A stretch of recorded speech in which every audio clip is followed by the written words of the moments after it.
proper power play, isn't it? Yeah, I think that is, yeah. Yeah. Essex are really nice.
Welcome to the start of the 2025 Metro Bank Cup 50 over competition. And after a little bit of a shower earlier in the morning, I'm pleased to say play going to get underway here in the opening fixture for both Nottinghamshire and Essex, with the news from the middle that Essex, the visitors, have won the toss and asked Notts to bat first. I'll give you the teams in just a moment. 10 years Notts have been coming here to the John Fretwell Centre. We're just outside Mansfield Woodhouse, little village either side of us, Suckholme and Spion Cop. This purpose-built cricket and sports centre. Been here for about 15 years or so now, but Notts have been playing List A matches since 2015. And Essex and Worcestershire this week get their turn. There'll be just 4 counties that won't have played a game here by the end of the week. It's Essex today, the visitors in town in their purple strip. Their side in just a moment, but Notts are batting first, and Asiba Mead and Ben Slater out there in the middle. There's a Nottinghamshire debut, a first team debut for Joe Pocklington. There's a List A debut for Sam Ceteran, who we saw in the last T20 Blast game. And there's also Daniel Sams, who's going to play in the first 3 matches before he goes off to the Caribbean Premier League. So Notts have Asiba Mead and Ben Slater, then Jack Haynes, Sam Ceteran, Tom Moores, Lyndon James, Daniel Sams, Joe Pocklington, Brett Hutton, Rob Lord and James Hayes. Jamie Porter's going to open the bowling for the visitors, who have Luke Benkenstein, Robin Dass, Tom Wesley the skipper, Noah Thane, Nick Brown, Charlie Allison, Matt Critchley, the wicketkeepers Simon Fernandez, Shane Snater, Charlie Bennett and Jamie Porter. We're just about ready to get going. Our umpires are Robbie White and Simon Widdup, and the 2025 Metro Bank One Day Cup competition is underway with the first ball striking the pad, but I think there was a little bit of bat first, an inside edge from the Notts captain Hamid, and it's a dot ball as it runs out on to the offside. So we're underway on a breezy day. There has been a little bit of drizzle in the air. All went out for the toss at 10:30 and quickly had to abandon it, but got underway on time after the toss took place at 22. Second deliveries just drifted down the leg side, and the first run of the competition for Notts is a leg side wide. So Essex with 1 slip, Matt Critchley, 3 fielders on the offside, looking for the fielders out in the deep. We're at boundary level. There's a long leg, and frantically searching for the other one. We'll pick him up in just a moment as Porter comes in again to Hamid. Elegant looking shot into the offside, and there's no run. We've got Charlie Bennett, who just appears to my right. He's down at third. Those of you that have watched the live stream in the past from Welbeck will be familiar with all the noises in the background. The creaky old Bijou marquee that we're in tends to rock and roll a little bit in the breeze. There's Porter bowling now, and troubling Hamid. He's going to get a little bit of movement here early on with this new ball, and Hamid does well to keep it out, push it onto the offside, and there's no run. So welcome to Welbeck, and start of a new competition. Notts in yet another new strip, a new all-green strip. Essex in the purple shirts and the dark blue cricketing trousers, with their experienced spearhead Jamie Porter in and bowls, and Hamid can't get this away, works it up to mid-on, and there's no run.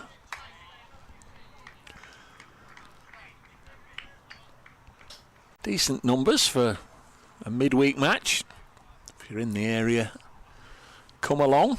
And of course another match here on Thursday against Worcestershire, not starting with 2 matches here, then 4 matches on the road, and then 2 back at Trent Bridge in their group stage. Porter to Hamid, who chops this to backward point, and there's no run.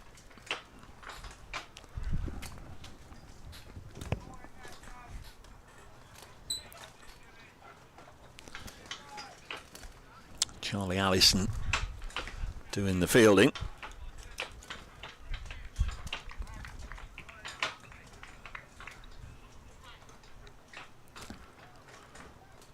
Porter to conclude a 7-ball opening over. This is guided by the Notts captain down to third and fielded by Bennett. And that's the end of the over. 2 from it.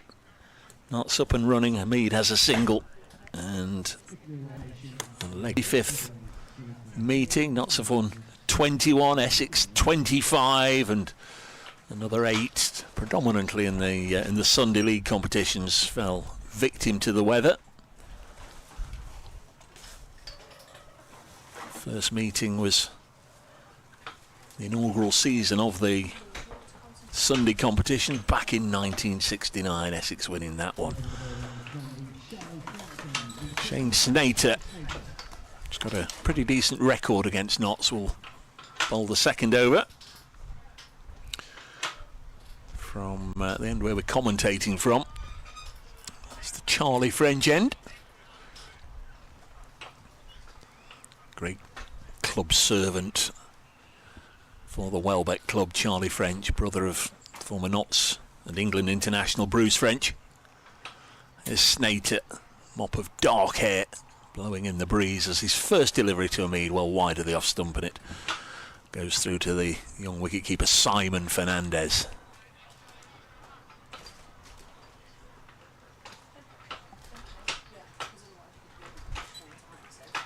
Two slips in for Snater's bowling.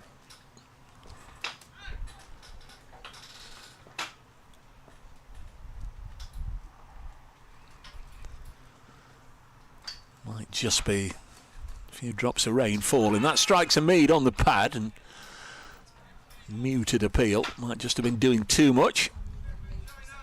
Brolly's going up in increasing numbers, sad to report, as we look round the ground. Banks all the way round provide a nice little amphitheatre, but at the moment those way to our left on the bank and those to our right near to the pavilion, many of them raising their brollies as we speak as Snater bowls to the Notts skipper Hamid again, who pushes it to backward point, and there's no run, and the two umpires just having a little long distance word at the moment. They're not getting together, hoping it'll pass through. There is blue sky around. Umpires, by the way, in new officiating garb, not too dissimilar to the colour of the Essex playing shirts. Vivid purple.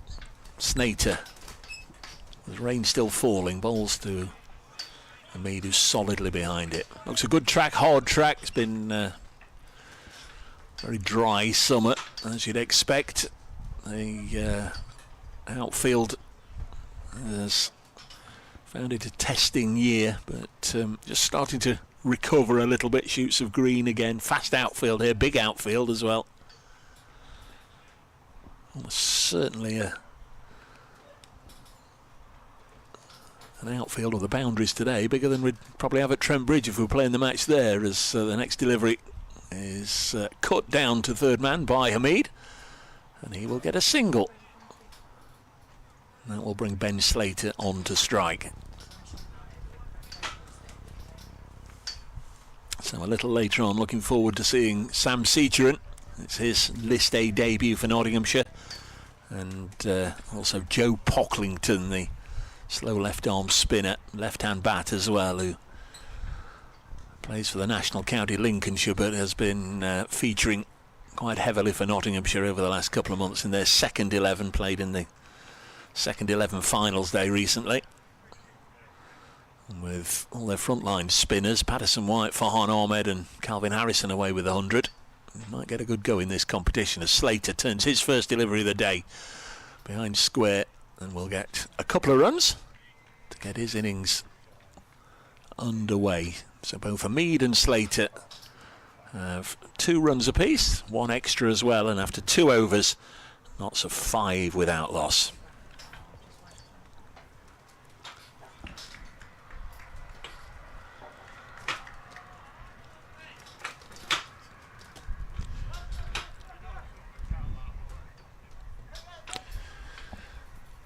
Lovely cake stall here.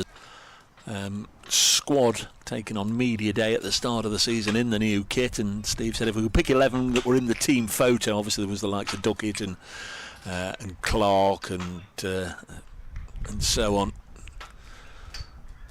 Many of the players away with 100. He said we'd have a decent chance of winning this trophy.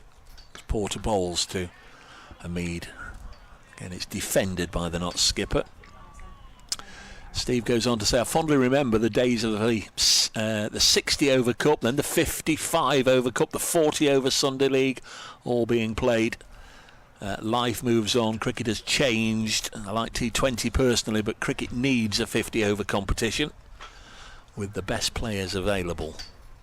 Rain's getting heavier now. I'll be surprised if we stay on after this delivery. And in fact, we're not going to get that delivery because Robbie White just halts Jamie Porter in. Too heavy. There are shoots of blue clouds around. It just depends in this part of the world where it's always blustery and gusty and always open to the elements as to whether the next wave of dark clouds hit the ground or whether we're going to have a prolonged spell of blue sky. But the rain has just got a little heavier, and so with Notts 5 without loss in the third over, the players leave the field. When they return, so will the commentary. Rain has stopped play at Welbeck.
Well, hello everybody, welcome back to a very blustery Welbeck. The good news is that the shower that drove the players from the field for around about 5 minutes, nothing more than that, has thankfully passed us by. I won't necessarily say that we are expecting a diet of clear blue skies and warm sunny conditions for the rest of the day, because behind us, where the weather's coming from, it looks equally threatening, but we're going to get back underway. Jamie Porter bowling. The marquee that we're in is swaying in the breeze, so all the clunky, creaky sounds you can hear in the background, or most of the clunky, creaky sounds we can hear in the background, are from the marquee. There's Porter bowls, and Mead will cut this to backward point, fielded by Charlie Allison, and there's no runs, so we were only off for a few minutes, so it's still 50 overs aside. Essex winning the toss, putting Notts in at the start of this season's 50 over competition. Been running in this guise for 4 previous seasons. This is the 5th season. Both sides have only advanced out of their respective groups once each. There's Porter bowls, and again with an open face, Hamid will run it down to Robin Das. Good throw in from third man Das, who scored a century the last time these sides met in 50 over competition. That was at Trent Bridge last year. Essex comfortably winning that one.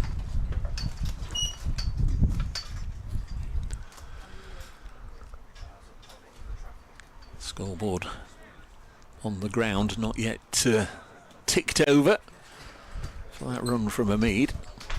Still showing us 5, but will go on any second, I would imagine.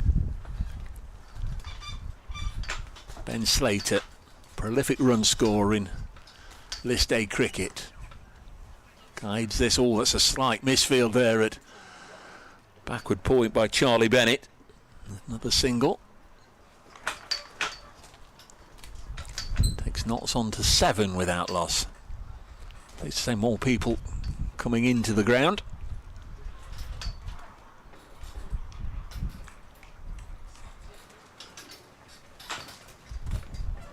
Very blustery, very breezy.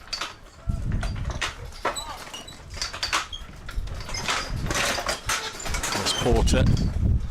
In again, down the leg side. That's a good take by the keeper, but poorly directed. There'll be one more to the total.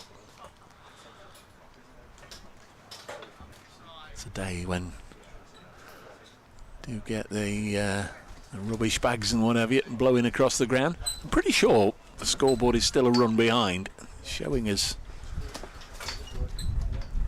7. Porter. The Mead lets this go through to the keeper.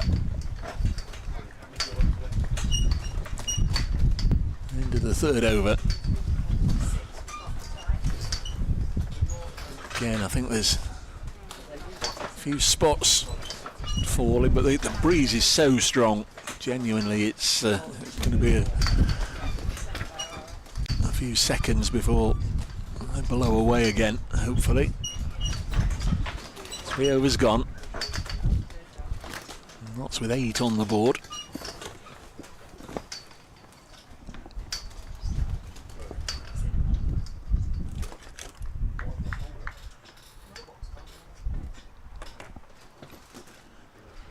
Snater,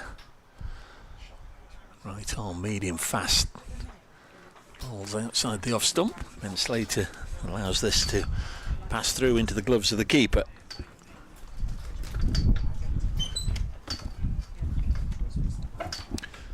Notts have been coming here since 2015. They started with a double header, the Welbeck Weekender it was called, back in 2015, beat Warwickshire on the Saturday, and the match against Glamorgan was halted on the Sunday. That's the next ball from Ben Slater, pushed to backward point, finished in a no result.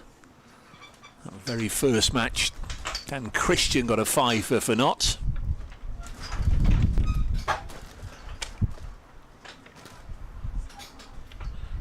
best figures on this ground in List A cricket until Brett Hutton took 6 last year against Yorkshire.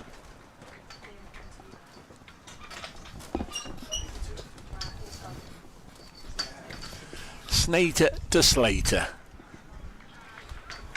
Again, the ball passes through to the wicketkeeper.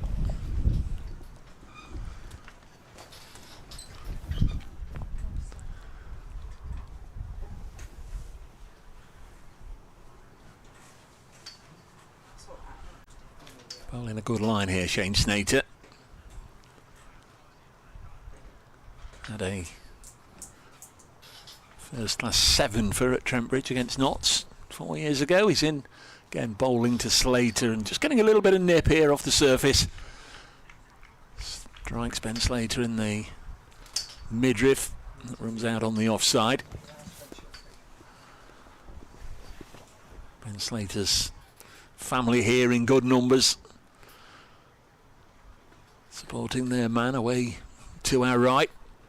The deck chairs all around the boundary edge.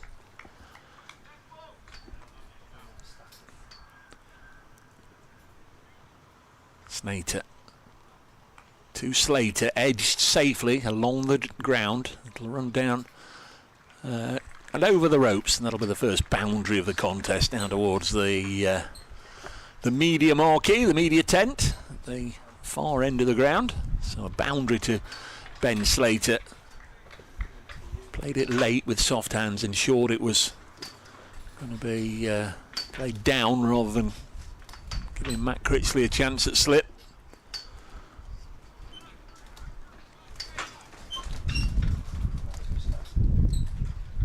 That's up to 12.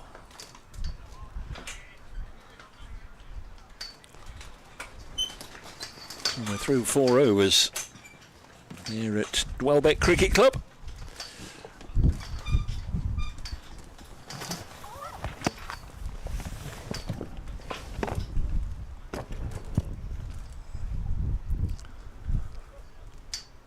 Mead has 3, Ben Slater has 7.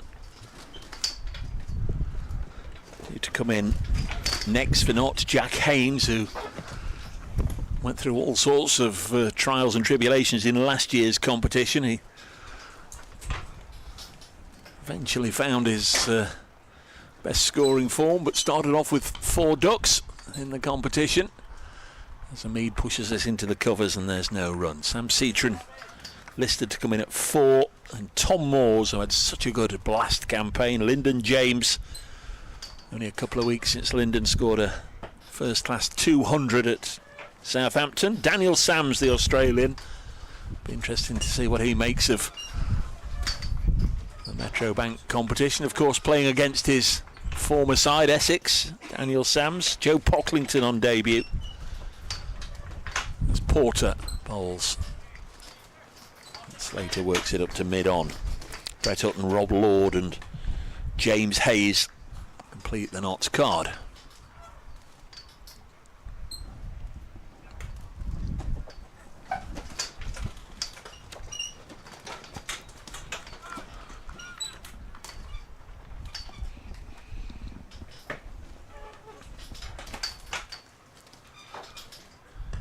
Porter bowls, cut away, nice looking shot. That's certainly the stroke of the day so far by Slater. Didn't bother running, just elegantly stroked it square of the wicket away on the offside and away for a boundary. I mentioned Daniel Sams had, of course, played for both sides. Also featured for both counties during a long and illustrious playing career. Peter Such, who is our match referee today, the former England off spinner.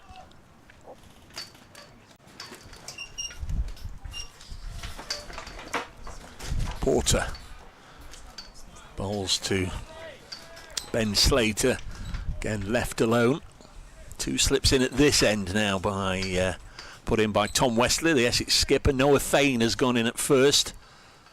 Matt Critchley at second.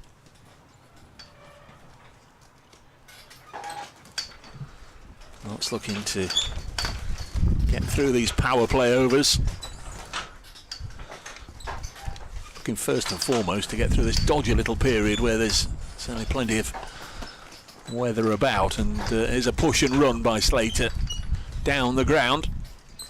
Beats the dive of Tom Wesley, and they get a couple. Didn't necessarily think he'd got that out of the meat of the bat, but two more very welcome runs.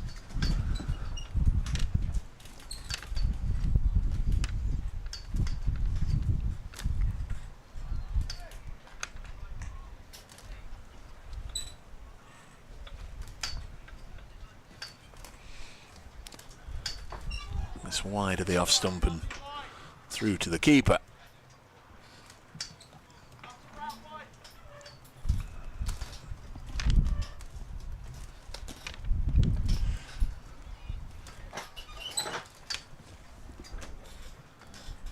End of the fifth over, Notts just with a little bit of momentum. 7 runs in that over. They're up to 19 with Outlaws. T's with us. Good morning to T. At Brace Cricket, if you want to get in touch, and we're glad to give you a shout out today. This one of 6 matches in the Metro Bank competition as Snater bowls and strikes a mead on the pad. They're all turning and looking towards umpire Widdop, but not out. The same group as Notts and Essex today, down at Neath, where Notts played last year. Glamorgan are hosting Hampshire. Hampshire, the visitors, are batting there. They're 30 without loss. And at Cheltenham, the never-ending Cheltenham Festival today features Gloucestershire and Derbyshire. Gloucestershire batting their 28 for 1. Both those matches in the same group as this pair is chopped down behind square on the leg side, gives Hamid another run. In the other group, 3 matches, and my word, quite a dramatic start in the match between Yorkshire and Warwickshire at Scarborough, because Warwickshire are 3 wickets down already. They are 11 for 3, and Warwickshire have lost Yates, Barnard and Malik in the opening 5 overs there. So some rebuilding required. Here's Snater bowling to the left-handed Slater, no run. Also in the other group, Durham versus Sussex in the northeast. Durham 26 for 1, and a delayed start between Lancashire and Northants. That's a shame. That's taking place at, I was going to say the Pretty Ground. I can only say on other people's experiences because I've not been there. I've seen the photos, obviously. Sedbergh. Slater drives this into the offside, fielded by Robin Dass. Good morning if you're just joining us from Welbeck, where Notts lost the toss. They've been inserted at the start of the 50 over campaign. Joe Pocklington, left arm spinner, gets his Notts first team debut. Snater to Ben Slater, took this to mid wicket and fielded by Noah Fane, and there's no run. Fane with the elasticated support on his sleeves, on his arms.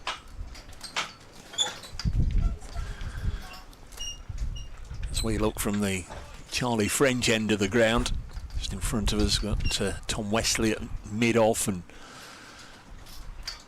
tall imposing figure of Nick Brown at mid-on, just in front of us, as Slater plays it back to the bowler. Good over from Shane Snater,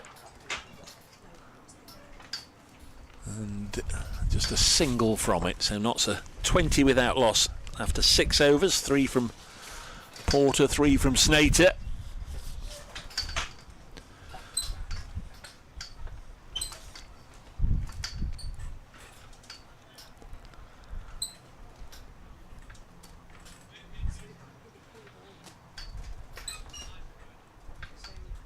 Helmet.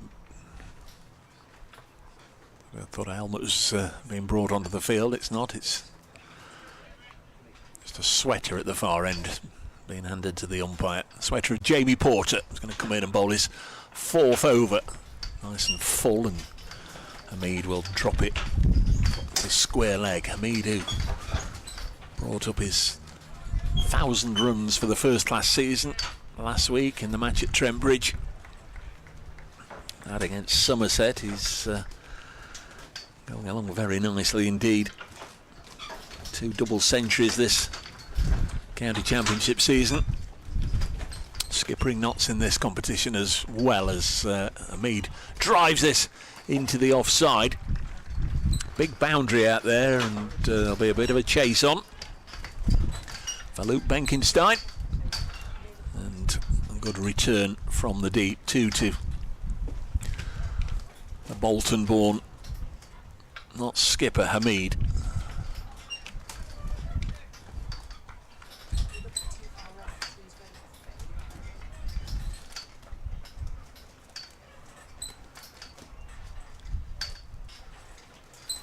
Jamie Porter again, past Robbie White and driven straight to extra cover and out.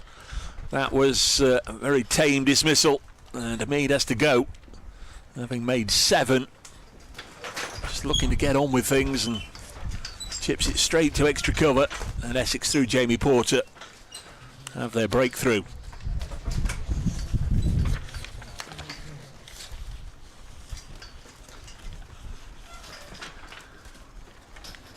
Looked as if they felt the need just to try and increase the tempo, and was looking to just try and pick up the pace a little bit. Jack Haynes on his way out to the middle.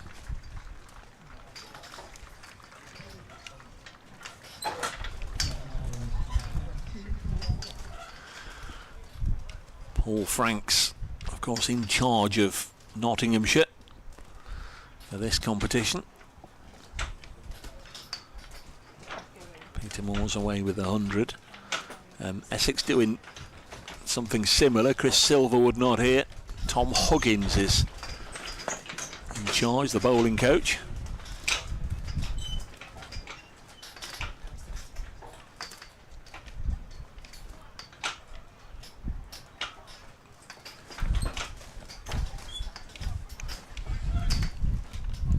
Catch was safely pouched by Tom Wesley. That brings Jack Haynes to the middle. Haynes is another one who's enjoyed a very, very good season so far. 4 centuries in the championship. Bettered his T20 Blast top score with an unbeaten 89 in that competition.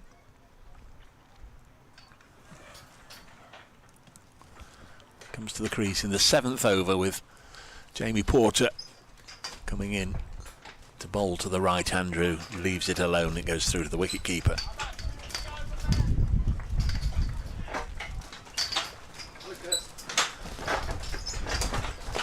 Mixture of dark clouds and a little bit of blue sky overhead as Porter turns at the end of his mark and comes in again. Very, very difficult to imagine for the fast bowlers. This goes through to the keeper, and Haynes again yet to lay bat on ball. Delighted to say somebody might be able to tell us what it's like bowling in a strong gusty breeze, and just sat down next to him. I'm very pleased to say that Kevin Shine has just popped round to say hello. Very good morning, thanks for popping round, Kev. Pleasure, Gerla. Morning. Very good morning to you. It's one of those where you wouldn't bet on what the weather's doing in 30 seconds time with any great conviction, as Porter comes in again to bowl to Haynes. This one angling down the leg side, and the umpire's arms are outstretched. 3rd wide of the morning bowled not. So 23 for 1. Can't be easy with a lengthy approach coming in when you're buffeted about all over the place. Yes, actually side winds are trickier as a bowler, and especially in one-day cricket as well. So for example, if you go with a short ball plan or a wide plan, obviously you've got to be thinking about that towards the death, or when batters actually get in. There's Porter into Jack Haynes, just runs this to backward point, and there's no run. So a successful over for Essex. Seemed as if they were just starting to try and go through the gears there, Hamid and Slater, and that intent has cost the skipper his wicket. Just looked to go perhaps a little bit early. Yeah, it's a quality bowling attack.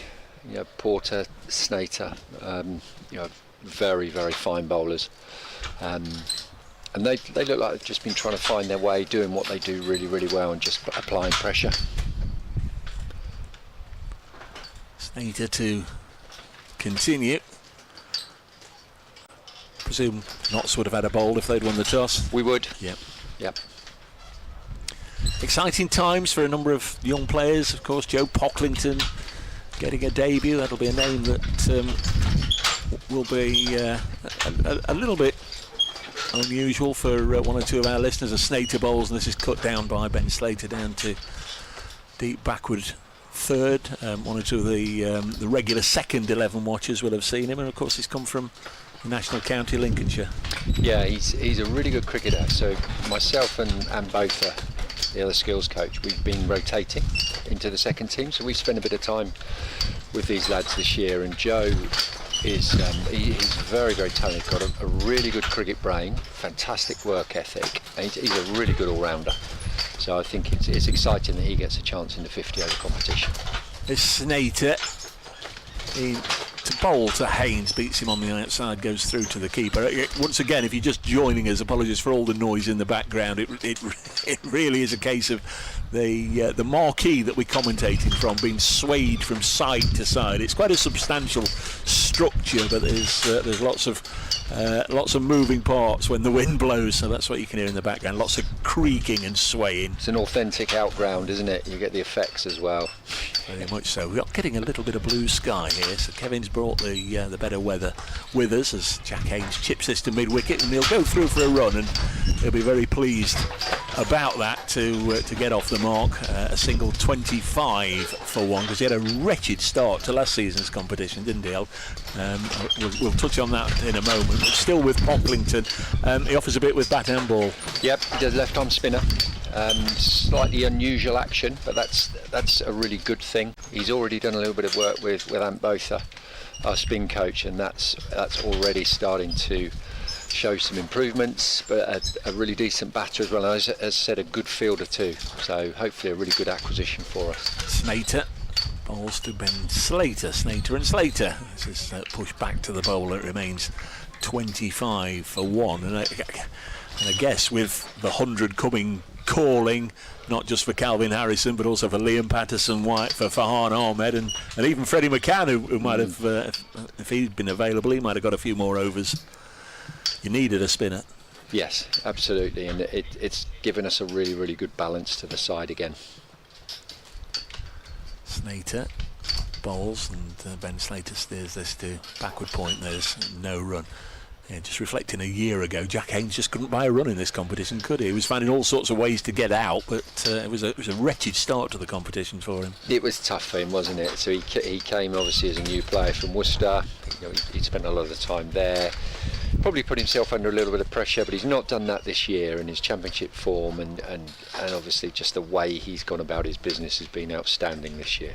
Slater in again, and just doing a little bit here, just getting a little bit of movement. Slater keeping Slater fairly quiet. On 14, Ben Slater. That's the end of the 8th over. Notts putting to bat at 25 for one here at Welbeck on the opening day of this season's Metro Bank 50 over competition. And they've lost the wicket of Asiba, the captain, out for 7. Kevin Shine, the Notts bowling coach, alongside me for the next few minutes or so. And the weather just seems to have calmed down a little bit, thankfully. Just for now. The forecast I looked at this morning showed no rain, so it's been a bit of a surprise, to be honest. It's just so open, isn't it? You can just catch the odd shower and be a little unlucky, or it might pass you by. It didn't rain for long at all. I think we've had about 3 different lots of spots of rain as Haynes drives it into the. There's not too many hills in Nottinghamshire, is there? Which haven't come from sort of Somerset, where there were some lovely hills and you had beaches. We're landlocked and it's incredibly flat, isn't it? So you always get a bit of wind. This ground is, from here where we can see we're right on the boundary. We just sat on a seat on the boundary edge. You can see how flat this is, and it's a vast open expanse, isn't it? It is. I was just speculating the playing area might even be bigger than Trent Bridge. Certainly the hit today out towards the pavilion side, that's a good hit. I think you're right, Gerler. It looks a lot bigger. I mean, it looks like, to be fair, Trent Bridge has got smaller over the years, isn't it? Having played there quite a few years ago, it was a lot bigger then. In the 9th over, Jamie Porter bowls to Jack Haynes, drives up to Wesley, sliding stop at mid-off. Now Sam Seacherin, he gets his List A debut. I'm so pleased he's got another chance, because I know how delighted everybody was for him to get an opportunity in the Blast right at the end, and he was in and out quick as a flash, so he's got another opportunity here over a longer format, obviously. Yeah, so all I can say about Sam, from what I've seen, I hope I'm not going to give him the kiss of death here, is wow. I've seen him play quite a bit of cricket in the second team, and he is a very talented player. Haynes drives and just manages to get it wide of the stumps at the far end. I thought it was going to clatter into the stumps, but the only thing I think it's going to clatter into, or has it been stopped? It has, just shy of the advertising boards, and they get 3 runs, so lovely drive down the ground from Haynes, takes him on to 4 and knots a 28 for 1.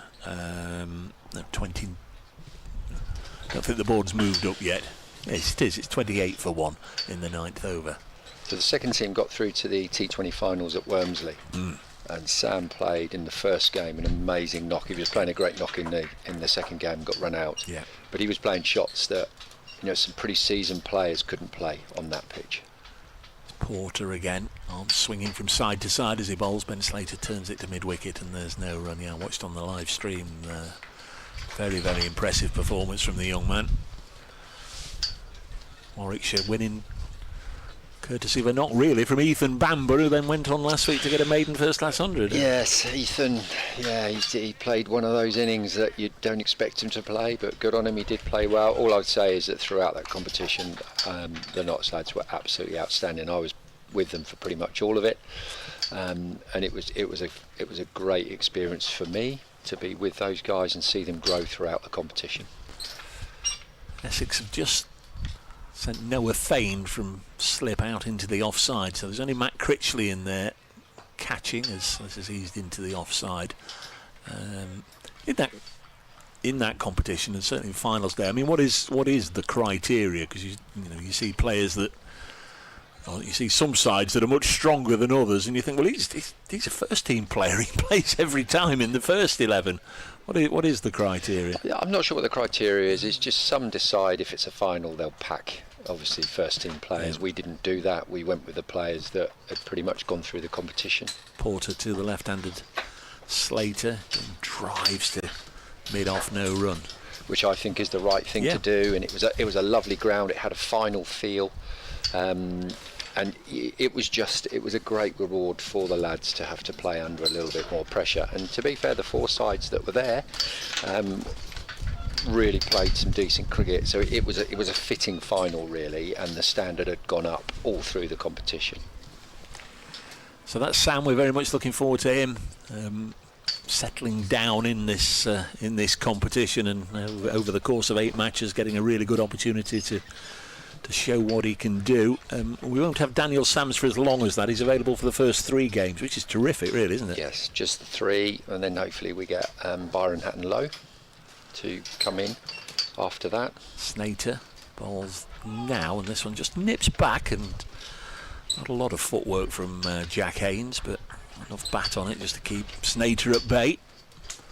This is the last over of the power play, and it's not exactly gone in a traditional manner for Notts. Normally you like to get out of the blocks, don't you? And I think back to the days, I know it's a different competition than the days of Hales and Vessels, or Hales and Michael Lum at the top of the order, and you'd be crikey, be 80 for none at the end of the power play. I think we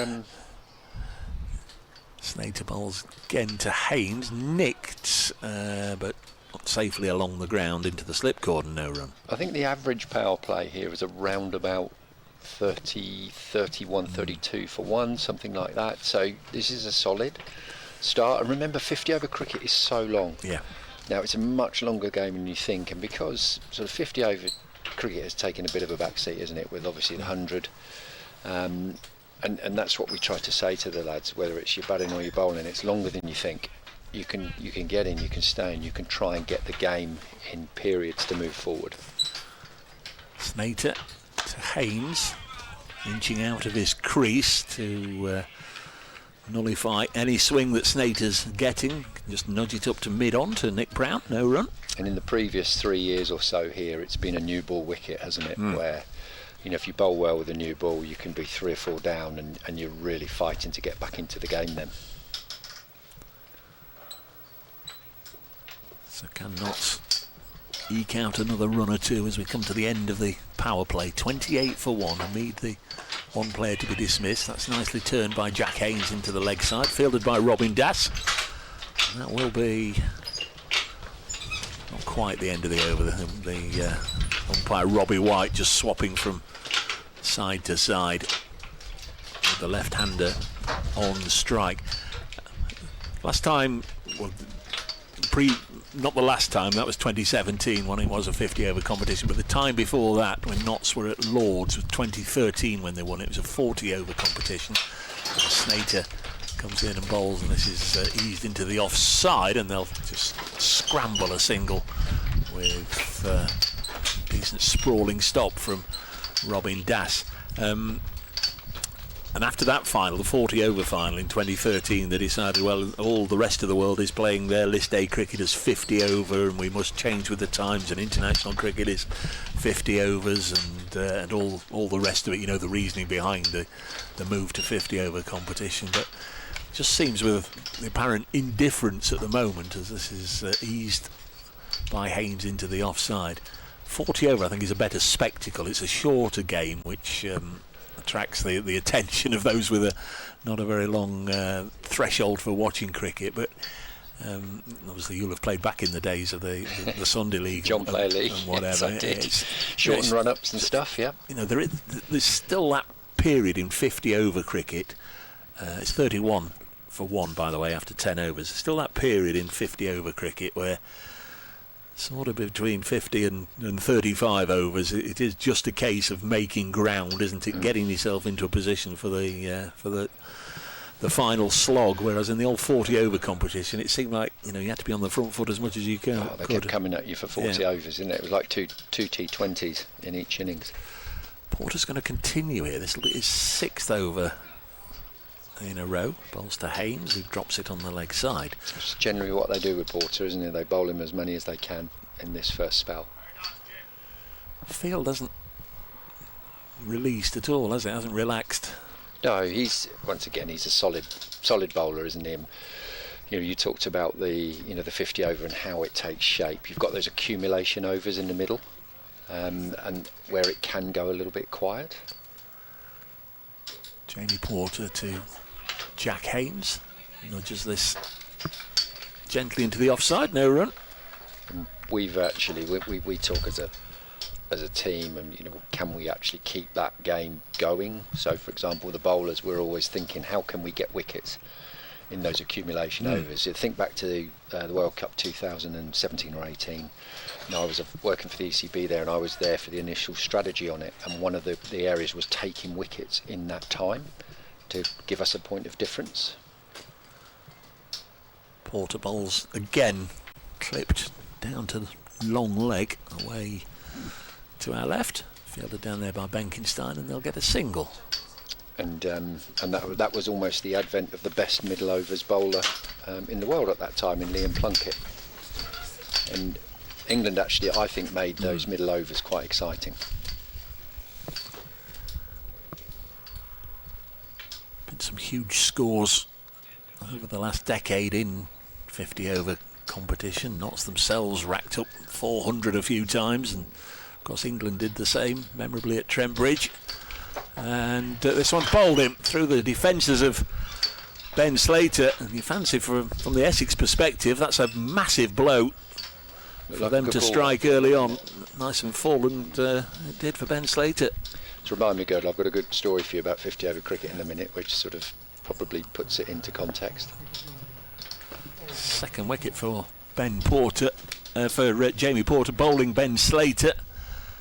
That's hugely damaging for Notts, because he's such a good player in this format, isn't he? He's just such a good player, isn't he? And Ben's actually just been such a reliable player for the last 2 years, especially. That's a blow for us, but we bat deep, and that's the whole point of this batting lineup, is to bat deep. And not in line. It just looked as if he pitched it up there nice and full, and maybe just did a little bit late on. Did look like a good ball from here, didn't it? So going back to the 50 over stuff. So when I was head coach at Somerset in 2001, we won the C&G. We were playing against Leicestershire in the final, and we got 270. And I remember turning to Peter Bowler at the time, very experienced player, and saying, "What do you think, Bowles?" And he said, 99 times out of 100, that's winning the game. So you think about that now, 270, how many times is that winning the game? You look back at the old scorecards in the early years of the John Player League, and 140, 50, 60 was defendable on a Sunday afternoon. So here is the young man that we were talking about, Sam Seacheran, who got his Nottinghamshire first team debut in that last Blast match, the match that Farhan Ahmed got his hat-trick. Only made a single, but player of immense promise, and gets his List A debut for the county, and he's facing Jamie Porter here, and Porter pushes it into the offside. And funnily enough, after that game I was parked down at Lady Bay, and walked down the road from Trent Bridge with him, so had a little bit of a natter about how the evening had gone, and it seemed fairly philosophical. He was actually going to go and jump in his car. This would have been 10:30, 11 o'clock at night, and he was going to jump in his car and then drive down to, is it Tunbridge? He still plays his club cricket. Yeah, I think so. He's a pretty cool customer, Girdler. He's a very, very calm lad. Porter bowls to him, and he lets this go through to the wicket keeper. End of the over, successful one for Jamie Porter. Essex left the spearhead on to have a sixth over, and he's provided them with a second wicket, just one from the over. 32 for 2, I beg your pardon, after 11 overs. Hamid out for 7, Slater out for 15.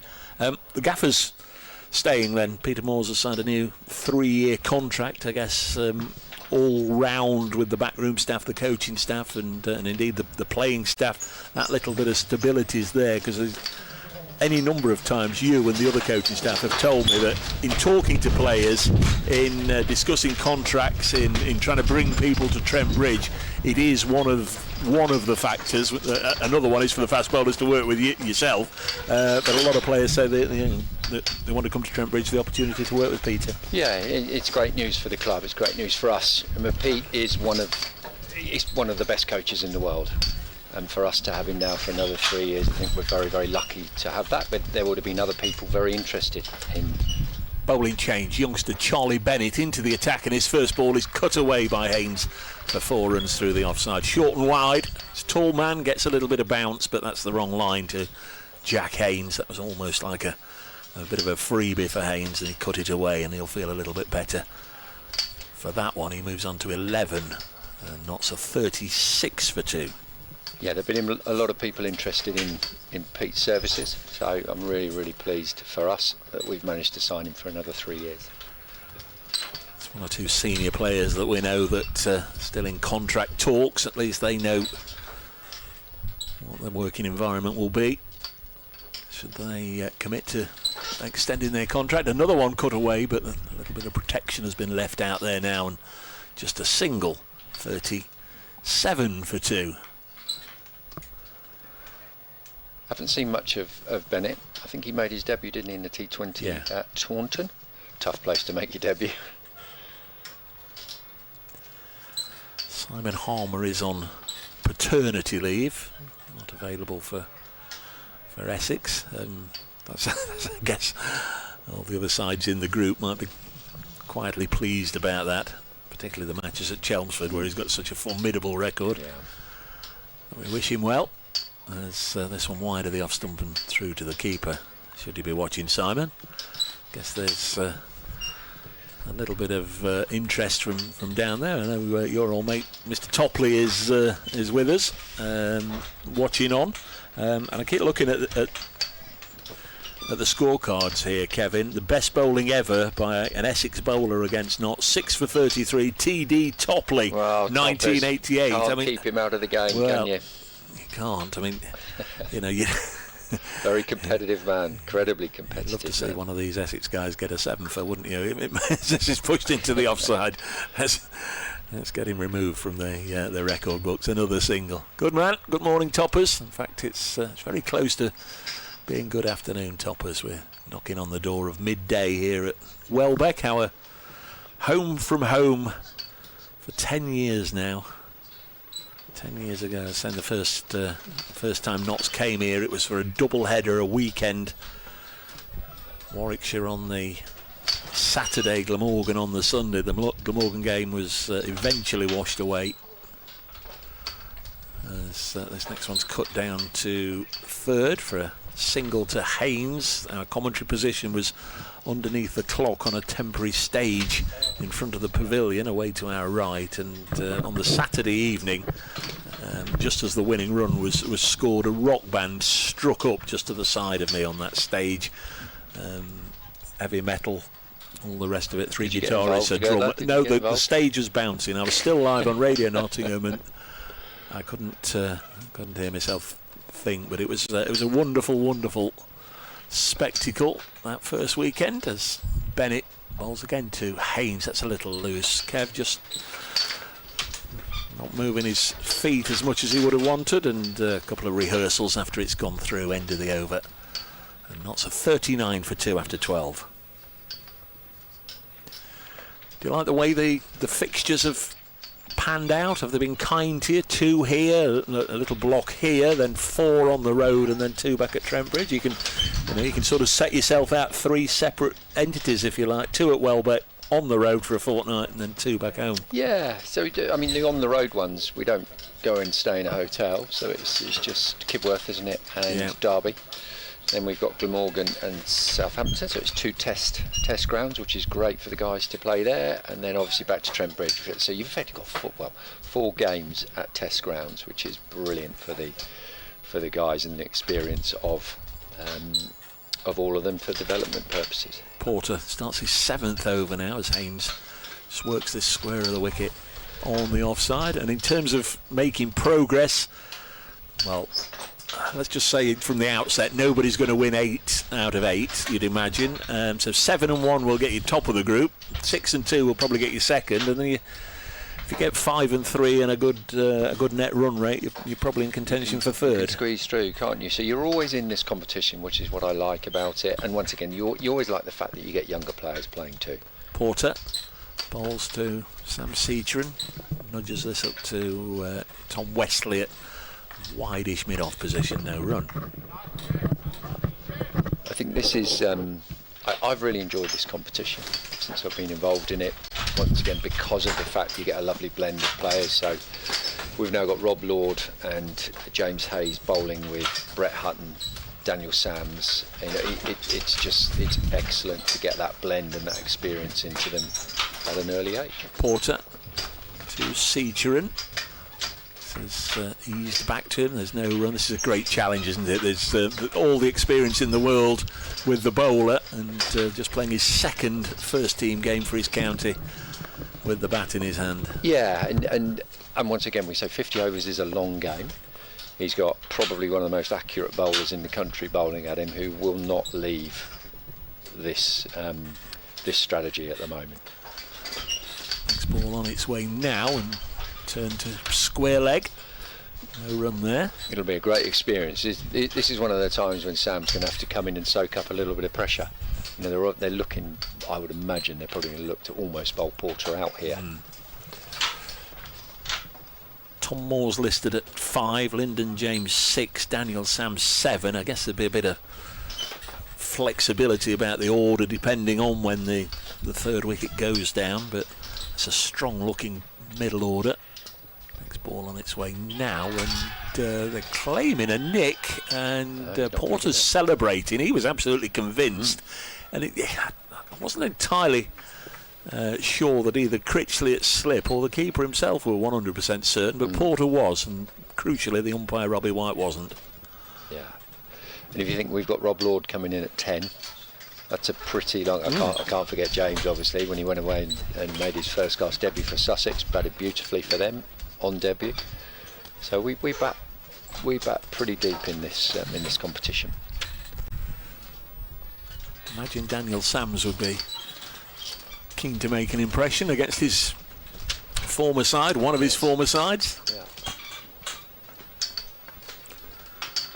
Porter, a little miffed, and now he's has it clipped off a bail here. He may well have done. Bowled him. Yeah, Bowled him. clipped off a bail. So Porter, being miffed at not getting the caught behind from the previous delivery, gets Sam Seacher.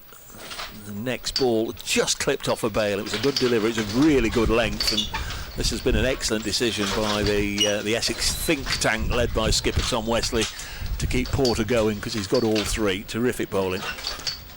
Yeah, he's a good bowler there, and that did look a great ball. We haven't got any replays here, have we? But it looked like a good ball. It's just clipped the top of the stumps. Once again, we were saying Sam was having to soak up some really good bowling there. Now we've got most of our equipment in our Bijou marquee, which is swaying around in the breeze, but we haven't got a monitor at the moment. The one we did have, we're struggling to get connected. So this doesn't look like Tom Moores. Looks more like Lyndon James coming in at number 5. Of course, off the back of that double 100 down at Southampton, a terrific blow. And what does that do for a youngster to go to the next step? I mean, I talked to him afterwards, and he said, well, he'd reached 150 twice, and when he got to 150 this time, he thought, well, it's really time to go on. And you put a score like that on the board, it must give you an awfully good sense of well-being, but also a bit more belief in you that you can go on and get that sort of score. Messy question. It wasn't really a question in the end, but I was going to say I had first class average of 9.5. Yeah, but I can't really answer that. But you'll have seen youngsters in the dressing room, and it's like when somebody gets their first 100. Wow, I can do this at this level. But then to go up a couple of notches to get a double 100, that really is impressive. Lyndon is an international cricketer in the making. He's got that added advantage of being able to bowl as well. And he's actually bowled really well this year and been unlucky. And what I would say is that with 4 Kookaburra games in there, it's always going to be a more difficult year. Snater's been brought back into the attack to bowl to Haynes just on this game quickly. Clearly Essex think maybe there's a chance here just to knock Notts over cheaply here, and Bennett went for a few runs in his couple of overs and they brought Snater back. Yeah, it's a good move, isn't it? They're going to try and just capitalise on this, maybe get another wicket or two. They know, that we've got some dangerous players to come in as well. Going back to Lyndon, he's had a fantastic year with a bat. I think he's been unlucky with the ball. He's bowled far better than his numbers suggest, and he's an international cricketer of the future. Snater bowls, bat and pad together from Jack Haynes. This is pushed into the offside. Just to follow that on then, where would you say is his best opportunity? You say he's an international cricketer in the making. The bulk of his runs and his performances have come in the longer format. So you're saying he's a test cricketer in the making, effectively? Yes, I would say that, but I'd also say, he's still learning his one-day cricket at the moment, isn't he?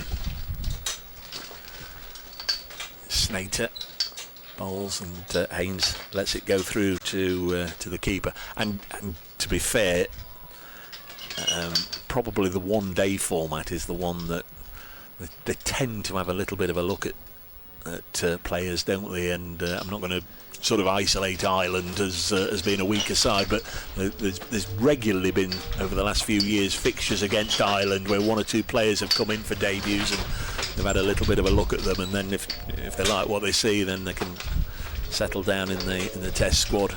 Snater bowls, and Haynes again playing at fresh air outside the off stump.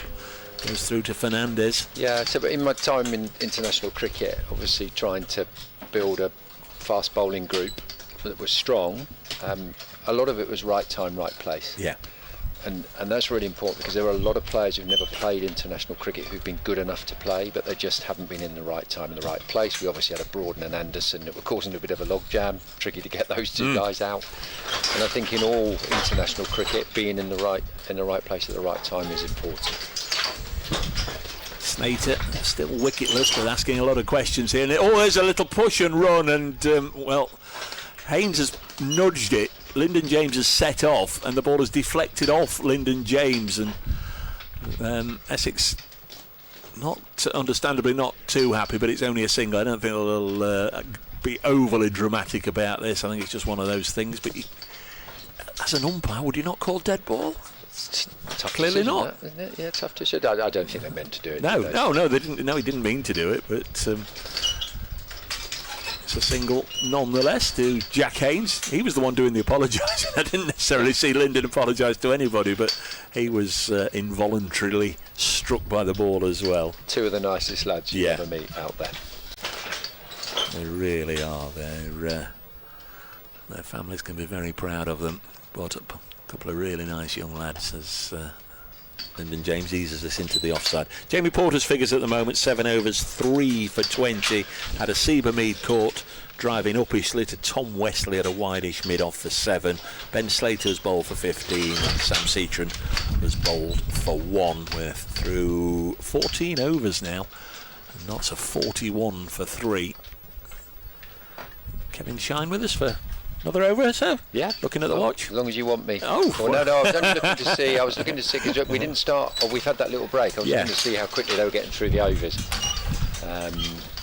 I wasn't trying to get out. No. We didn't lose any time, did we? It wasn't. We weren't off for that long. Did you watch the conclusion to the Test series yesterday? Yeah, I did. It was here. We were here. It was raining here, so we had it on in the pavilion. It's unbelievable, isn't it? It's dramatic, wasn't it? Was. I just wish Chris Wokes had actually faced a ball. That would have been brilliant television. As Porter continues, just wonder if he's going to bowl all 10 here as Haynes turns this up to mid on. It was. I'd be amazed if he doesn't bowl all 10 here. Absolutely amazed. We used to do this with Andy Caddick in the old bit of Spencer and Hedges, wasn't it? Back there, you'd almost try to bowl in his 10 overs because he was just so good at that particular time.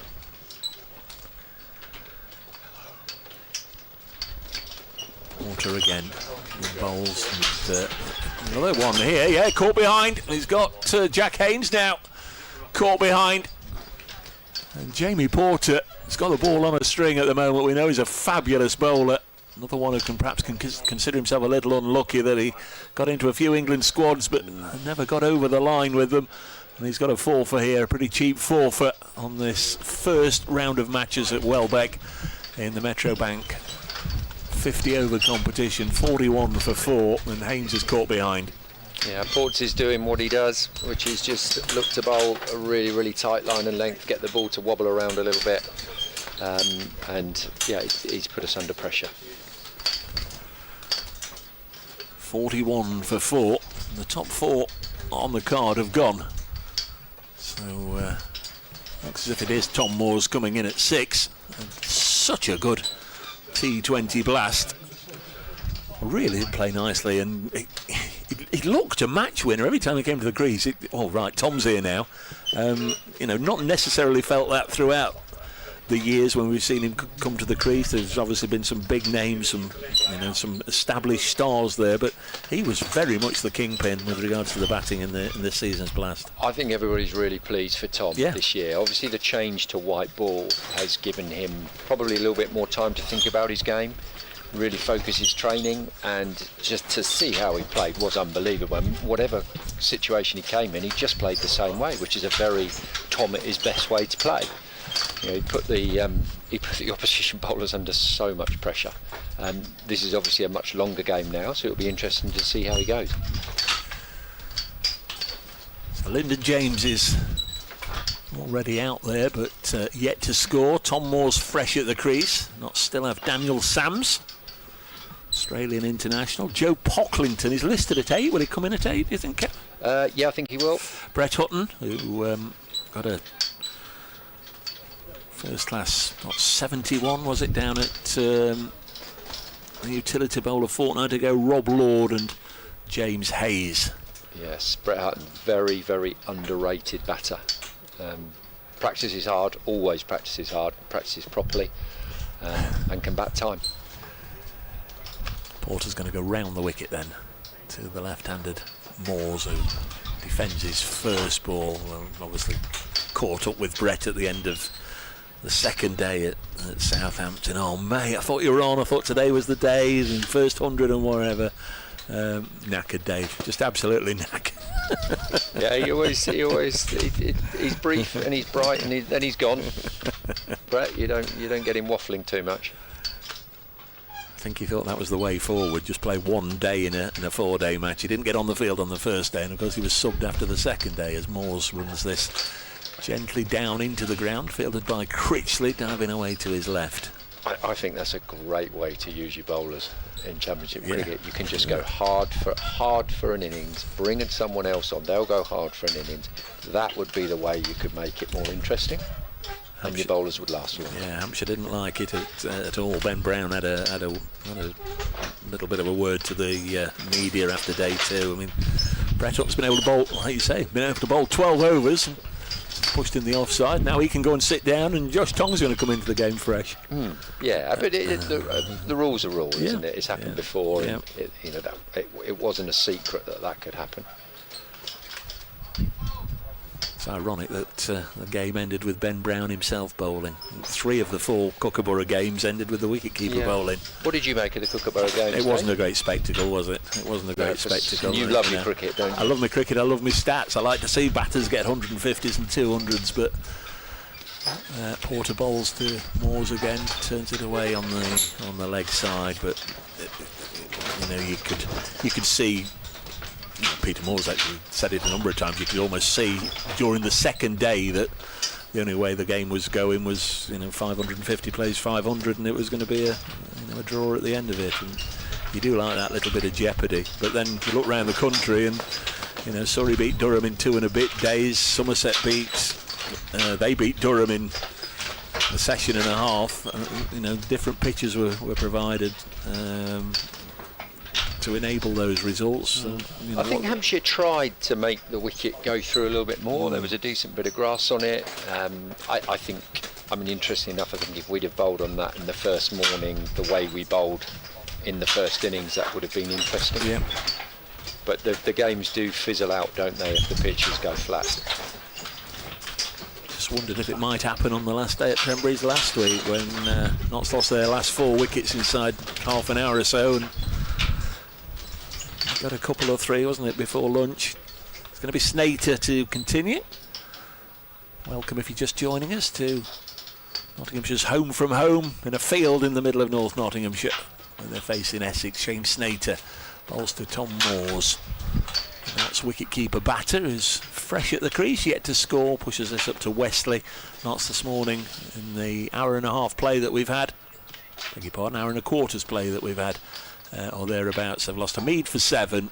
Slater and Haynes both made 15. Sam Seaton out for just a single, so they need a partnership.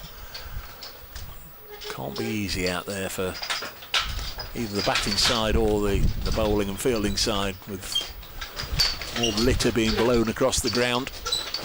This ball is turned away to leg, and they'll get a single. Also, Kevin noticed that a couple of strips away from the one they're playing on. I understand it's the one that's potentially marked to host the Worcestershire game. It seems like the mat has slightly got ruffled up there. I don't know if a fielder's dived on it or the breeze has got under it. Or it's scuffed up a bit, isn't it? Maybe not. Needs knocking down a bit. I think you'd be miffed if you pinged one off your legs a right-hander at this end. And it goes underneath the mat. Slater to Lyndon James, and always seems to have a broad bat. Drops this on the leg side. Another new strip for Notts, those that like their replica shirts. It's not too dissimilar from the Blast one, but just slight change. There's only so many ways you can sort out a green and gold one-day strip, but Notts have had any number of different ones over the last few years. Yeah, I think our kit's excellent, Dave. It's a lovely brand. Obviously, you can't mention that, can you? On Next radio ball now. is beating Lyndon James on the outside and goes through to the keeper. We're only on the Notts live stream, so you can mention whatever brands you want. Well, obviously, Temps and his staff and commercial, I think they do an unbelievable job. Because our training gear, everything is absolutely top notch, and it does make a difference to players. Yeah. You know, you want nice kit, and I think we are looked after incredibly well. I like the gold myself. I do like it when we do have a predominantly gold shirt for the Blast. Snater bowls, beats Lyndon James on the outside. This has been accurate, nagging bowling from the two Essex seamers we've seen. Charlie Bennett just had the one over, but predominantly Snater and in particular Porter have been excellent this morning. Yeah, I haven't seen poor batting this morning. And obviously, you know, I'm the Notts, one of the Notts coaches. I think this has been a decent bowling display by Essex this morning. Porter 8 overs, 4 for 20. Snater in his 7th over. He's gone for 15 runs so far. Lyndon James trying to get the better of him, and that one has just taken a bobble in front of the fielder in the covers, and it's gone for 4. Just, again, not got the luxury of a replay there, but it seemed like the fielder was going to make a textbook long barrier, and whether it clipped that matting wicket or not, it's I think it nearly hit your ruffled matting you mentioned there. Yeah, it's deflected away, and Notts the beneficiaries of a boundary, 47 for 4, with 16 overs have now gone. So Girdler, do you think that they'll continue with the Kookaburra experiment? I hope not. I sincerely hope not. What's the general sort of thoughts in the press on that one? I don't think anybody likes it, do they? You know, the head coach I speak to regularly at the end of each game doesn't like it. The players I speak to don't particularly like it. I mean, the batters have dipped their bread in, haven't they? They've made the most of it. But even so, it goes soft. And I mean, that was a different tactic that Somerset employed last week to just keep going with the ball. It was 151 overs old. Don't take the new one. It's a which different might ping tactic. off the bat. Yeah, absolutely. No, get rid, and the, you know, the nonsensical reasoning behind it as well, that players need to get used to playing with a ball that they might encounter on overseas tours in the future. If you want players to be aware of all the nuances of the Kookaburra ball that might be heading to Australia sometime soon, why didn't they use the Kookaburra ball in the Test series? Yeah, or you know, as they do and have done in the past, you have tours for that. Yeah. Having a Lions tours, and you make sure you pick your players properly so they get to use those balls in those conditions. Have 3 warm-up matches. Yeah, and you know, this country is all about the Duke ball and learning to bowl with that. I think we've got a bowling change at the. No, we haven't. It is still still Jamie Porter, Yeah. Just wondered what the. I think they were looking at the ball, weren't they? I think they tried to get it changed. Porter round the wicket, and Tom Moores eases this into the covers. Surely he doesn't want to change this ball. No, you would have thought so, wouldn't you? You never know. We've still got 2 from each end, haven't we? Yes. One from each end. Yeah. Playing with 2 balls. That's right. Although we're into the 17th over, it's only effectively 8 overs old, the one that Jamie Porter's bowling with. Yeah. And I think that was designed with the batters in mind, wasn't it? So the ball stayed hard for them from both ends to stop it reversing. Morse drops this on the leg side. No run. Josh Tong, obviously you've worked with him. He had a lot of rehabilitation to do. We signed in 2023 for Notts. We didn't see him play at all in 2024. You've worked with him extensively over the winter. You've seen him in 4 county championship matches or bit part matches. Really, this is flying off the bat of Moores behind square and away for 4. Really made an impression in the Test matches. In bursts, he got his wickets in clusters, didn't he? He had one horrible over which has been played on repeat over the last 3 or 4 days, but he's taken to top level Test cricket. And it's one thing bowling Ireland out, go back to the poor old Irish, but it's another thing bowling India out. He's taken to top level Test cricket like a duck to water, hasn't he? He has. He's getting better and better as well. Porter to Moores, and Moores opens his arms and pulls this away on the leg side. Back-to-back boundaries for Tom Moores. Notts needed a counter-attack from somebody, and their punchy little keeper is providing it. Yeah, this is Tom now. He will play as he plays, which is great. You don't want Tom just trying to scratch around. That's not the way he plays. Going back to Josh, yeah, it's lovely to see him doing so well. Not worried about that over that he bowled. It was just, the ball was doing quite a bit, wasn't it? And he wasn't flustered. He came back really strong. So that's just, all credit to him for that.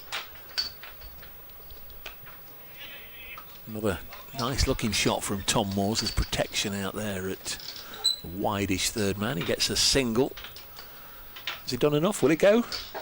Does it all depend on the fitness of Wood and Archer and co? Or has he done enough? I'll be amazed if he doesn't go. They've obviously looked after him over the last couple of years when he's been injured. He's only going to get better. You mentioned it there. He's hardly played. He's not played very much first-class cricket, and he's not played very much international cricket. He's a strong character, keeps getting better. He is suited for Australian wickets.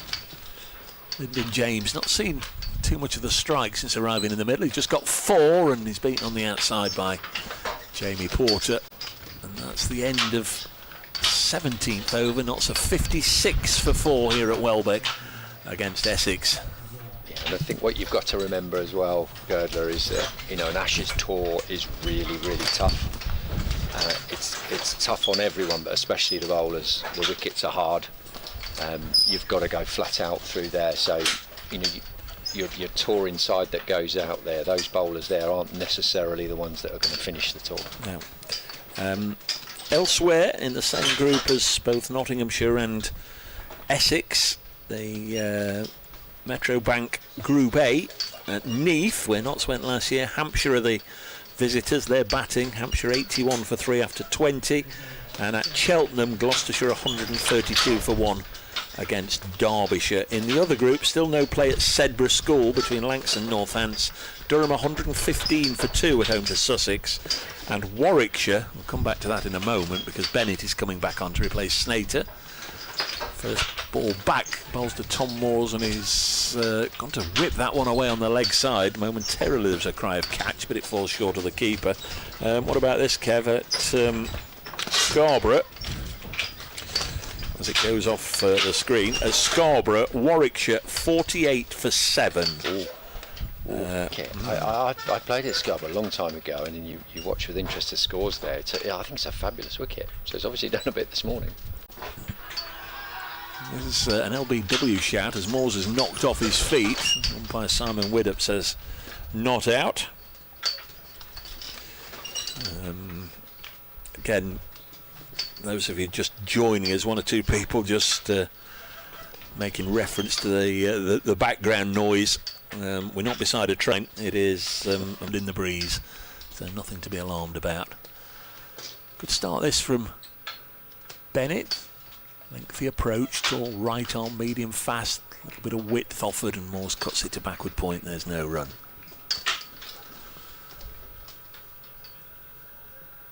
Best conditions of the day right now. Got plenty of blue sky around, the white fluffy clouds, the Simpson clouds they call them. And we've not got the crackle of raindrops on the electricity lines. It looks okay now, doesn't it? It does. Hopefully we'll be able to finish the day. Got the sun glinting off plenty of the cars in the field at the far end as Bennett bowls wide enough to be left alone. Used to have the old tannoy announcements and what have you in the Sunday League games, didn't you? Asking people to put rugs on their windscreens, and play would be stopped for light. Good light stops play. Very sunny at the moment. Cake stall will be doing a roaring business. Been in there? Have you been in the cake tent? No, not allowed to go in there. Go of course. If the players aren't allowed in there, the coaches aren't allowed in there. I'm sure you don't get through the day on a protein shake and a bowl of salad. Again, Moores lets it go through to the keeper. Essex have kept a slip in throughout, understandably so, once the seamers are on and they're getting a little bit of movement. Do you remember the last couple of years they had the big sort of steak stroke burger place right just on the end of the pavilion, which the smells just get wafted across? I didn't do last year. Oh, that was amazing. That was very tempting. The only Welbecks have missed. Oh, you miss probably the best food times at Welbeck then with that stall on. There's Bennett, bowls and wide of the off stump. Just 4 counties after this week won't have been to Welbeck. Middlesex, Gloucestershire, Kent, and one other. That's a great memory, Gola. That's unbelievable. Have you just plucked that one out of your head? Yeah. There was. I know there were 6 that hadn't been here, and Essex and Worcestershire were 2 of them. Gloucestershire haven't been, Kent haven't been, Middlesex haven't been. Durham? Durham have been to Grantham. Durham have not been here. That's right. That's the other one. Yeah, Durham at Grantham. That was that ridiculously hot day when the outfield was. Oh my God! Yeah. Parched, brown, no green on it anywhere. As Porter bowls to Lyndon James, he helps this back past the bowler, who momentarily dived down to his left, couldn't stop it. I remember that day. The ball actually had sparks coming off the back of it, didn't it, when it was going across the outfield. That was very, very dry. 56 for 4. I think Sue Redfern umpired that game. I was in the same hotel as Sue at the weekend for the women's finals day with the Blaze down at the Oval. This is pushed into the offside. I had a natter to Sue. Mansfield born and bred, this neck of the woods. Are you doing football again this winter day? Did Mansfield Town on Saturday. Frank's is Mansfield Town. Need to book up their ideas. Was that the first game? That was the first game, What was yeah, the score? season. They lost 2-1 at Burton, yeah. Yeah, starts earlier and earlier. 2nd of August. Unbelievable. Porter to conclude his spell. This is his final over, pushed back to him by Lyndon James. So the Essex side have a leg spin of Matt Critchley. Charlie Allison. Not a lot of other bowling options in truth. Not going to get much out of Wesley Thane, Nick Brown. Not sure, or Robin Das. Got a century at Trent Bridge last year when the sides met. This is pushed back to the bowler.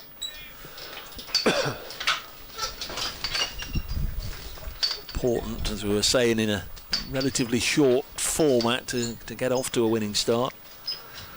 Need to win probably 5 out of 7. Whoever loses this one to get through.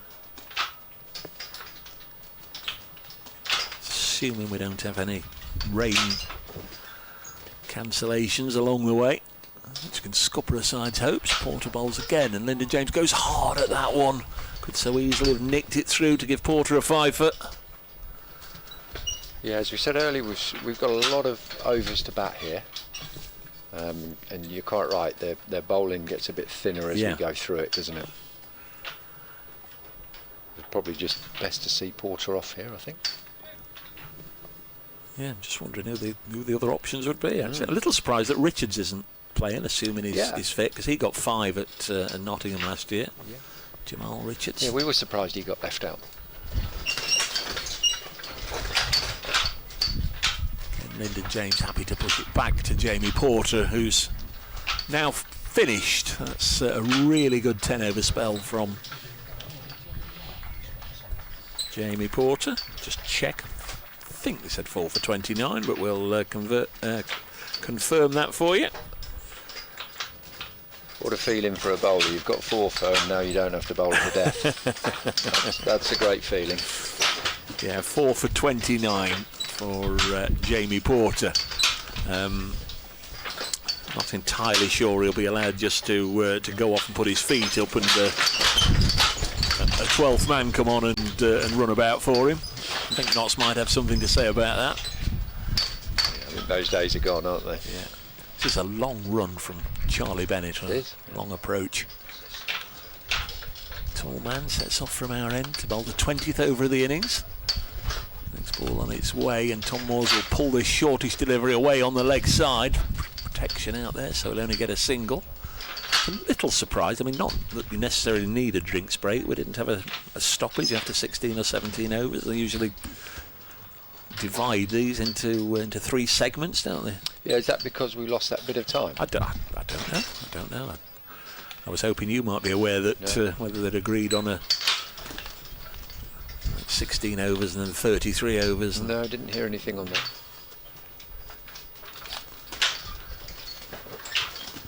Bennett to LJ, and Lyndon pushes this back to the bowler. I think much of the umpire's briefing out in the middle, went out for the toss, was about the blustery conditions, and there are regulations in play now, or in force now, aren't there, with the dragging the tarpaulins on, the protective sheets, the covers, and if the wind is too strong, then the ground staff are just sort of left to their own, well, not left to their own devices, but they have to leave the covers as they are, which is nice looking shot from Lyndon James through the offside. Great shot. And he will get a boundary. It's a bit of a signature Lyndon James cover drive, that, isn't it? Lovely shot, really nicely played. Yeah, I don't think they can touch them if the breeze gets up to a dangerous level. Really? So that's the end of the game, if that stays all day? Effectively, yeah.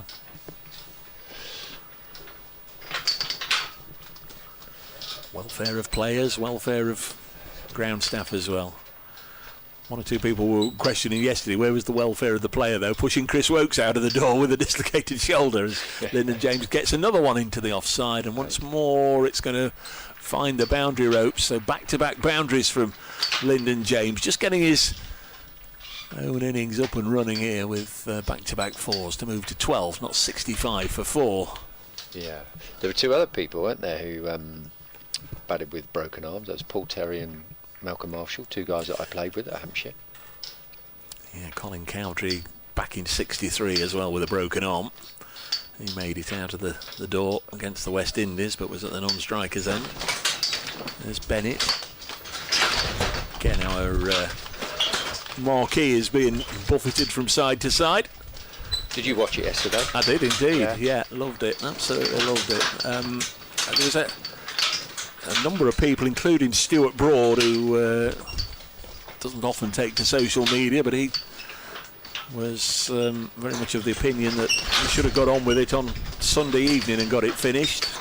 Apparently they called it off, and then typically the rain dried up, the sun came out, and within 10 minutes they could have got it on and got it finished on Sunday evening, but it did make for a dramatic finish yesterday. Oh, it's brilliant, wasn't it? It was pure theatre to watch.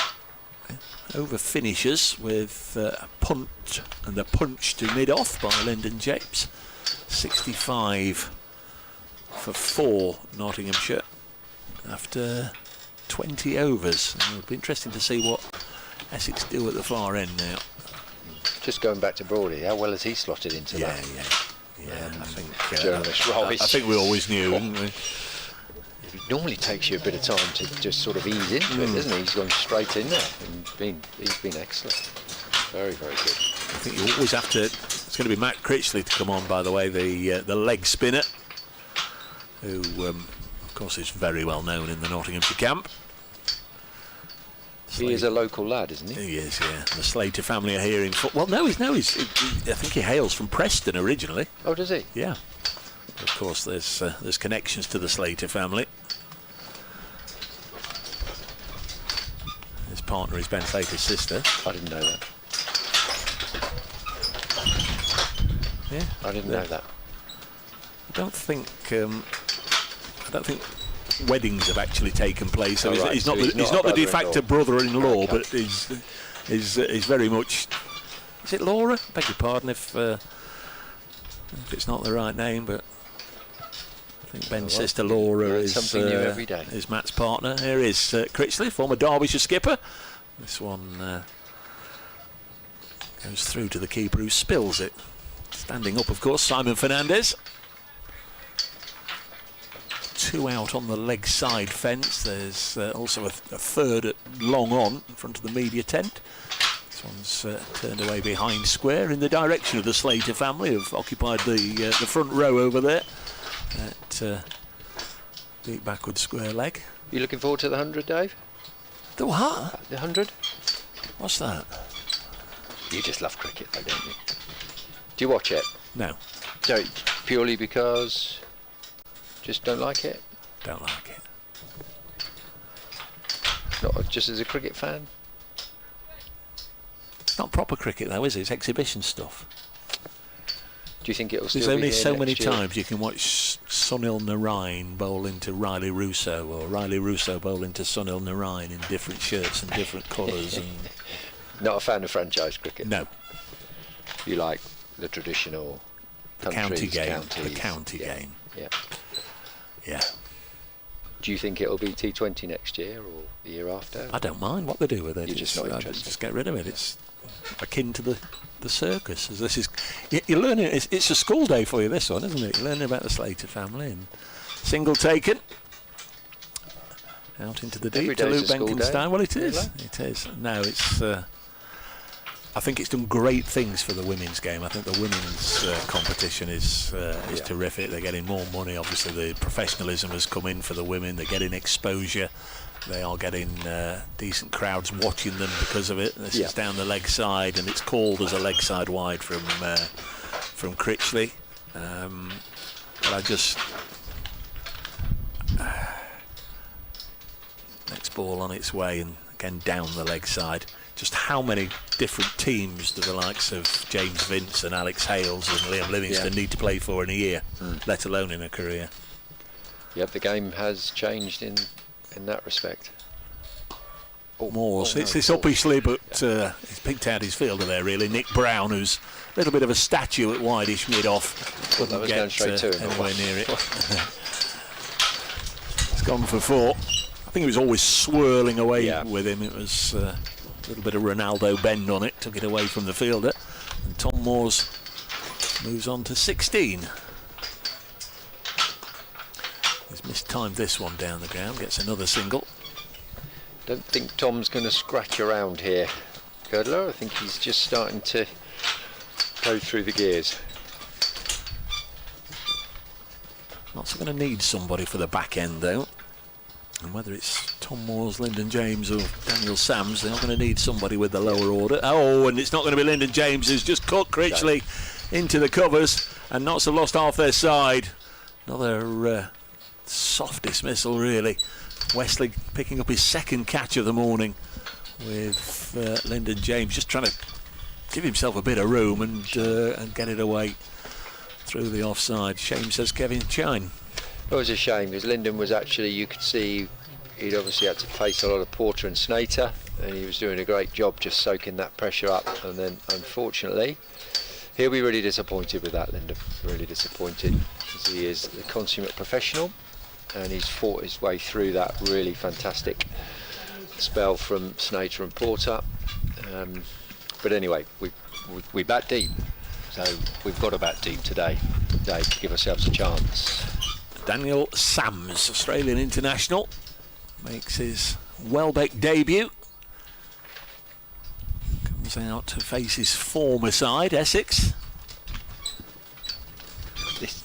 He does strike it well, doesn't Crikey. he? some big bombs at Edgbaston in that incredible run chase. There's one at Trent Bridge that landed on the to my right from the red. Well, it'll have been above where you are this year. He hit one enormous one. Third floor. Yeah, he hit one right up there. It was a big hit. Yeah, he is a clean striker of a ball. How did you assess his overall blast performance? Not digging him out to be critical. You've worked with Shaheen Shah Afridi, who seemed like he could win a game almost on his own. I mean, that sensational over where he got 4 wickets, typically in the match that Notts lost. But it never looked like Dan was going to rip through a side, yet he always got in the wickets, and as I say, he always got runs as well. It's going to be Noah Fain to have a bowl here.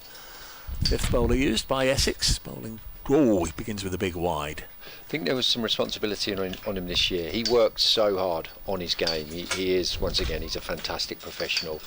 I think it was tough for all the bowlers this year, especially if you've got Trent Bridge as your home ground. I'm not making an excuse, it's a fact. You know, it is it's a high scoring ground, especially when you've got attacking batting lineups ahead of you, which all of them are like that now, aren't they? But let you carry on here, Dave. Noah Fane bowling round the wicket, and that's a better line, a little bit of bounce, just shaped away from Tom Moores as well as it goes through to the keeper. I mean, and once again, T20 cricket is very strange, isn't it? Because you can watch the same ball 10 times from 10 different people in 10 different games, and there'll be 10 different outcomes for the ball. Yeah. T20 cricket is very, very unusual. You know, he got 4 for, didn't he, in one of the games, and he would have actually said that he probably didn't bowl as well as he could do, but then he'll bowl better on other games and he might have gone for 60. And I think that generally is bowling at the moment in T20 cricket. Big wide to start with, decent second ball to follow from Noah Fane. This one's dragged down by Moores and he'll get at least a couple. Just need to... Oh dear.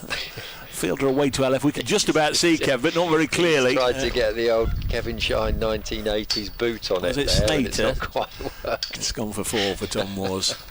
That was an old-fashioned bit of fielding there. I've got some time for that. So another boundary to Moores. I think it's gone on the board. 79 for 5 now, Notts. There's Thane into Tom Moores. Short and pulled away Down. the air, Oh, and it's gone through his gone hands. through the Through his fielder's hands. I'll just have to check here whether it's... I think it went for 6. I was going to say whether it's been helped over the rope on the full. Burst through his hands. Oh no, it's 4. No, they're given a 4. Is it Slater out there on the leg side? Now, one thing that Tom has done in his, with his new white ball contract, he's got himself really strong, and you can see that's burst through his hand. Yeah. Slater will be disappointed, but he hits it so hard now. He really does. We're talking about the blast bowling. You're traditionally a fast bowling coach, or you are the fast bowling coach. Do the spinners come under Ant's jurisdiction, or do you offer a little bit as another wide delivery from... Oh, it's not been called. That looked wide. I'm going to say probably the biggest advancement in all amongst all the bowling group was Matthew Montgomery. Yeah, well, I didn't actually do the T20 blast this year as bowling coach. I didn't do that. I spent my time with the second team. So Ant did the spinners, and Ant is pretty much the best spin coach there is around. Yeah. Certainly that I know. He is a fantastic. I mean, you look at that stable of spinners that he's now developing. Fane. Bowles. Moores has leathered this one behind square on the leg side. Not entirely sure it was meant to go there, but it doesn't matter when you hit it as powerfully as he does. Another boundary, and Tom Moores is just dragging Notts back to a position where they can go on and put a score on the board. They'd hope they would defend. I was going to just praise Matthew Montgomery for his performances, and obviously, you know, it's been so difficult to get him in the side. Yeah. I think he's gone with everybody's best wishes. Gone to Derbyshire, and Moores has taken the aerial route this time, and That's 6. That has gone away out of sight A into the next field and away for the first 6 of the innings. So Tom Moores just opening his shoulders here, and this is a problem for Tom Westley and his side, because that was the first over bowled by Noah Fane, who clearly has been identified as Essex's 5th bowler in this attack. So there might be a problem or two for them just to sort out. 93 after 22 overs, the Notts score. So just go back to the question you asked on Daniel's son. Fantastic professional. Worked as hard as he could. Didn't quite go for him in the T20. And then talking about Ant Bota and the work that he's done with the spinners, that has been outstanding. And it is a shame to lose Monty, and you can understand why that has happened, because Monty wants to play. Just looking at the score from Cheltenham, where Gloucestershire are playing Derbyshire. Well, that's a different Gloucestershire 166 for 2. James Bracey just been bowled by Matthew Montgomery for 83. Yeah. Montgomery 5 overs, 1 for 29. So he's got his Derbyshire debut. And we're all pleased about that. Here's Matt Critchley. Got a wicket in his first over. He's bowling to Daniel Sams, who's just watched from the non-striker's end as Moores made hay in the last over. His first ball, I think a genuine leg spinner, goes through to Fernandez.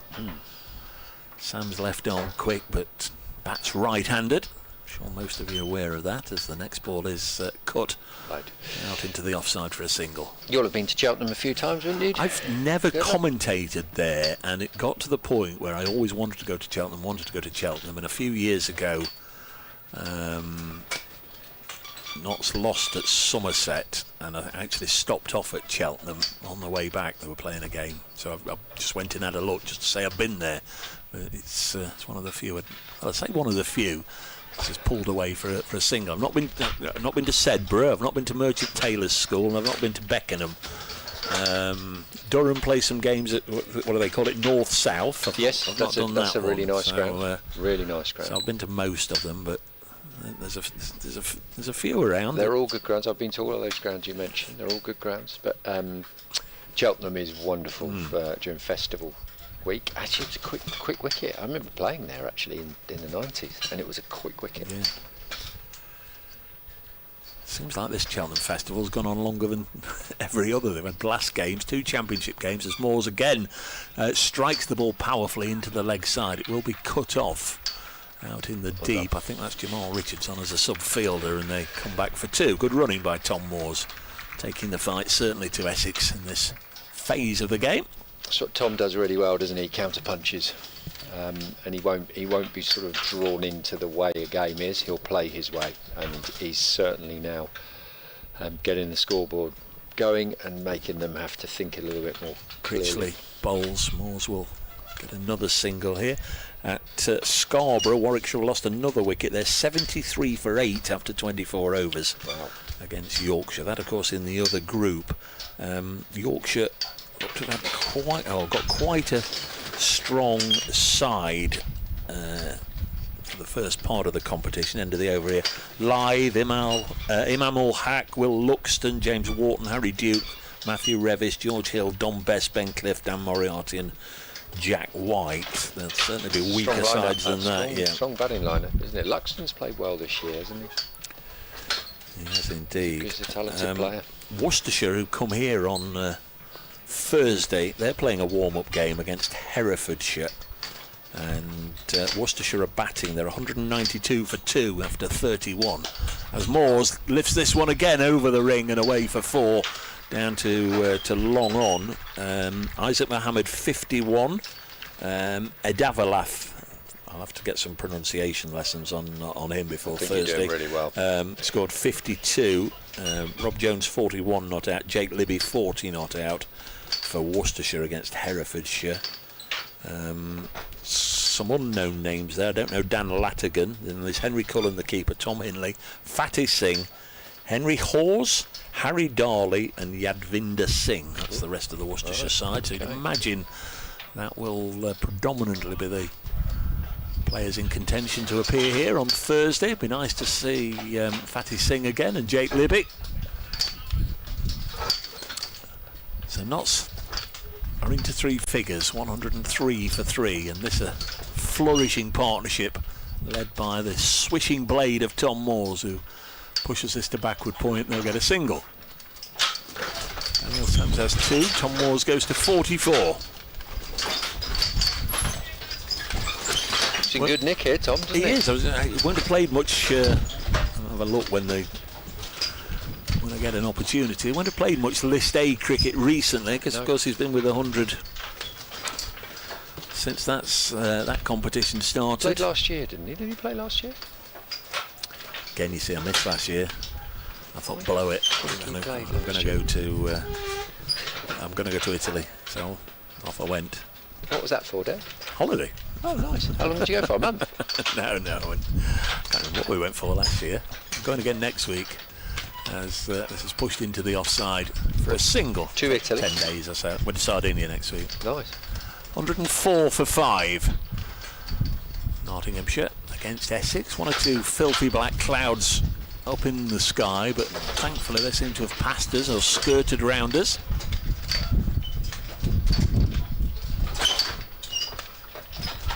does seem to be getting a little bit more cloudy, doesn't it? Does. The blue It does. skies disappeared. Started at 11 o'clock. We had a brief interruption about 10 past for 5 minutes as Daniel Sams drops this on the leg side, and there's no run. There's a single, I beg your pardon. So Noah Fain now to bowl to Tom Moores, and Moores certainly went after him in the previous over. Good cricket that from Daniel Sams, getting Tom back on strike.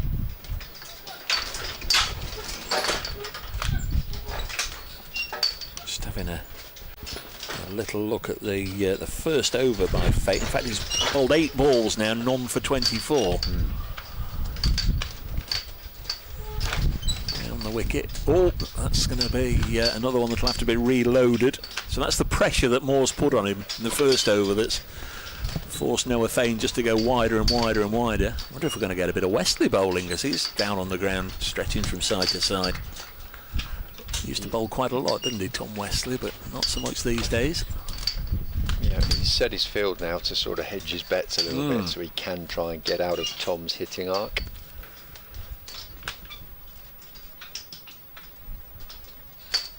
The last one was off the cut strip. This one is wide enough, but Moores will just get on top of the bounce, ease it out to Benkenstein on the offside, and there's no run.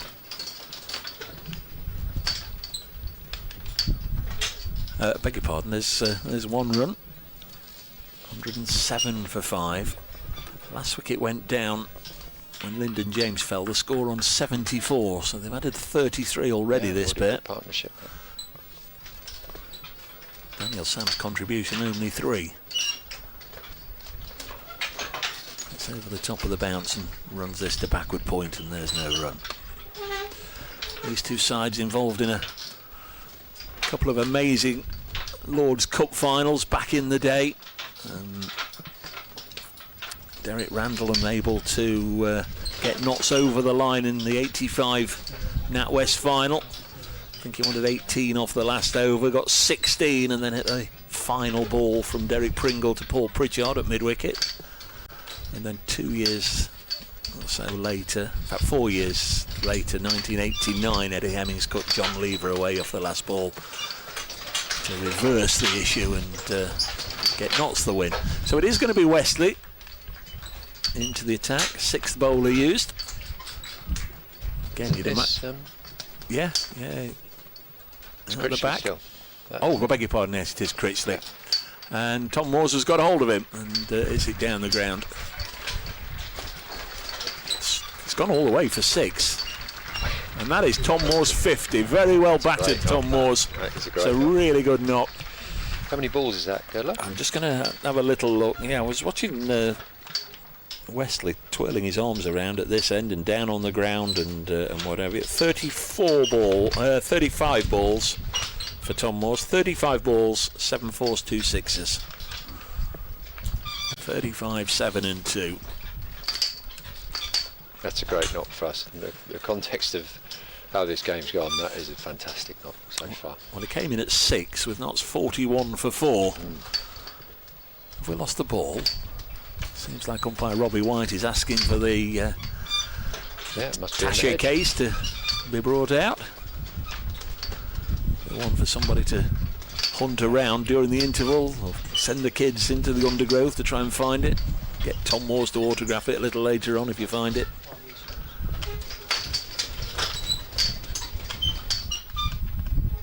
So Notts up to 113 for 5. Here on the Nottinghamshire Club live stream.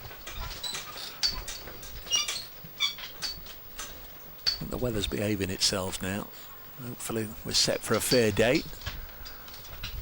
Decent numbers in, as you'd expect and hope for in the summer holidays. I know, of course, there's still a lot of people out there with a working week, but there's a goodly number of people who've come along here. It's always well supported, the outgrounds, isn't it? Yeah.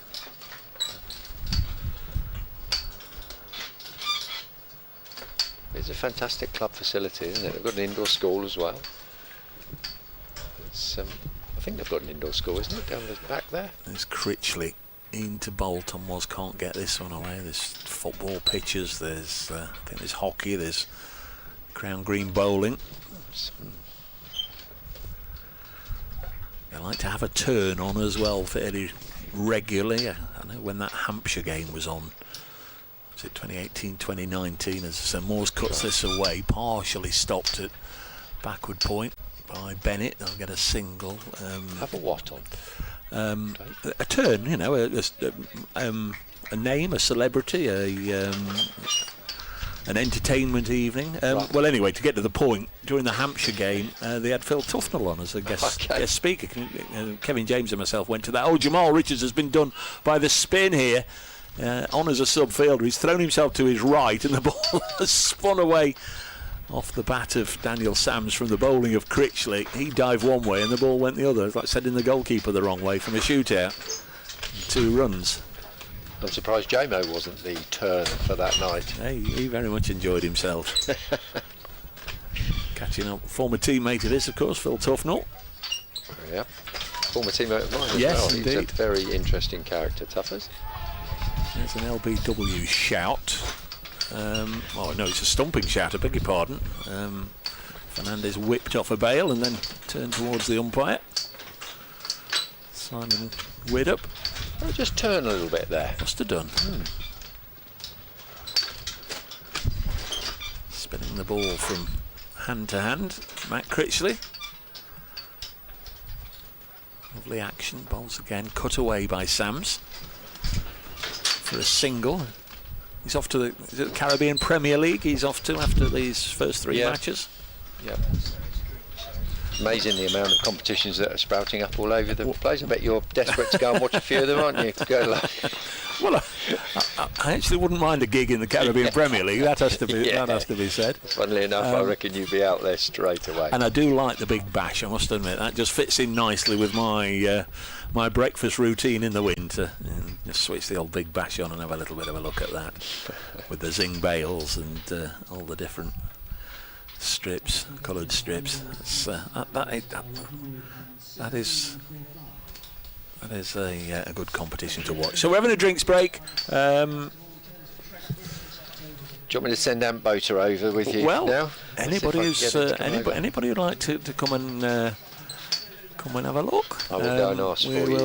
We will happily get through the day otherwise, but great to spend a little bit of time with Kevin Shine, the Notts bowling coach. Many thanks for coming round, and good luck. Give our best to everybody in the changing room, and let's hope we can see Notts.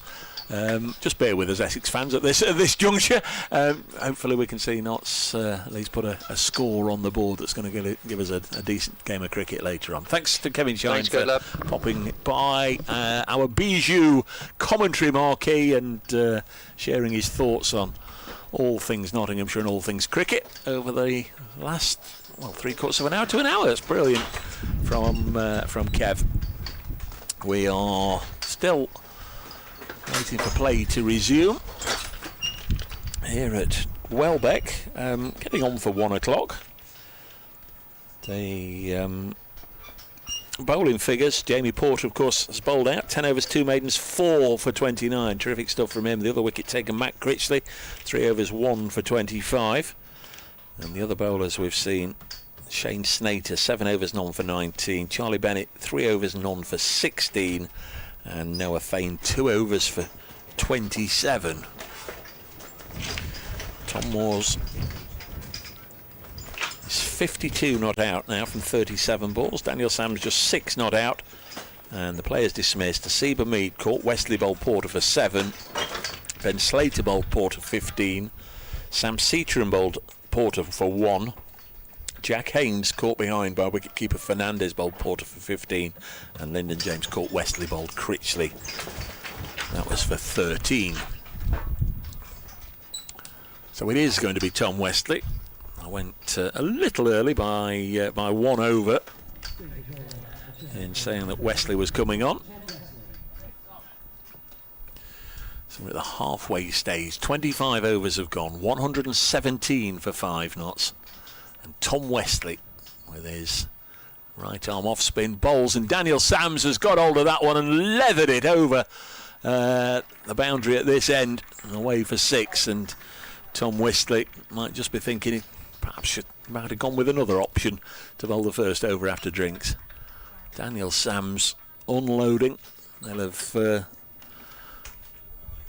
come up against each other many times in the past. I'm sure somewhere along the line they'll have played against each other, but they've certainly played with each other. As something blows across the ground. Where's that come from? A cloth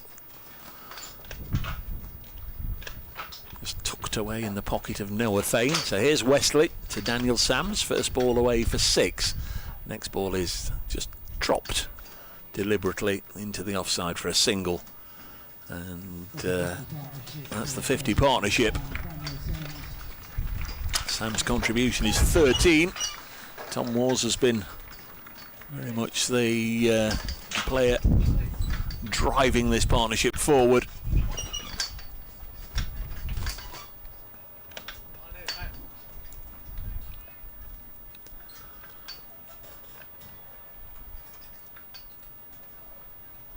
Moores the left-hander on the strike. Wesley just has a look round at the field he's got. They're up on the offside, out on the leg side. Ball's now down the leg side, and Tom was trying to whip it away, but the ball was already making contact with the pad.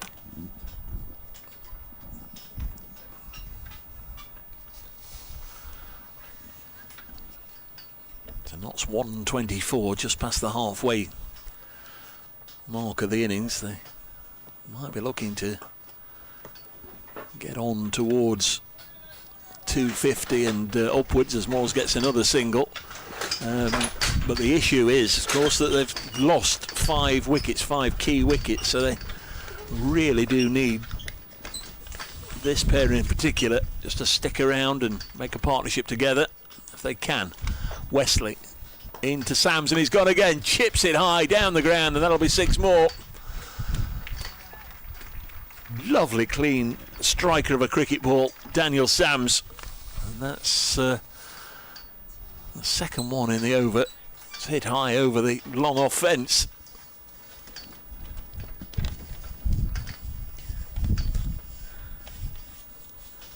Did seem as if Essex would be reliant upon steady 5th or 6th bowler to get them a little bit out of trouble, looking at their line-up today as Sams defends. That's the end of the over. 131 for 5, but all of that seemed irrelevant when Jamie Porter knocked over the top 4 fairly quickly.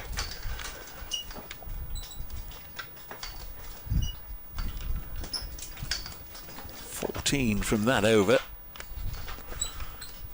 Couple of 6s, couple of singles.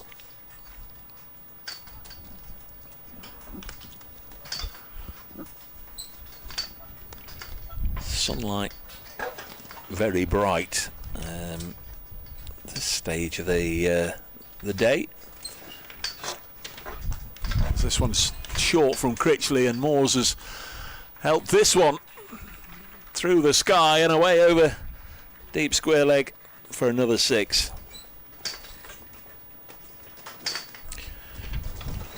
Outlaw Chris in touch. Come on, me lucky lads, he says.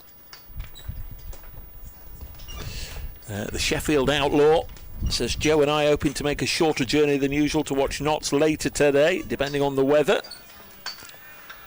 As Moores gets hold of another one and pulls that one away, and that'll be 6 more.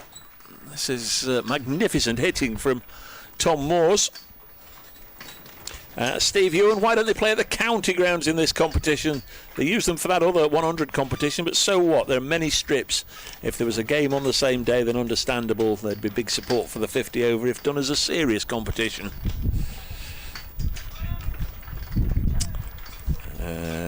Ed, good afternoon, Dave. You've just mentioned the Warwickshire versus Yorkshire scorers. The game's at Scarborough, and the bowler doing most of the damage is Cliff. Is that nominative determinism? If I knew what that was, Ed, I could help you, but great stuff. Cliff at Scarborough. Nominative determinism. Thank you, Ed. Critchley to Moores. Deflects this behind square. Porter with a sliding stop. And only a single is taken.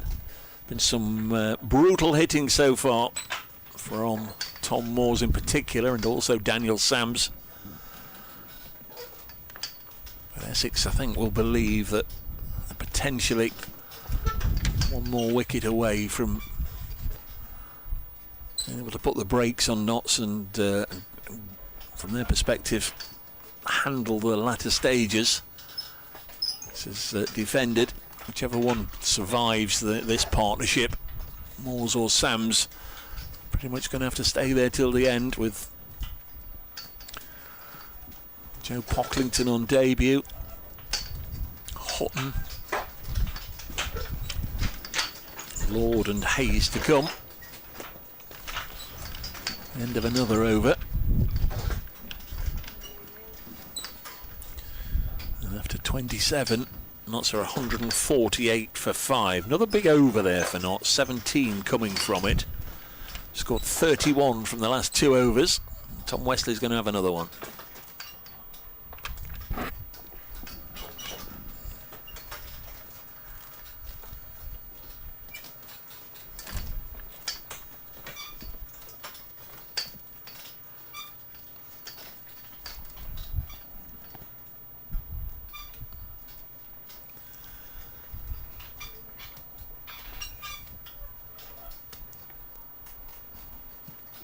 Wesley being very deliberate with his offside field. He's got a backward point, a square point. Man at cover. First ball dropped on the leg side by Tom Moores, and there's no run.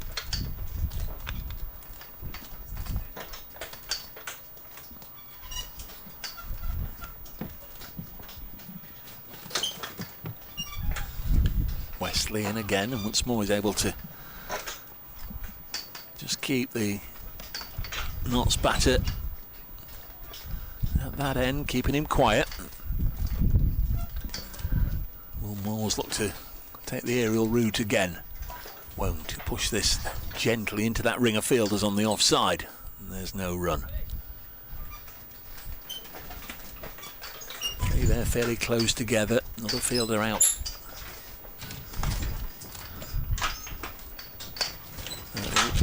Long off, and this is cut through the offside, and Moores penetrates the gap and will get a boundary and take Notts up to 150. And this has been a really excellent knock from Tom Moores. Fabulous ball striking, and he's up to 74.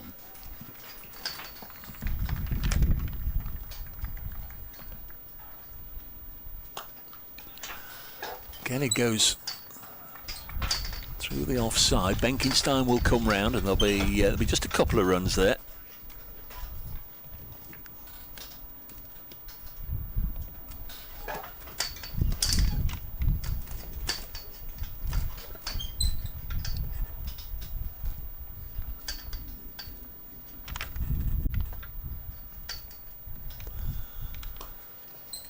Nicely played for another single. 155 for 5. Better over for Essex and their skipper. 7 from it nonetheless. We've got 22 overs left in the Metrobank One Day Cup competition at Welbeck.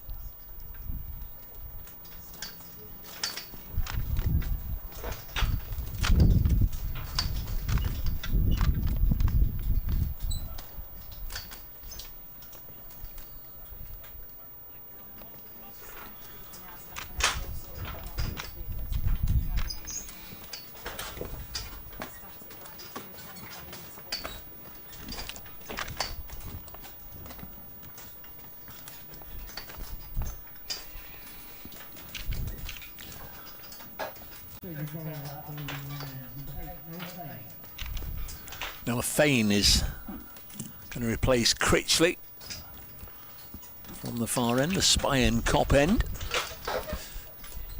Tom Moores meanwhile has just gone past his best score in List A cricket.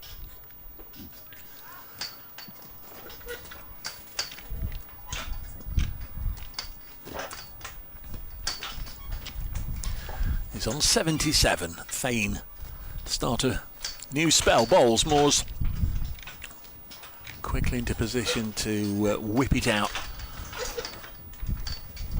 onto the deep mid-wicket fence. He goes to 78. 155 for 5. Nottinghamshire 4 wickets to Porter, 1 to Critchley.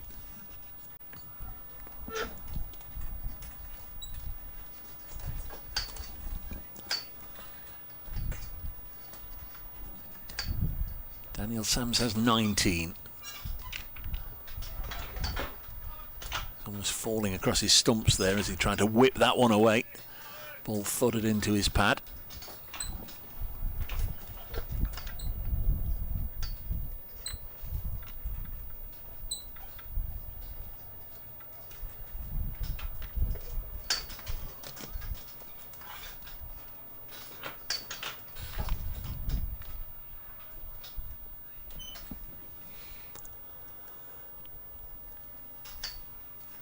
Fane bowls, and Sams can't get it away. Notts haven't beaten Essex in one-day cricket in Nottinghamshire since 2000. That was in the old Norwich Union League, the Sunday competition that just took over from the John Player competition. So that's 25 years since Notts have beaten Essex in one-day combat in Nottinghamshire. They've won 4 matches since then in Essex. Sams will clip this over the bowler's head and settle for a single. Won at Colchester in 2006 and have won the last 3 meetings down at Chelmsford, 2015, 2017, 2023. That 2017 one was the semi-final where 4 players scored centuries and Notts chased down about 370 to win. Alistair Cook and Ryan Tender-Scarter getting hundreds for Essex, and then Samit Patel and Stephen Mullaney replying with centuries for Notts. It was a fabulous, fabulous game of cricket, that one, and Notts of course went through to the final where they beat Surrey. 159 for 5. So Moore's on 78, back on the strike. Essex just utilising the little period between deliveries to get the feel right. Fernandez, the wicket-keeper, bringing Charlie Bennett up from the third-man fence inside the ring. Tom Westley's gone out from mid-off to long-off. And Fane to go round the wicket. Bowles, and Tom Moores has got underneath this one and pulls it out into the deep, and it falls shy of the fielder. I think that's Charlie Allison out. Deep mid-wicket, and it's just a single.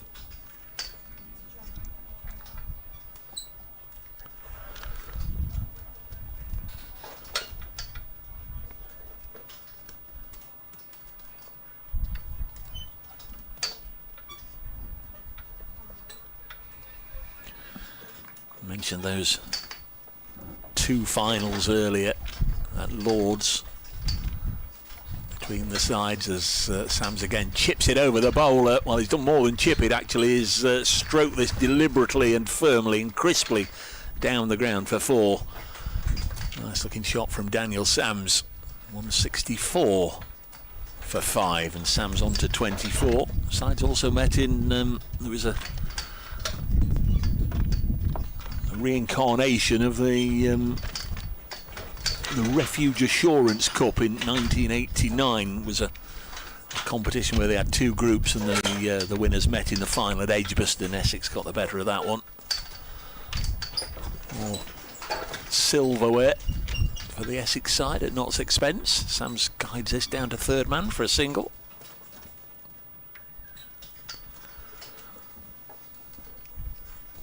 Third year running that these 2 sides have been drawn in the same group. It's one of the great mysteries, of course, when the draw takes place. Who does it? Who supervises it? Who's aware? Just suddenly appears along with the other fixtures when they come out in November, but this is the third year in a row that these two sides have been in the same group, and last year at Trent Bridge, Essex were comfortable winners. Notts were bowled out for 218, with Jamal Richards getting 5 for 31. He's 12th man today here. Matthew Montgomery top scoring for Notts with 52, and then Essex romped home 219 for 3 with an unbeaten century from Robin Dass, who will more than likely open the innings for Essex later on. It's going to be Charlie Bennett to bowl this next over, the 30th of the innings. Daniel Sams on strike. Bennett in now bowls, and Sams just groping at fresh air outside the off stump. It goes through to the keeper. 165 for 5. There was a time where he used to almost bank on the final total in a one-day innings being double that of the score at 30 overs. Well, crikey, Notts would bite your hand off now to get something around about 330. It's a tall order considering they've lost 5 key wickets. Here's Bennett in again to bowl to the Australian Daniel Sams, and again he's happy just to ease it out onto the offside, and there's no run. Breeze has certainly dropped. Our Bijou marquee isn't swaying about in the breeze anymore, being tethered to the ground for all it's worth.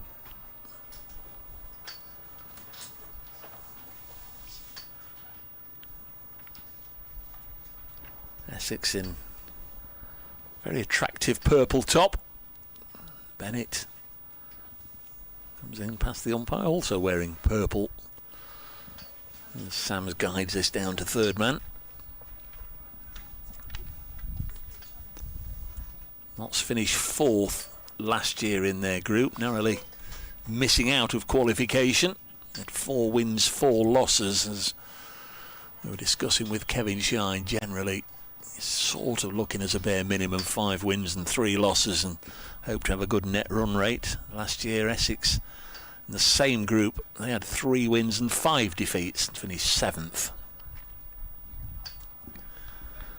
Neither qualified in 2023 for the knockouts. Notts did in 2022, losing to Lancashire up at Blackpool, you may remember, a couple of years ago. Next ball pulled away by Moores. There is protection with Noah Thane out there for a single. And Tom Moores will move on to 80. And in 2021, Essex qualified for the knockouts. They beat Yorkshire at Chelmsford in the eliminator, if you like, the quarter-final, but then lost in the semi-final to Glamorgan at Cardiff, and Glamorgan went on to win that first Trent Bridge final, beating Durham.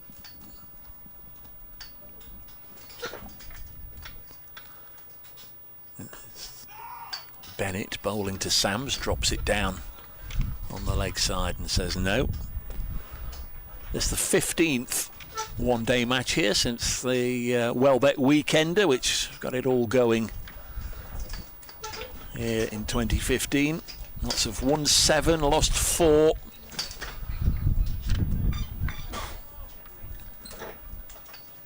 Two were lost to rain, 1 to COVID.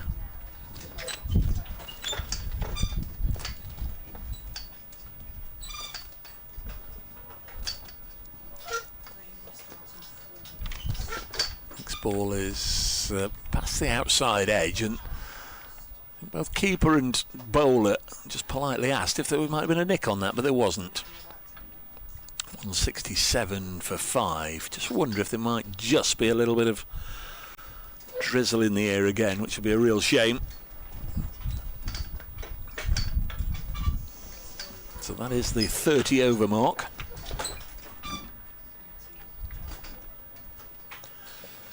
Notts' highest score on this ground was back in 2016 when they scored 340 for 7. In fact, the rain is now blowing right across the ground, and very quickly the umpires call a halt to things with the rain coming down as heavy as we've seen. 340 for 7 after 30. Tom Moores is 80 not out, Daniel Sams 26 not out, but the rain has appeared again over our right shoulder and sweeps across the ground, leaving everybody just a little frustrated, and all the spectators raising their brollies or scurrying for cover. So Notts lost 5 wickets. Seabermead caught Wesley bowled Porter for 7. That was 22 for 1. It became 32 for 2 when Ben Slater was bowled by Jamie Porter for 15. Jack Haynes was caught behind.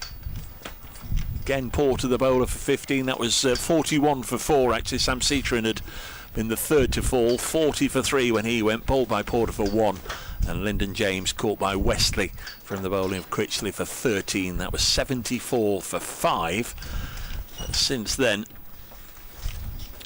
we've seen Tom Moores and Daniel Sams move the score on to 167 for 5. They've added 93 together in pretty good order. Tom Moores 80 not out, Daniel Sams 26 not out. But the rain has forced the players from the field. Just looking at the skies, no immediate prospect of any blue sky in the next few minutes, so there'll be a little bit of a hold up here. Hopefully it won't be too long, and when the players return to the middle, we'll bring you some more commentary.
Well, welcome back everybody to Welbeck, where thankfully, as you can see, the conditions have improved just as dramatically as they deteriorated. It's one of the features of this part of the world, this vast open space where when you get gusty days like this, you can have periods of relative calm and dry weather, and then a rogue cloud will hit you.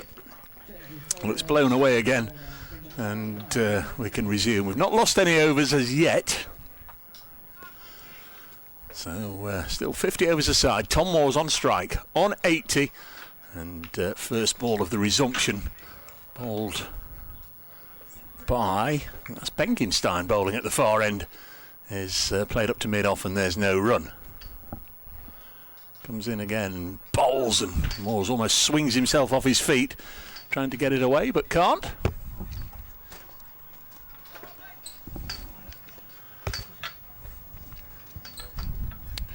Luke Benkenstein getting 3 dots in a row.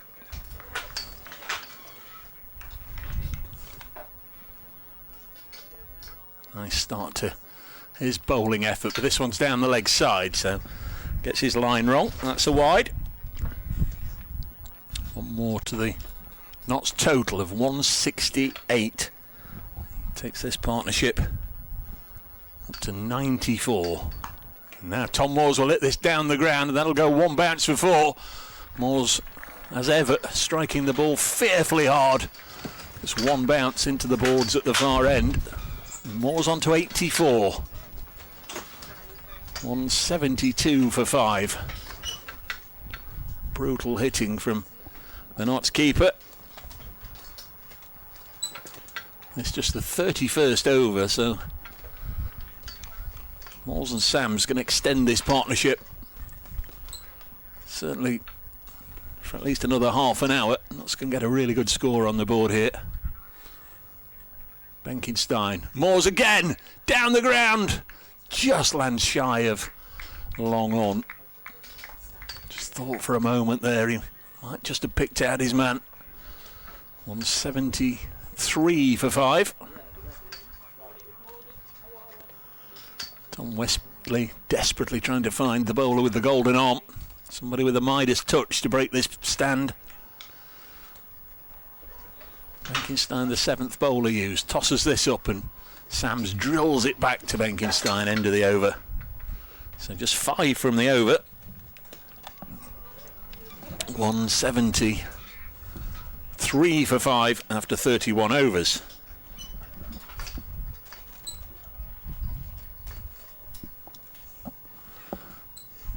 We're going to get Charlie Bennett to the attack from this end.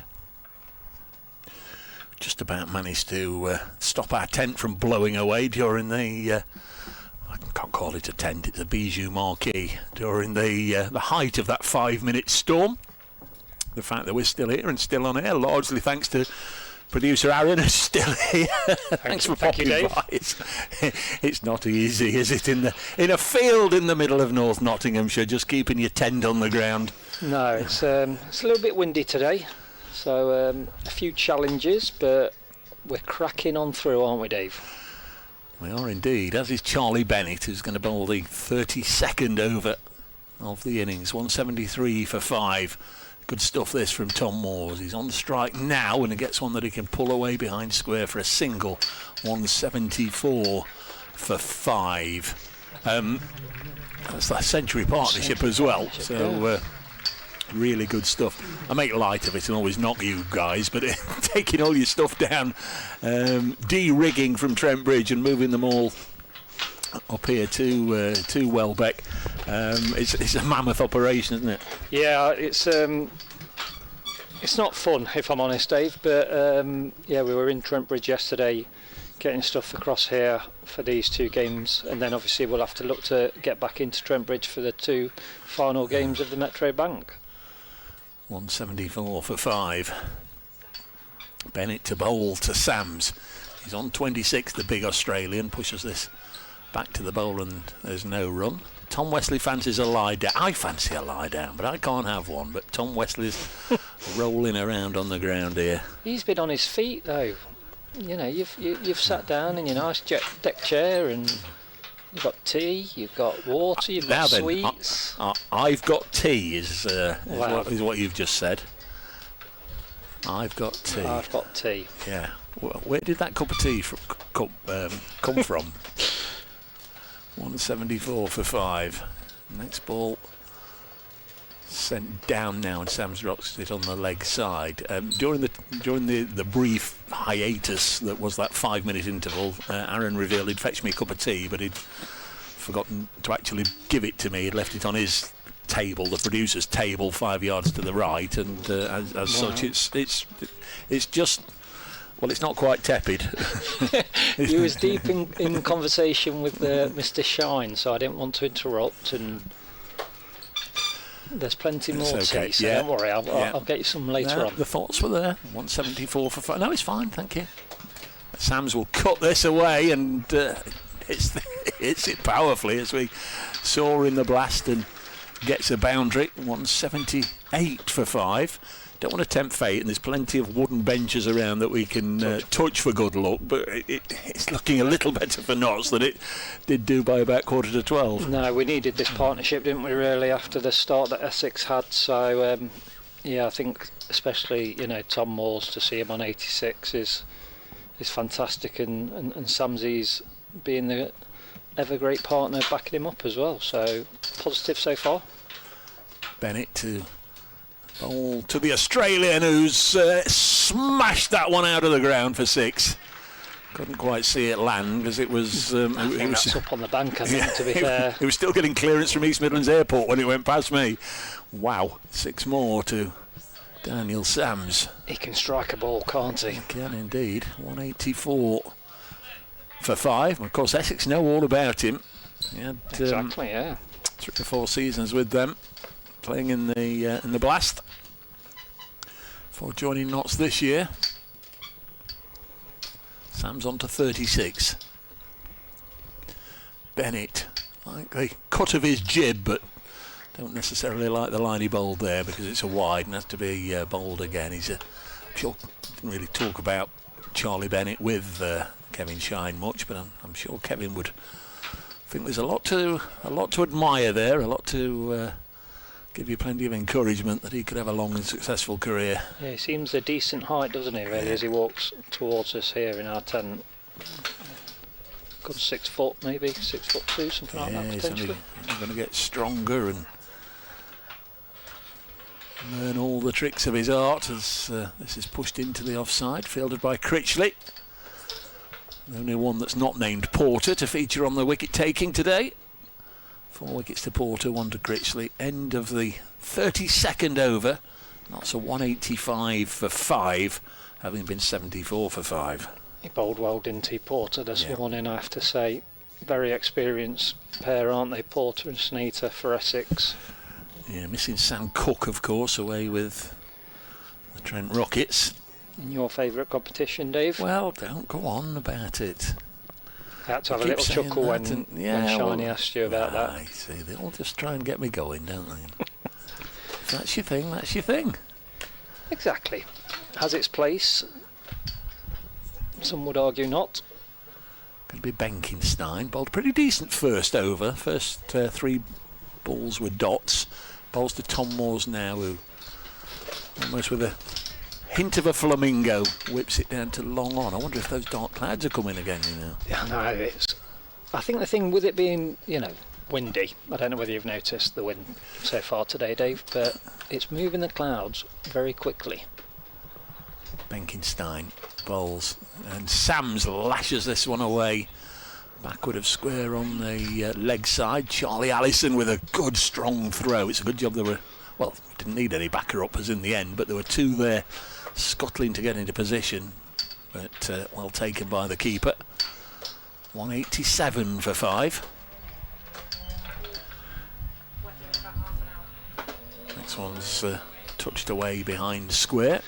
Was that a report from the meteorological office there? I was going to say the big boss just said weather in half an hour apparently. So Is that good weather or bad weather? I'm going to go for the latter, I think.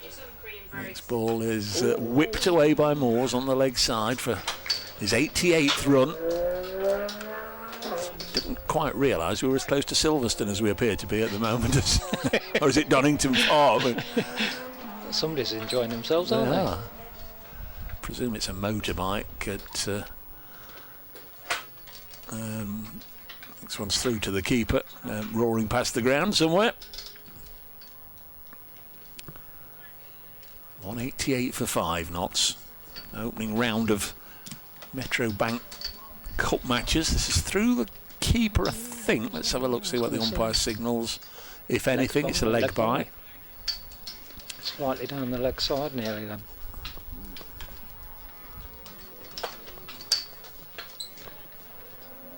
Who do you think's, what team in this competition, Dave, do you think will be looking at it as a good opportunity to get their name on a trophy? It's a competition where those counties that haven't lost as many players have done well in the past, and we're thinking Glamorgan, Durham, Leicestershire. Leicestershire, a few years back. I've got one here for you, and this is going to come as a crikey. Oh, scaring me now. It should do as well. Should it? You're going to tick it off here. 189 for 5. Won't be the first of today anyway. Steve Ewan says last year the exact same thing happened with the pole or whatever it is squeaking and banging into something in the wind. I could put a line in here saying, can you ask Aaron, but he hasn't. He's put, can they not work it out and put some padding or something or move it a bit to stop it squeaking? There you go. You've known me for a few years now, Brace, and I take responsibility for things that are my responsibility. Unfortunately, this marquee is not my responsibility. Oh, it's like that, is it? Your team isn't a team. There's individual pockets of responsibility as Allison bowls again to Sams, who works it away on the leg side. And Daniel Sams will... No, he won't come back for 2. 190 for 5 for a single. I can assure, who was it again that sent Steve. Steve. Yeah. Steve, if you're still listening and you're still with us, I will pass on your concerns to the relevant people, and all we can hope for is to be a little bit better in 2026 if we are here. Well, you're here on Thursday. That's a very good point, Dave, but hands not ones. GB has been in touch as well as Allison comes in, bowls to Tom Moores, will drop it on the leg side, get a single. Dave, unless the graphics were wrong on the screen, it appears only 6 balls were bowled in that first over from Benkenstein that included a wide. Thank you very much. I don't know. Like Aaron, I will say that's somebody else's area of responsibility. I think, and it will be passed on to the relevant people, and we hope they can do better in 2026. Or Thursday. On Thursday. I have to speak to Roger Marshall at lunch, because I think Roger's scoring this game, isn't he, the Duke? Don't go upsetting the Duke. No. Sam's, that's banged in so short, has to be something or other, it's a wide. Couldn't quite get the line to see if it was down the leg side or it was done just on height, but my guess would be height. Simon Widdop said it's a wide, but if it's too high it's a no ball, so I think it might just have been over his left shoulder. Anyway, 192 for 5. Bennett, Charlie Bennett comes into bowl to Sams, drops it on the leg side, they go through for a quick single, in comes the throw and safely home. It was nearly not Charlie Bennett, it was nearly Gordon Bennett. 193 for 5 with a leg by.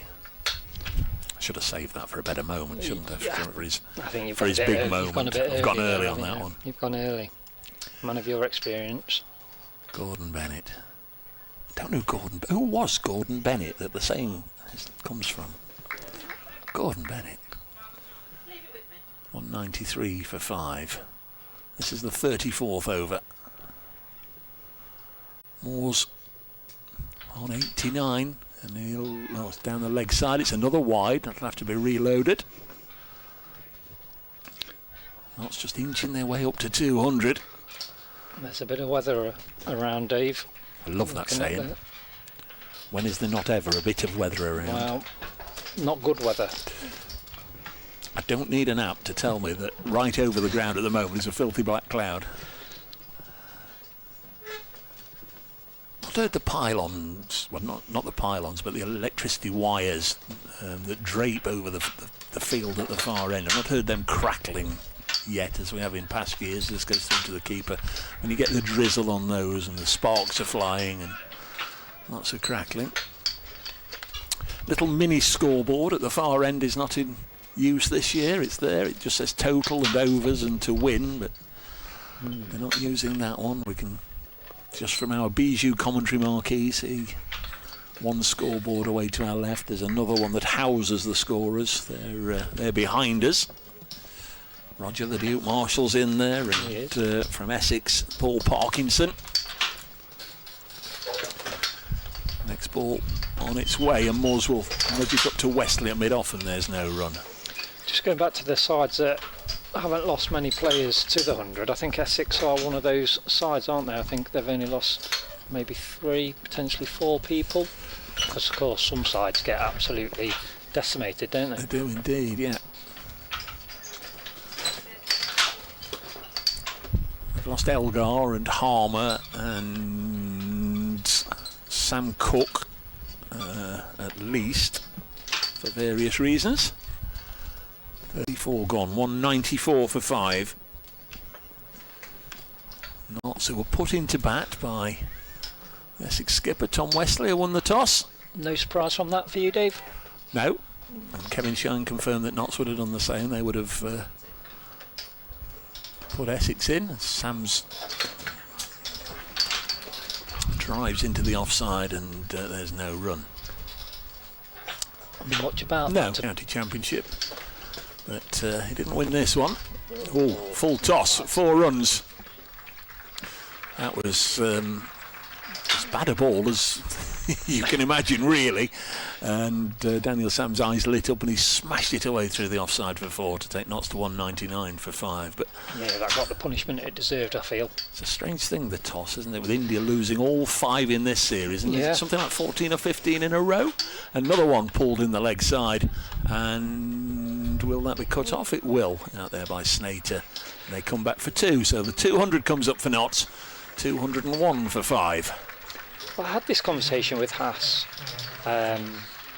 on day 1 of the last game at Trent Bridge, actually, on Trent Bridge Live, and I said, because obviously he throws the coin up in the air and the away captain calls it, but does that class as Haas winning the toss or losing the toss? Because you always say Knots win the toss, but have they?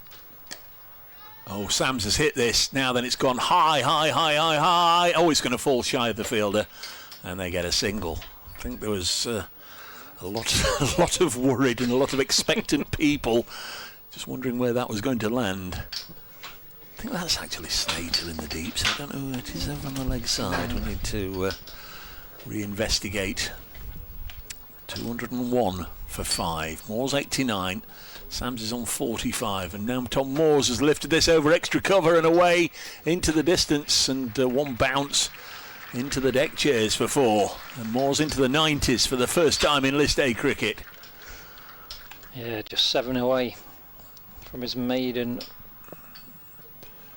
100 in this format. He's been in great nick, hasn't he, really, to be honest, this summer. He has indeed. There's Benkenstein. Balls again, and just turned round the corner, and Porter doing the fielding. Jimmy Porter was still bowling but right at the end of his spell when Tom Moores came out to the middle. Moores on to 84, 206 for 5. I think there'll be 1 or 2 in the top order, thinking they might like to have faced a little bit of Benkenstein, and who else have we seen? Bennett. A bit of Noah Fane and Bennett and Wesley. And Porter dominated proceedings, certainly in the first hour and a bit of this contest. Since then, Tom Moores has taken over, and Daniel Sam's also a growing influence. He's on 45, 206 for 5 after 35. We're into the last 15, and what can Nats get from here? I guess it's very much dependent on this pair, and how long they can stay together, or at least how long they can both or one of them can stay in the middle. Yeah.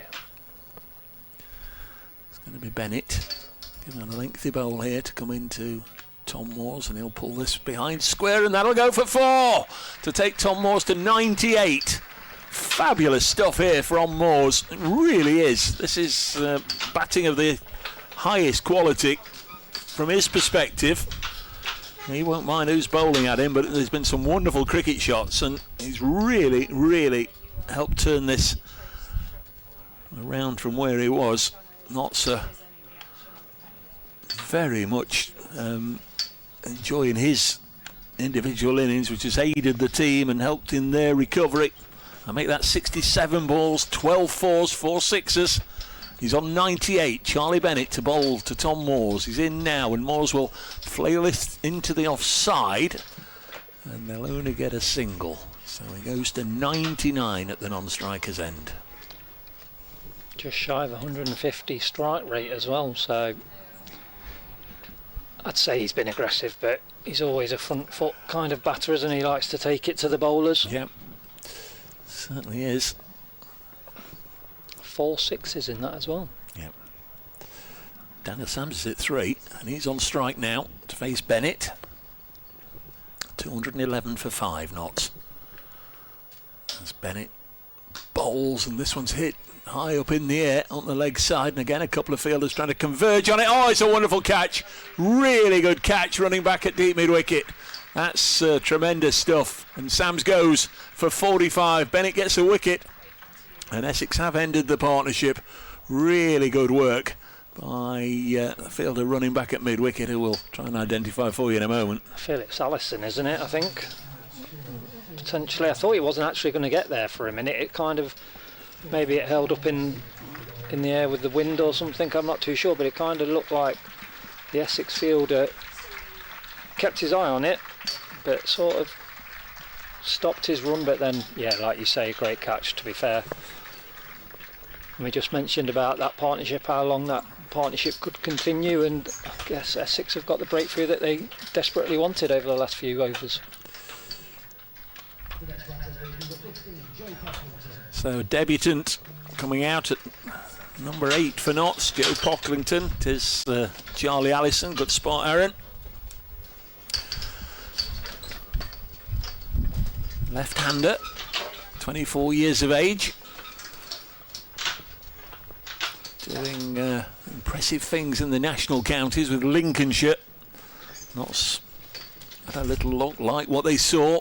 Invited him in stages to trial with them and play some second 11 matches, and has featured quite heavily over the last couple of months, and now gets an opportunity. He's been given almost like a young apprentice given a summer contract to work at a firm.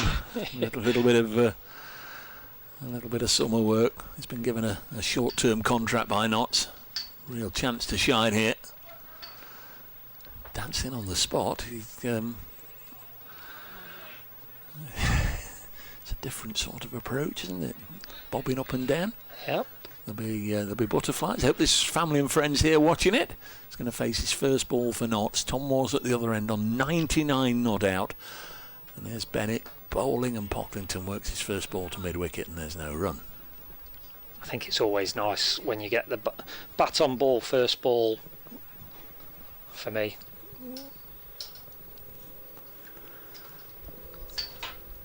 But 2 left-handers at the crease now, Dave, so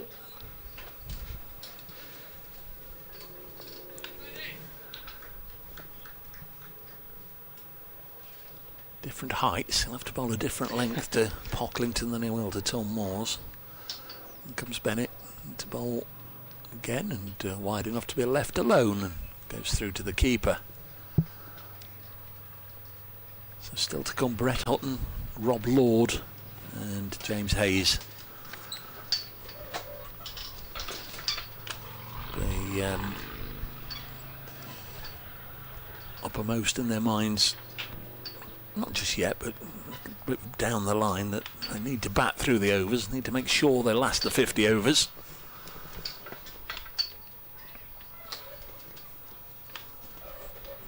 below losing Daniel Sams, but what can the rest muster? Pocklington again turns this up to Nick Brown at mid-on. That's the end of the over. 3 dots to Pocklington. Before that, the wicket, so a good over for Bennett, though a 4 and a single came from the first 2 balls, and that 4 and a single took Tom Moores to 99, and he'll be on strike at the start of the next over.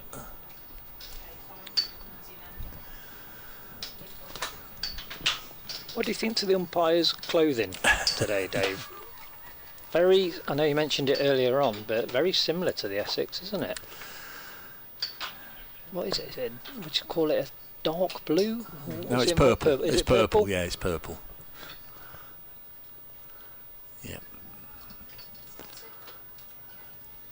New garb, new sponsors gear. Here we are then.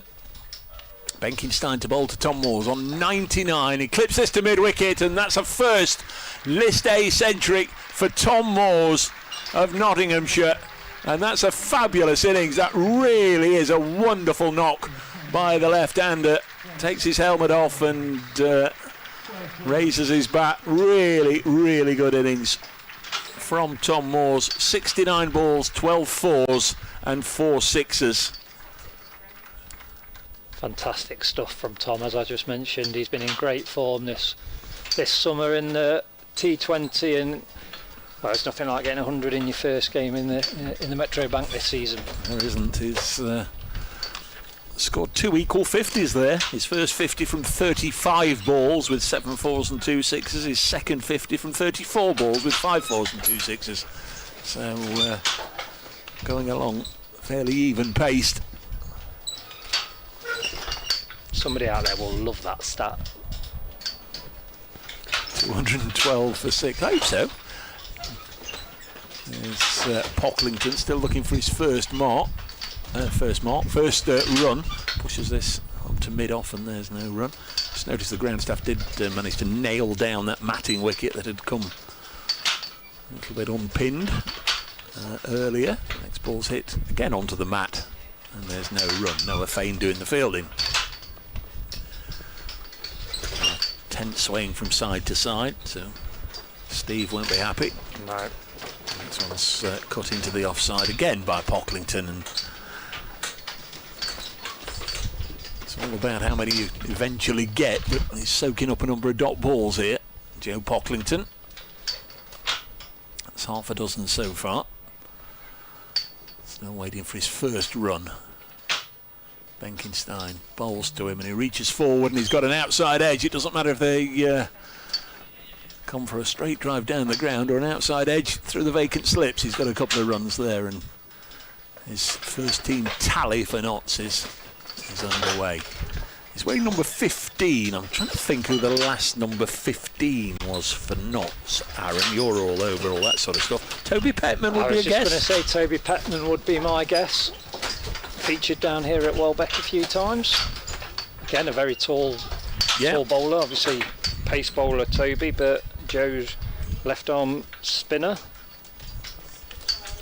End of the over, 3 from it. Significant over though for Tom Moores, getting his maiden List A 100. The start, and also for Joe Pocklington getting his maiden Nottinghamshire runs. We are through 37 overs. 214 for 6. How many can Notts get from the last 13 overs? And, what's current run rate, Dave? What's come on, 5.78 producer Kirsty says. So you do know that's not the sort of question to ask me, don't you? Really? How on earth were you expecting me to answer that? Well, you've got look. I mean, to your credit, you've got lots of paper with lots of things written down. Yeah, well, it doesn't say what the over rate's going to be after 37 overs. 214 for 6. The bowlers: Porter 10 overs, Snater 7, Bennett 7, Critchley 4, Fain 3, Wesley 2, Benkenstein 4, Noah Fain 3 overs, none for 37. Expensive, as those figures would point out.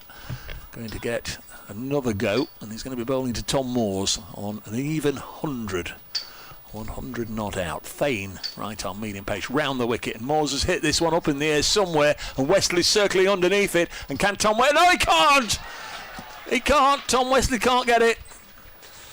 And Moores back for 2. That was swirling around all over the place, and it's right in front of us, Tom Wesley there, and down it goes. He's got a smear of sun cream on his nose and a sneer on his face as that one hit the ground.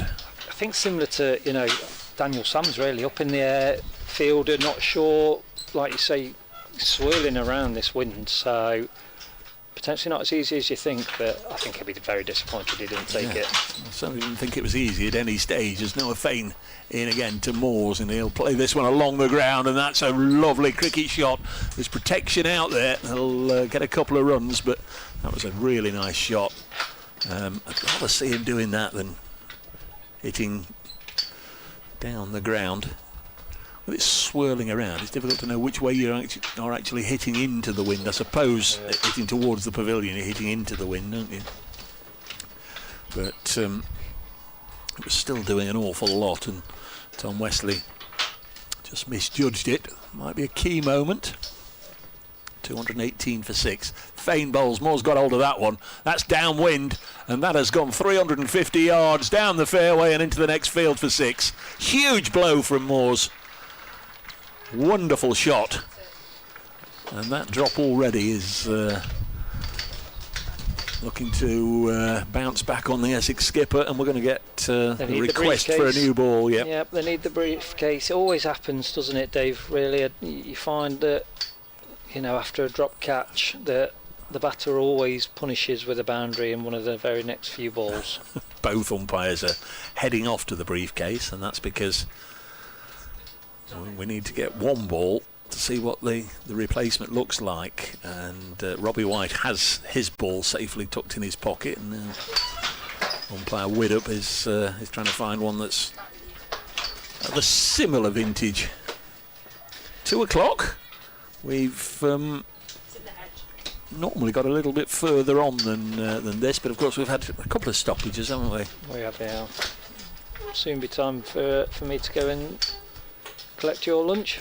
Are you on the pizza run? I'm on the pizza run today, yep. I put my hand up and said I'll do it, don't worry folks. Well, you didn't quite tell us earlier what your specific area of expertise was, and now I like to keep everybody guessing, Dave. Now you've revealed. I like to keep everybody guessing. You're on the lunch run. It will be the high spot of the day, there's no doubt about that. The wood-fired pizzas here are to die for. I think we've got a new ball for Noah Fane to bowl with. I've got it written down for you, ham and pineapple. You must be joking. We don't do fruit. On pineapples. 224 for 6. Moore's on strike. Chips this one on the leg side. He's run the first one quickly. Can get back for 2, I'm pretty sure. And he can indeed. Really good running from Tom Moores. Quick as a flash, he's on to 112. 226 for 6. Could make a mess of this next half an hour, the last 12 overs or so here, Tom Moores, if he's there till the end. Could have a very big score.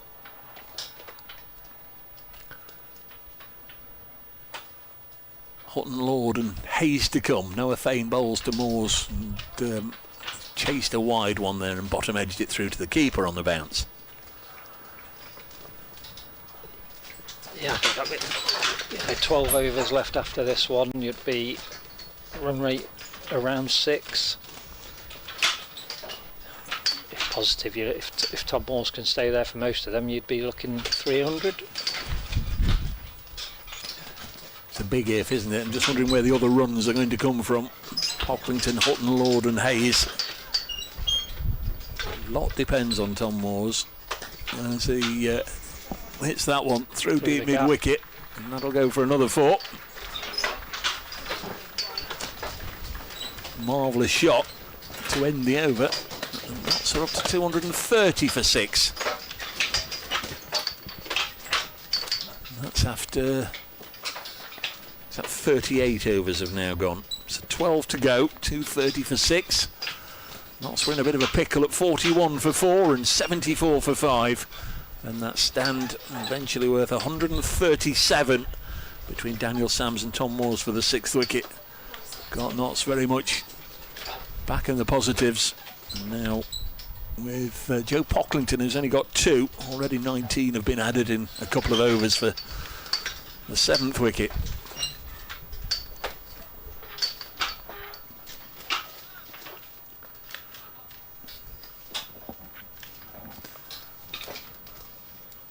Ground bathed in sunshine, but again there's black stuff overhead. I think, to be fair to the ground staff, they've not actually moved away from the covers all game so far. It's a big day, a big couple of days in the calendar for the Welbeck Club, of course. This has eased away onto the offside for a single by Pocklington, takes him to 3. By no means is this a Welbeck Cricket Club fundraiser, but there is, of course, the opportunity for, they've got their own cake stall and bits and pieces, haven't they, that the club have set up, and chance to make a bit of money. The bar, of course, the bar sales. I'm sure the club will have a percentage of the profits from those, etc. So a really big couple of days for the host club. And they'll want it to go well. Lots of volunteers on hand as Moores again. It's so hard down the ground, he doesn't move a muscle. He knew he'd timed the pants off that for 4. Mark the Mod's been in touch. Afternoon, gents, from a bright and breezy Sevenoaks. Good recovery by Notts here. Moore's loving his white ball life this year. Still need 300 though. Your choice of cake between innings will be, gents. Yeah, you've sent that twice, Mark. Your choice of cake. Now, I have to be honest here, Dave. When I went to get the tea and coffee earlier, I might have swerved into the cake stall stand. 235 for 6. Benkenstein bowls. Moores just works it down the ground to Brown at long on for a single. 236 for 6. I think I've had some nice lemon drizzle here in the past. I like a nice lemon drizzle. Yeah, that's cake. a good cake. Nice lemon drizzle. I went for a raspberry and almond cake, and the kind woman gave me the biggest slice she had. Moores again gets it past the fielders on the offside. And, I think it'll be cut off, just slightly out of our line of vision. Yeah. So it's ticking along quite nicely here. It's Pocklington, in fact, the left-hander. Both left-handers, but that's what threw me. He's on to 5. That's 238 for 6.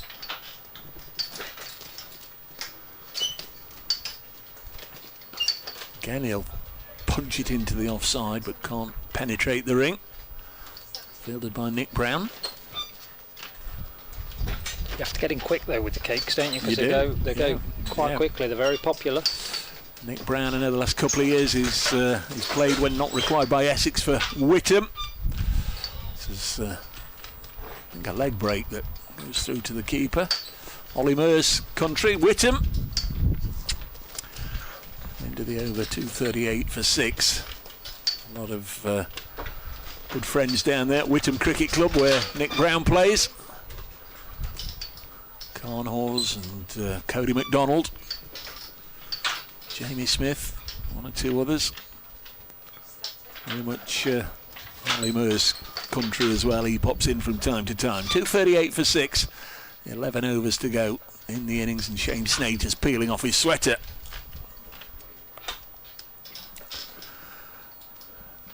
I think from Essex point of view, you want Tom Moores out now, don't you? Really?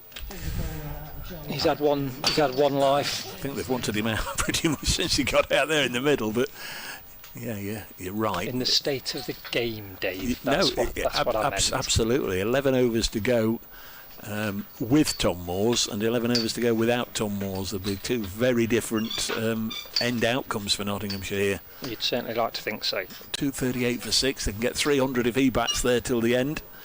Might struggle to get more than 250 if he goes. Yeah, Snater from his 7 overs at the beginning of the innings at just 19 runs.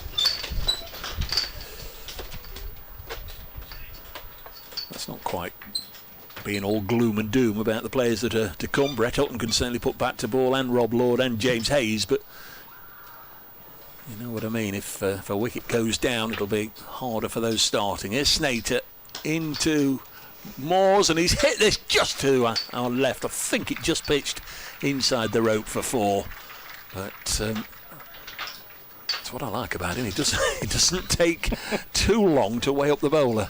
No. Welcome back, Mr. Snater, and thank you very much. I'll take a 4 from the first ball. Don't know what the ball clattered into, but the umpire was very insistent that he had a little look at it just to make sure it wasn't badly damaged. Maybe just a metal sight screen, potentially. Bowling from the Charlie French end in front of us is number 29 for Essex, Shane Snater. Dark floppy hair bowls. Tom Moores has chipped this. Oh, into the offside to Bennett. He took a pace back to make sure he took it nicely on the bounce. A bold, a brave, a cricketer. Might have thrown himself forward. I don't know if he'd have been able to get there. I don't think he would have got there, to be honest, Dave. I think he made the right decision by... Initially, when it was in the air, I thought he's out, straight to Bennett, and then it died. And I don't think he could have done anything different. No. Snater in once more. It's a precious dot ball. This is down the leg side, so that'll be a wide. It's not what you want to do after a dot ball that you're desperate to get for your team, and then you bowl a wide, so a run and another ball. Sort of cancels the effect of the dot ball, the previous one. 243 for 6. Moores has got a century and a quarter all of a sudden, 125. And now he's clubbed this one for a single down the ground. If you're going to get a maiden 100, you might as well get a big one. Yeah, why not? Well, I do know, they're certainly used to, and I imagine it's still the same, but there's 1 or 2 brollies going up actually, Aaron. Yep. And here comes the rain. Here comes the rain. That might be the last ball we see again for a while. It is, and off they go. We'll come back to anecdotes and what have you when the players return. But at 2:10, we've got, what's this, the 3rd stoppage. The last 2 were very, very short indeed. Hopefully this one will be as well. As the sun shines as well. Well, it is. It's a real old strange day weather-wise. Not so 244 for 6 with Joe Pocklington on 5, and Tom Moores, a maiden first-class 100. He's 126 not out as the players head off. We've got just over 10 overs left. When they return, so will the commentary.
For the fourth time, we're about to see play restart in this Metro Bank Cup 50 over contest between Nottinghamshire and Essex, where Notts have fought back from being 41 for 4 this morning. Jamie Porter bowled a terrific 10 over opening spell, getting all 4 wickets. And Notts were very much on the rack at that stage, but Tom Moores with a maiden list 100 has turned things around. We just being told by the umpires and over the public address system that the match has now been reduced to 48 overs a side. We have had 3 stoppages, all very brief, but all adding up to clearly the half an hour. So 48 overs a side. So Notts in the 40th over now will really want to cash in here with Joe Pocklington on strike, on debut, on 5, left-hander, 24 years of age. And he eases this into the offside, fielded by Tom Moores. Beg your pardon, fielded and Tom Moores back on strike. So can Notts get somewhere around about 300? 246 for 6. There's Shane Snater. Comes in and short delivery from Snater with pace off. Moores drags it on the leg side and will hustle his way back for 2 runs. 247 for 6. I have to say that they just looking as I speak, dark clouds are again coming, and in fact the rain is now falling again, I believe. This is all very frustrating here. Not to want to get, certainly one Moores is in, they want to get these overs in, because it's probably scoring at a quicker rate than maybe DLS could help them if they lost these last 10 overs. Snater bowls, again short and again paddled away by Tom Moores for a single. Onto the leg side. That's the end of the 40th over then. Notts 248 for 6. Tom Moores 129, Joe Pocklington 6.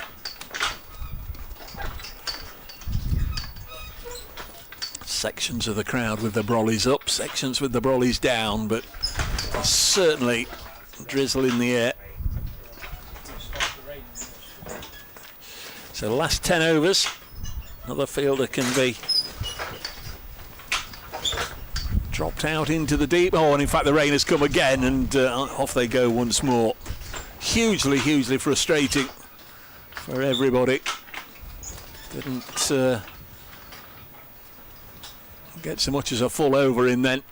There's players hair off to the changing rooms, followed by the umpires. On come the covers again. Ground staff doing a sterling job today in difficult conditions, and play again is halted with Notts 248 for 6 after 40 overs. And again, as always, when the players return, so will the commentary.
Now been reduced to 46 overs per side.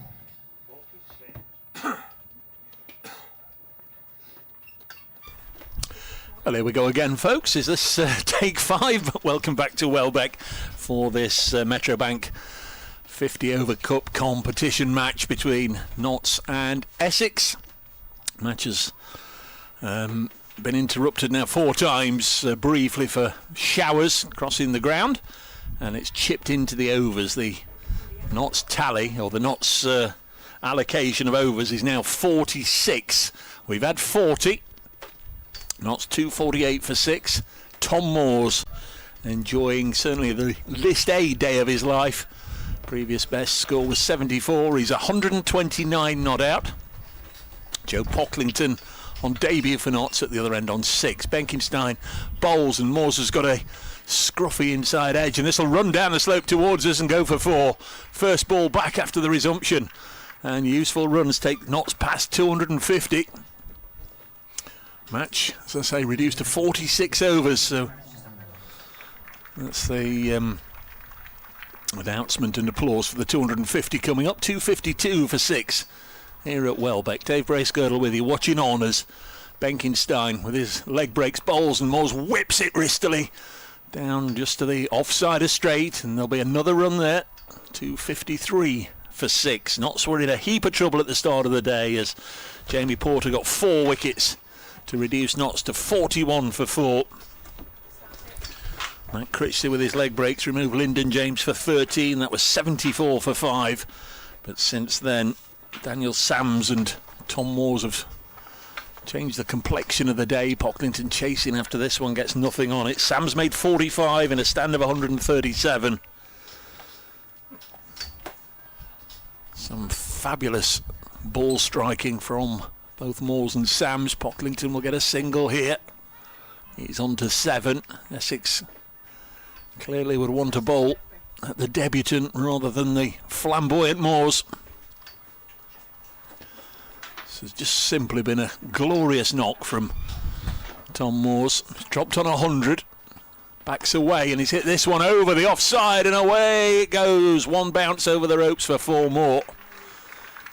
Say was dropped. He hit one that went many a mile in the sky, and Tom Wesley, the Essex skipper, was backpedaling from mid-off to get underneath it. The ball was swirling in the breeze, and in the end he left himself with too much to do, lunged at it, and I don't think he actually got anything on it. But it certainly was a missed opportunity. The boundary there for Tom Moores takes him to 138. We're in the 41st over. Notts will at least have something to defend. He slaps this one away, and fielder coming in from the point boundary will keep them to 1. But that is the end of the over, end of the 41st.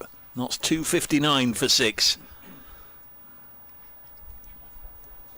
5 overs remaining, as if Charlie Bennett is going to get the first of them.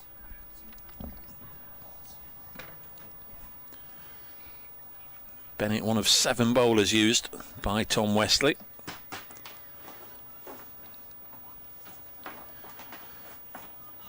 Seven overs, 1 for 39 for Bennett. Shane Snater bowled 8. Critchley 4. Noah Fain 4. Benkenstein's now had 6. Wesley 2. And of course Jamie Porter bowling out. 10 overs, 2 maidens, 4 for 29. Terrific stuff from him. So it will be Charlie Bennett.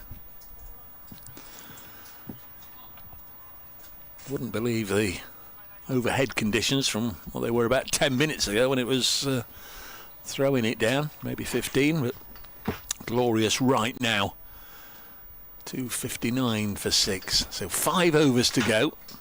Aaron Lord from the production team is nestling in alongside as Tom Moores again whips this out to whitish long on, and Pocklington has come a mile down and slips over and is run out Oh dear. He was doing his bit for Tom Moores to get Tom back on strike, but Tom clearly knew there was only one. He said no. Pocklington by then had already run 3/4 of the way down, and then his feet gave way. Bound to be slippy and greasy out there, and if he's run on the bit of the grass that was uncovered during the rain break, then no surprise that he's slipped over and has been run out for 7.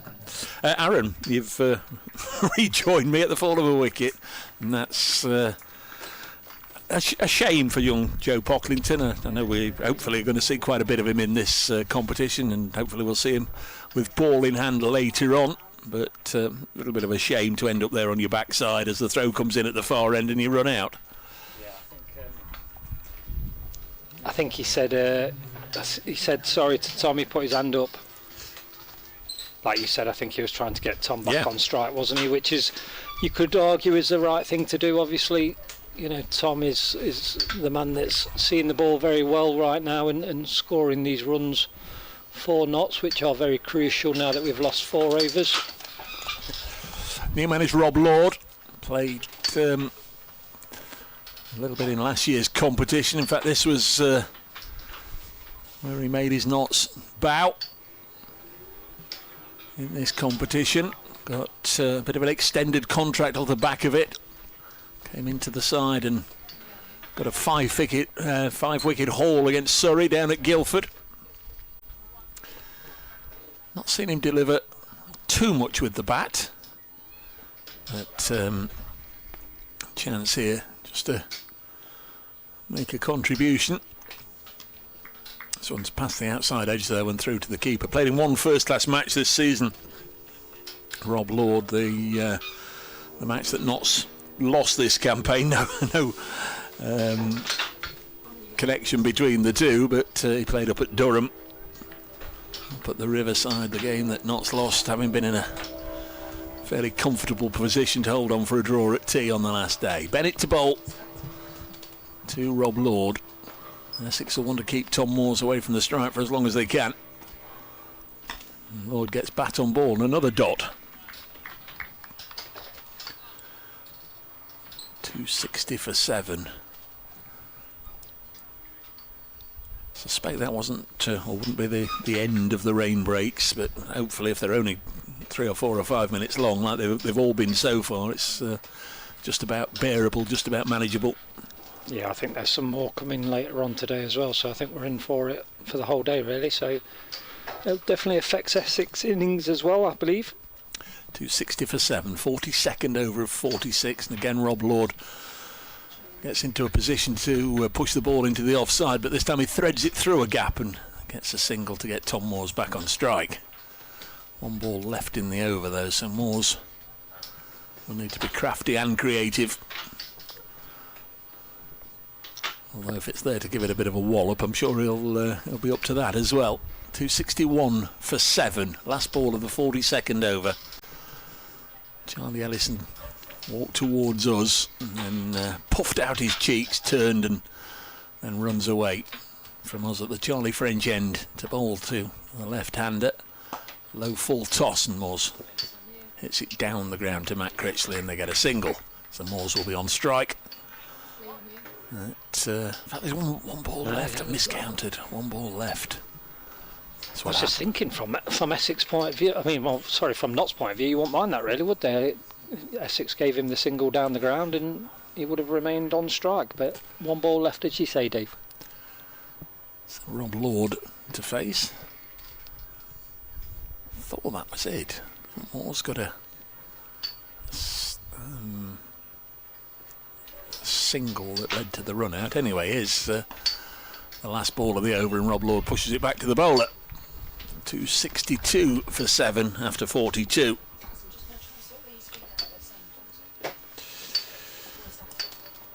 So 4 overs left. 38 from 4 overs would take Notts to a nice round, crisp and even 300. Tom Moores on 141. Absolutely incredible to think that his list A best was 74. seeing how he's played today. Change of ends for Snater as well. I think he's bowled all his overs from this Charlie French end, hasn't he? So I think he bowled one from that end before the last rain break. Snater's through 8 overs, none for 29, so he's been nice and economical. Tom Moore's 141 from 88 balls, 17 fours and 5 sixes. Strike rate of 160. He's facing now and will club this through the offside, and that'll go away for 4 more. Just a world of difference when you've got somebody at this stage of the innings who can find the ropes. This was the worry an hour ago when Moores and Sams were together, and you just thought, will there be anybody still there at the back end of the innings to apply a little bit of pressure? Well, Tom Moore's still there. Glorious shot. And again, he's done it from the first ball of the over. can't underestimate how important it is to have somebody out there that's been there in the middle for a sustained period of time. He's applied pressure pretty much to all the bowlers. Snater relatively unscathed, but this might be the over where that changes. It's in past umpire Robbie White, and Moores again hits it hard along the ground to long off for a single. 267 for 7. 22 balls left in the innings. The game reduced to 46 overs a side. Essex winning the toss. They named a squad of 12 yesterday. Jamal Richards left out, 12th man. Not leaving out Ben Martindale, Tom Giles. I know there was another one. Sammy King, yeah. Sammy King. Sorry, Sam. As Rob Lord gets a single square of the wicket on the offside. Won't be happy with you, Dave, for getting him.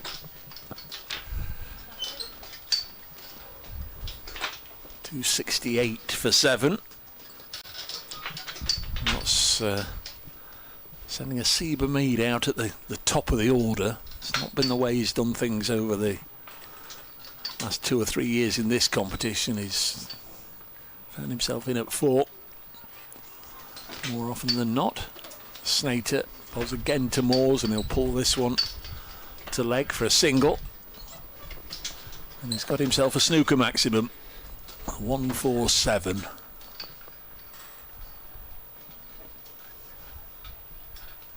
Rob Lord, tall man. He's gone down doing a little bit of gardening.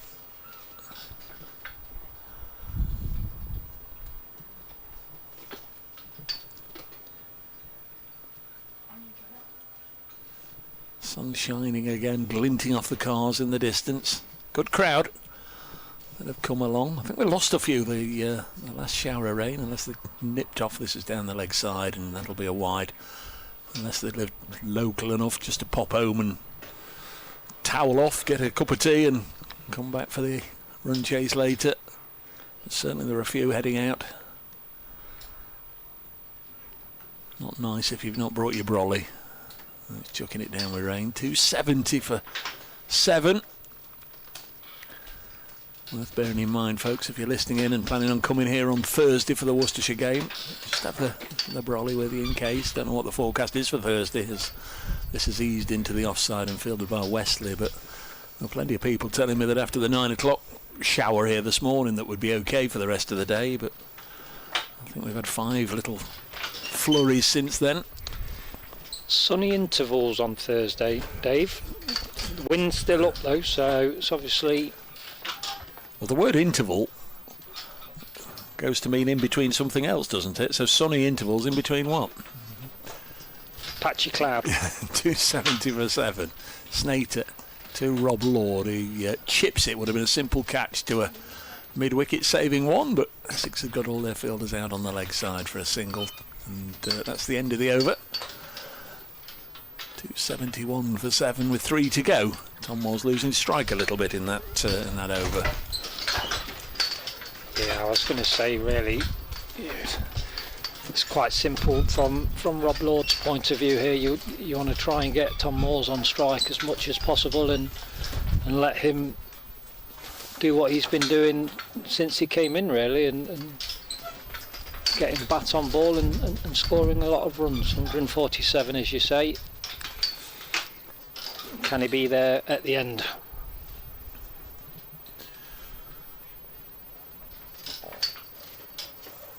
Going to be Bennett to continue. Stiff breeze blowing across the ground as standard. There's an LBW shout, and umpire not interested. It's run away to short third, and they get a single. Actually, from our angle, it looked like short third. It was probably just square of the wicket on the offside. Nick Brown fielding, but that's ideal for Notts. One run from the first ball of the over, and now Tom Moore's back on strike. So on the leg side, we've got a long on, a deep mid wicket. Long off. And a long off and a deep extra cover. Bennett to bowl, and Moores has hit this crisply down the ground, straight to the fielder.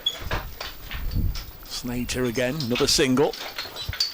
273 for 7.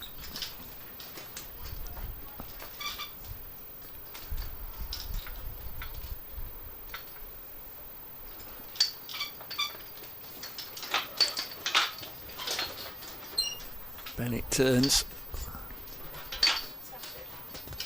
Bowls now, Rob Lord knocks it into the offside for a single. Around about 5 to 3 here.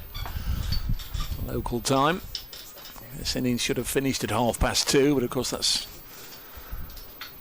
not the fault of anybody really. We've had the interruptions. I don't know how Essex are doing in terms of where they should be at this stage. I don't know if they are ahead of their over 8 or behind their over 8. The umpires will have the powers to penalise them if they are slow. Can't see any boards or any graphics telling us where we are. But there's Moores, and he's going to be caught this time. It is.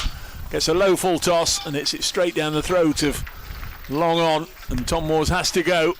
Too shy of 150. That's been a magnificent knock.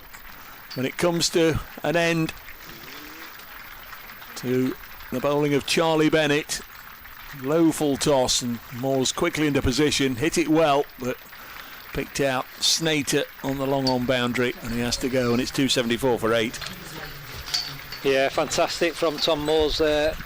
148. He'll obviously be disappointed that he's not managed to see the innings through, but when you look at the total of 274 and you look at Tom Moore's 148, that partnership with himself and Daniel Sam's crucial, but fantastic knock from Tom Moore's, and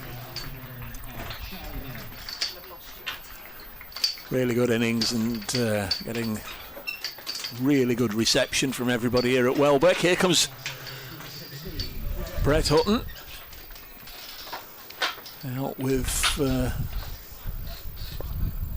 just over 2 overs left. 300 looks a little bit in the distance now. Of course, after Duckworth Lewis have done their calculations, we might have a revised target for Essex one way or another. 274 for 8. Second wicket for Bennett.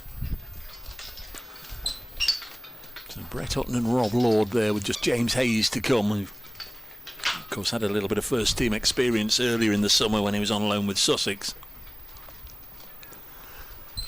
I think from Essex point of view, from that last rain shower, they've really, they've got a couple of wickets, but the runs have dried up, haven't they, from Notts' point of view, so I think they'll be happy with how they've come out and controlled these last couple of overs.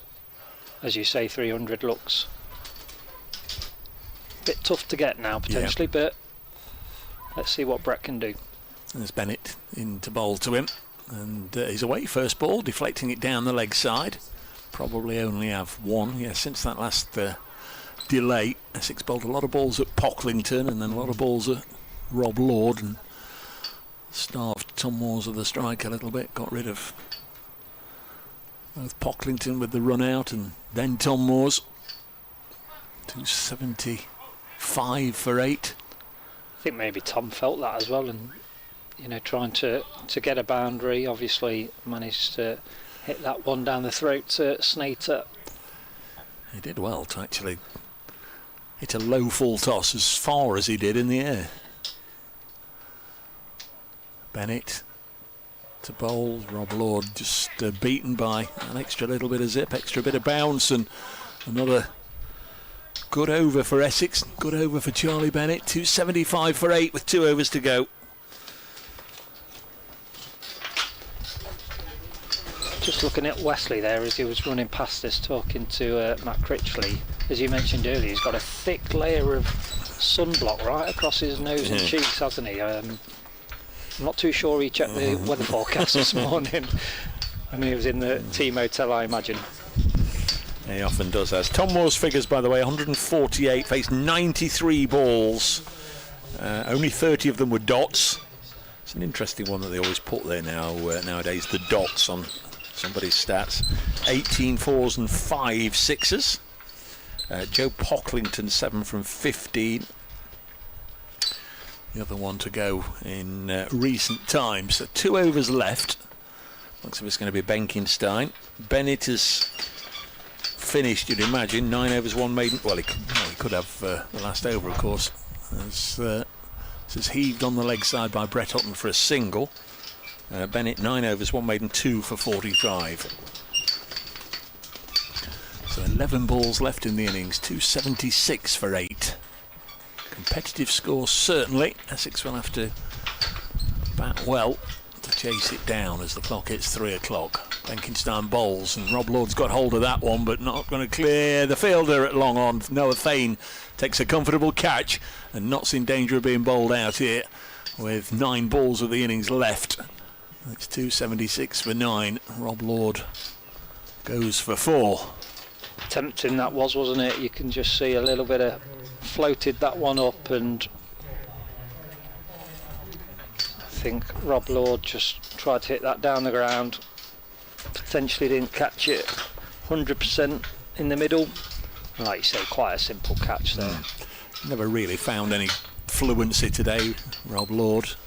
Just 4 singles, was clearly looking to play for Tom Moore's while he was there, but once Moore's had gone, tried to take it on himself.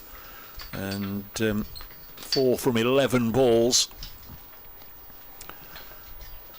Not necessarily what he was looking for. It's the other way round at this stage of the innings. You want really 11 from 4 balls, not the other way round. So James Hayes comes out to the middle in the penultimate over, getting a proper debrief from Brett Hutton. I think, like you said earlier, Dave, we need to bat out these overs now, don't you? You need to try and get as many runs as possible on the board with the balls that you've got available. Get as many runs as you can. It's quite a simple game at the end of the day, isn't it, Dave? John Virgo had it right, didn't he? Benkenstein bowls and whipped away onto the leg side by James Hayes, so he's off the mark. How do you feel about James Hayes and changing his number to 13, well, Dave? He's clearly not superstitious. Bringing his number down from, what was it, 35 I think he was, off the top of my head. Benkenstein bowls and Brett Hutton's hit this one high into the sky. Now this may hopefully fall between 3 fielders, and it does. And they're going to come back for 2. It went a long way up. It's a lot of vertical and not too much horizontal, and it just dropped between 3 fielders at mid-wicket. 2 runs. Angle not quite right there, Brett. A little bit lower. Benkenstein bowls again, and once more he's hit it high up into the air, and once more Essex fielders are looking at each other, and once more he's dropped between a couple of them, and they only get a single on this occasion. The running could do with being just a little bit cleaner and crisper and more improved. Clearly the communications between Brett Hutton and James Hayes hitting a different wavelength. There's a chance of a bye, and they'll get there with the ball. Oh, it's called a wide, but either way, 1 more to the total. Well, in fact, as it's a wide, they'll get the extra ball as well, of course. 282 on the board. He's floating it up there, isn't he? Just on that offside, tempting the batters. Oh, an attempted reverse, and he's missed it, and it goes through. The keeper whips off the bail, but that's the end of the over. Didn't know Brett had the reverse in his locker. Maybe it's still in his locker because he missed it. 282 for 9 with 1 ball left, or 1 over left rather, in the Notts innings, put into bat by Essex. I fear we might be getting another little downpour, but hopefully we can get this over out of the way first, and if there is any more rain, it falls in the interval. Matt Critchley bowling the final over there, Dave. 282 for 9, former Derbyshire skipper. Still got his sunnies on. Oh, it's a bugbear for you, isn't it, that, Dave? Very much so. 282 for 9. James Hayes on strike. I'll take this moment to just say thank you for allowing me to commentate with you, Brace. I'm pleased to say that... You just came and sat here. Well, that's true, yeah. Producer Kirsty will join you in the second innings for a little bit. Crikey. Crikey. Royalty. Absolutely. So it will be Critchley eventually when he's finished loosening up and bowling a few practice balls. Hayes on strike. He's taking his sunnies off, Dave. All right. Must have heard us. Yeah. Here he comes. Spin for the last over, and James Hayes tries the reverse and misses it. 5 balls left. 282 for 9. Second ball of this final over, and again he's stepped away to try and hit it and doesn't. Could have bowled him for all I know, because I'm trying to peer through Brett Hutton, which isn't easy. Hutton backing up at this end, obscuring our view. This next one's hit back past Critchley, but he was able to recover it, and that's 3 dots. There's plenty of space on this leg side for a quick single if they want one. Critchley to Hayes, using all his nous here, and a leg break goes through to the keeper. There'll be something quite amusing about a maiden from the last over of the innings. Anyway, there's 2 balls left. 282 for 9. Critchley bowls, and bat on ball from Hayes, and they take a single. That means Brett Hutton will be on strike, and it means Notts will last the 50 overs.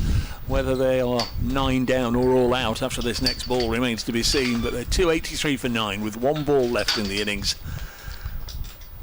And it will be Critchley to bowl to Brett Hutton, and he's missed it. And again, I can't see if it's knocked a bail off. I don't think it has. I think it's gone through to the keeper. So just 1 from that last over. And as the rain comes again, all the brollies go up, and the players are running from the field. 283 for 9. There will, of course, be some adjustment once Duckworth, Lewis and Stern get to work. But Notts have come to the end of their innings, led, of course, by Tom Moore's 148, Daniel Sam's 45. And then the next top scores were Ben Slater and Jack Haynes, who each made 15.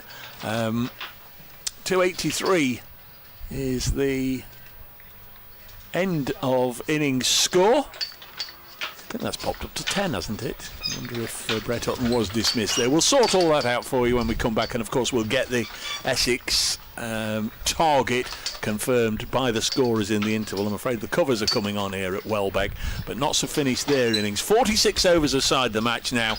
283 Notts have finished up with, but like I say, there will be some sort of adjustment. Revised total. Yes, a revised total, an adjustment. So when the players return, so will the commentary.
Well, hello everybody, welcome back to Welbeck, where hopefully, weather permitting, we shall be underway in the next minute or two for the Essex run chase.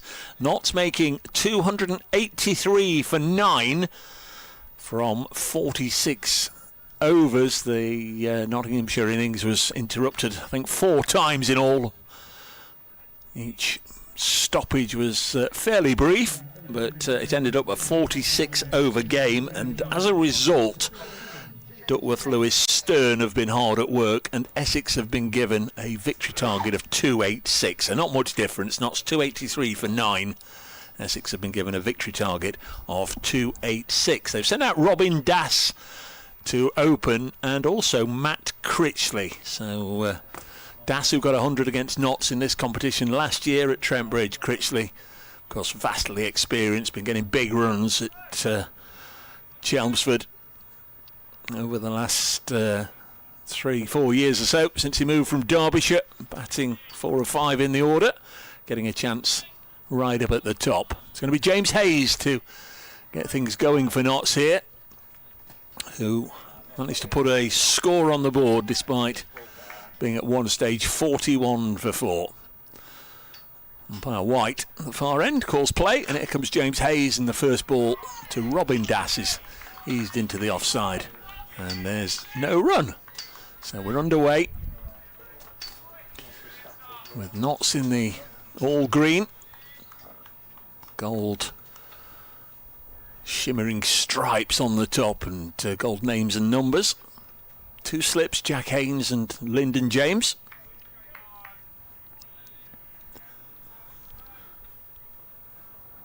Hayes from the Spine Cop end, also known locally as the bowling green end, comes bounding in, lively right arm, fast bowls. This is chopped to backward point, fielded by Ben Slater.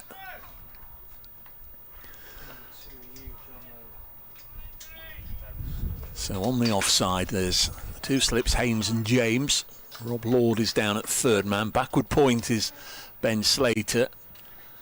Sam Seacheran is at extra cover, and Captain Asiba Mead is at mid-off. Sort the leg side out for you in just a moment. Next ball is cut away to backward point to Slater again, and there's no run. So on the leg side, Notts have got Brett Hutton at mid-on, Daniel Sams at mid-wicket, and I presume, yes, just see him reaching out of the 10th. Joe Pocklington is away to our left. Breezy, blustery day, intermittent showers. Fine at the moment as Hayes, I beg your pardon, bowls, and I think he's taken one on the shin bone there as it's drilled back to him on the bounce.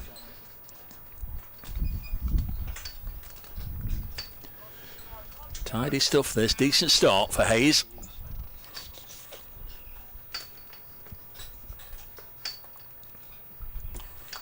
Wesley, Thane, Brown, Benkenstein and Allison complete the top 7. Simon Fernandez, Shane Snater, Charlie Bennett and Jamie Porter. The Essex 11.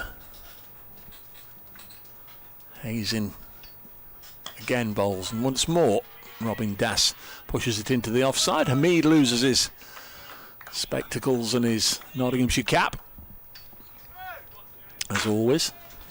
Again, there's no run, so 5 dots to begin with from Hayes.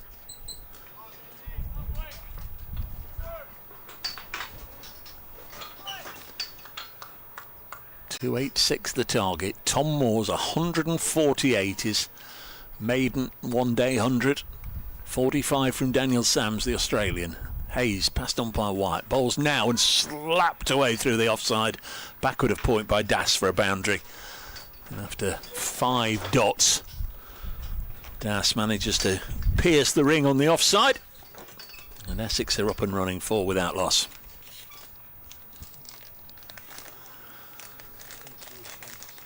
Going to be Brett Hutton, who got a 6-foot on this ground last year against Yorkshire to bowl the second over.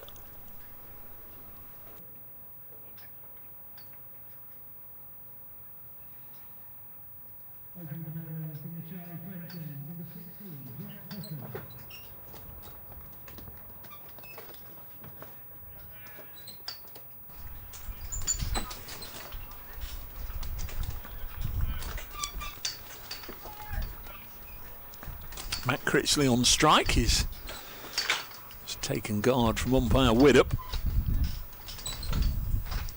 Again, 2 slips. Sort of conditions where you'd imagine that Brett Hutton might go well.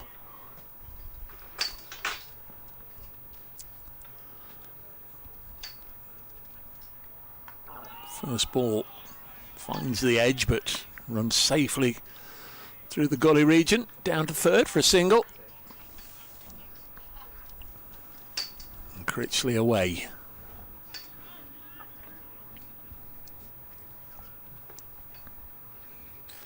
This one of 6 scheduled games in the Metrobank Cup today, one of them not taking place at Sedbergh School. Lancashire and Northants, match abandoned without a ball bowled. There's Hutton in to Das, nice and full, and he will get his first run, just working it wide of the not skipper Asiba Mead at mid-on for a single.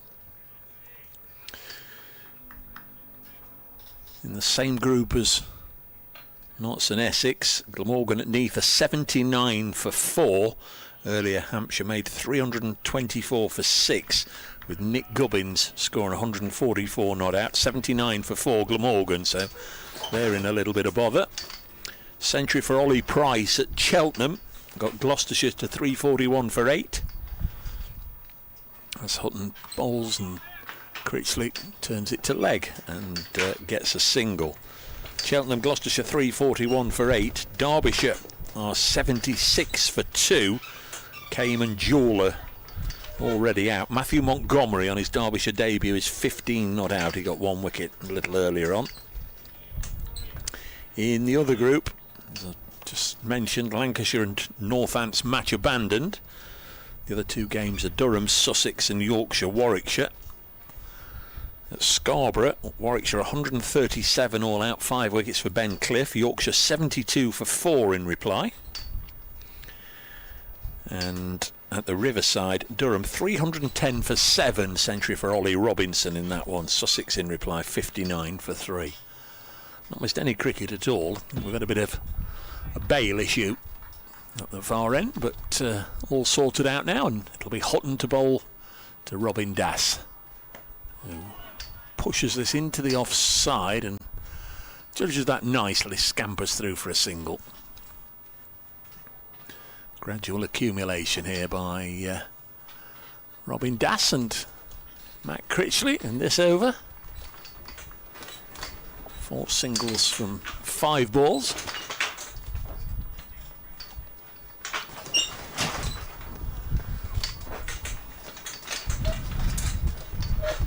Very, very windy, as you can perhaps hear. As Hutton bowls down the leg side and tickled away either by Critchley or by his pad, and it's going to be leg byes down the leg side. No chance that Tom Moores could get anywhere near that, and there's 4 more to the total.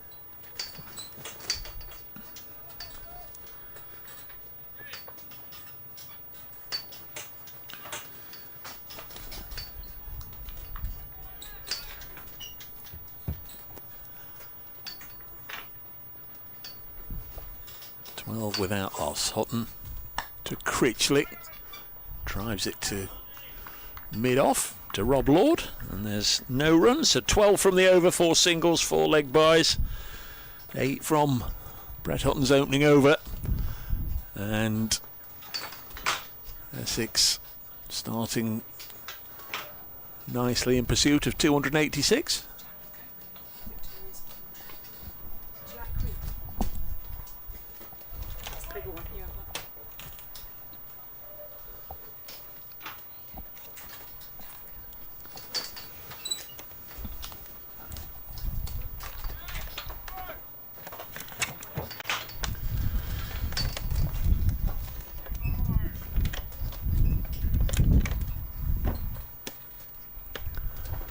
So Hayes again.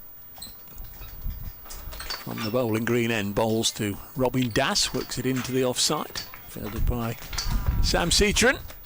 Out for just one today. Matching the single figure score he got on his blast debut for Notts. 12 without loss.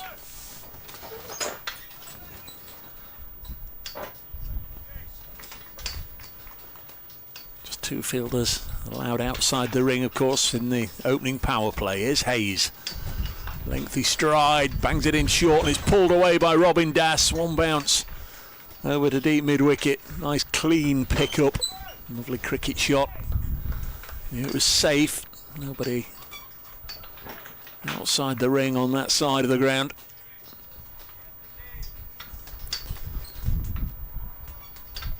Das on to 10.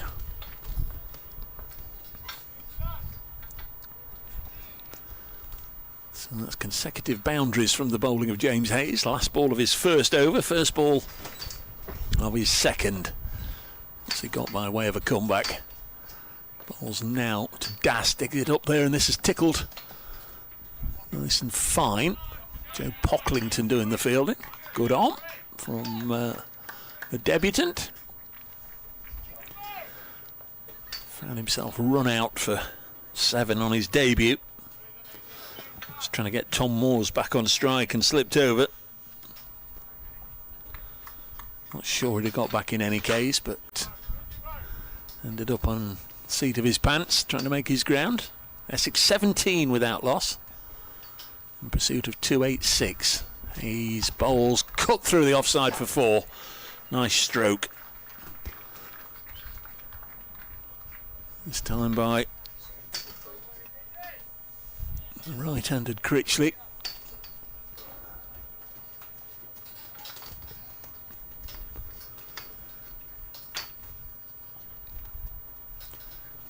Nice feel to the day, real social occasion, lots of friends catching up and gathering. A lot of people stopping by the commentary tent during the interval. Next ball beats Critchley, goes through to Tom Moores. Wearing salmon pink wicket-keeping gloves today. Only one slip in there now. Jack Haynes, Lyndon James has come out.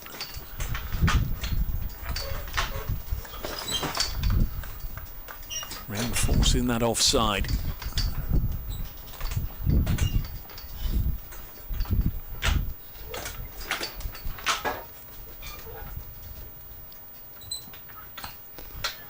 Critchley, a little push up to mid-off. They take a single. Takes the score to 22. Notts lost their first wicket when 22 were on the board. A Seabermead. That was, though, in the 7th over. Essex have sped to 22 after just 3 overs. Jamie Porter, the pick of the bowlers for the visitors. 4 for 29 from his 10 overs.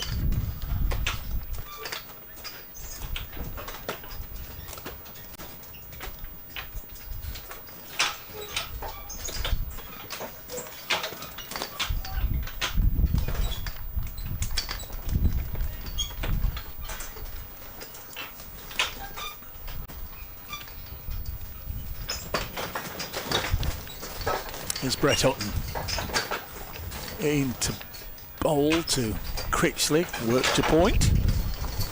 Tom Moores scored today, by the way, the highest score in one-day cricket by a Notts batter against Essex. Previous best was Samit Patel. In fact, Samit had the first and the second best, 124 not out at Chelmsford in 2015 and 122 not out at Chelmsford 2 years later in that memorable semi-final.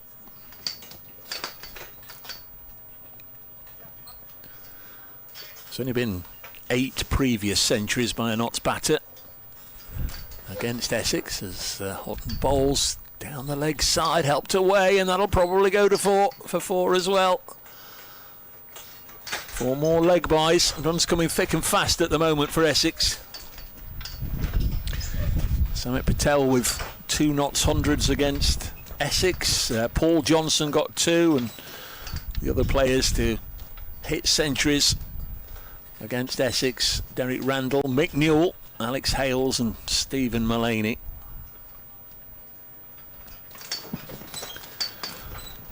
Highest Essex score against Notts, Graham Gooch, who got 171 at Trent Bridge in 1985. That's Hutton Bowles. Worked to mid-wicket and there's no run. Second highest was also at Trent Bridge by an Essex batter, Kenny McEwen, back in 1983. He got 162 not out. Best Notts bowling, Peter Hacker. He got 6 for 16 down at Chelmsford in 1980, and we mentioned it earlier, Don Topley holds the figures. The best bowling by an Essex bowler against Notts, 6 for 13. By toppers as Hamid Fields. That was at Colchester in 1988. Best here, Brett Hutton's 6 for 38 last year at Welbeck against Yorkshire.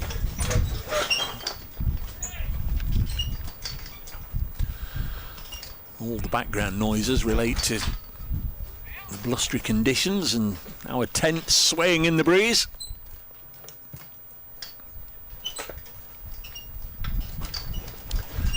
Slight delay here once the helmet is being brought on for Tom Moores, because Max Critchley is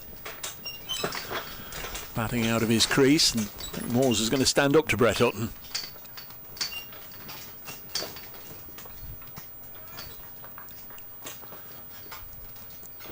Hutton can generally be relied on to bowl a good line. This is whipped away on the leg side by Critchley. He'll get a couple of runs.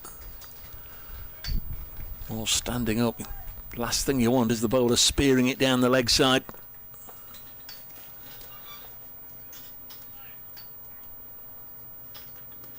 Essex comfortably ahead of where Notts were at the same stage. Notts were 12 without loss at the end of the 4th over. Essex already 28 on the board in the 4th. And there's more here. There'll be 4 more, in fact. Just banged in short by Brett Hutton, and Critchley's pulled it away. In fact, it's just pulling up. It's going to be dragged back by Hamid 6 inches from the rope, and they only get a couple. But it is still enough to take Essex to 30 for 2. 30 without loss, I beg your pardon. 30 without loss after 4 overs. And they're well on their way in pursuit of 286.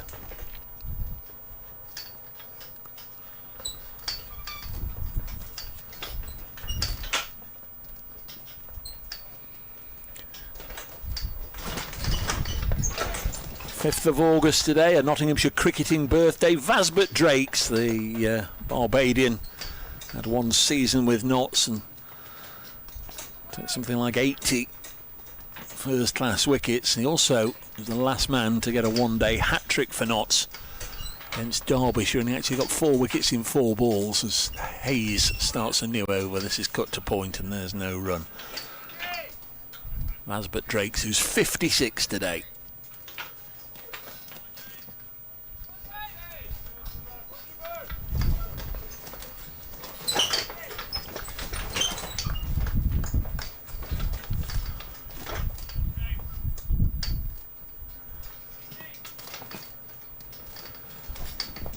Not quite edge of the seat stuff yet for the spectators that are here.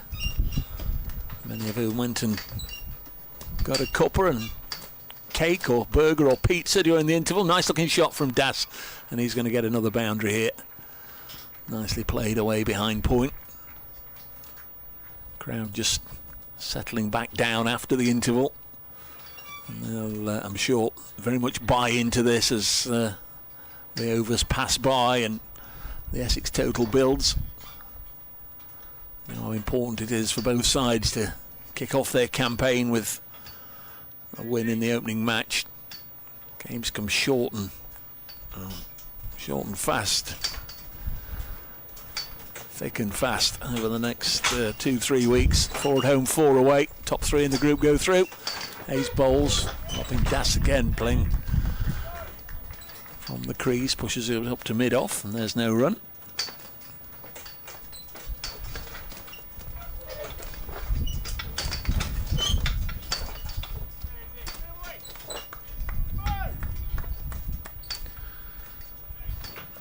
Essex bowlers sent down 3 maidens in the Notts innings, 2 by Jamie Porter, no surprise there, 1 by Charlie Bennett.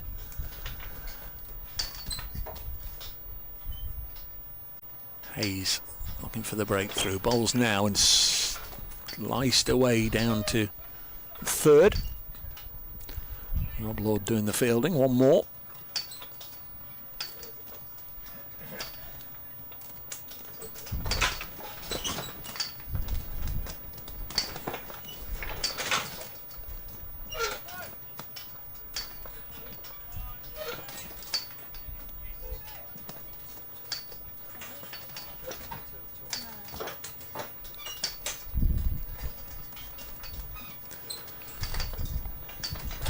Slight hold up here whilst Matt Critchley sorts out a wardrobe malfunction.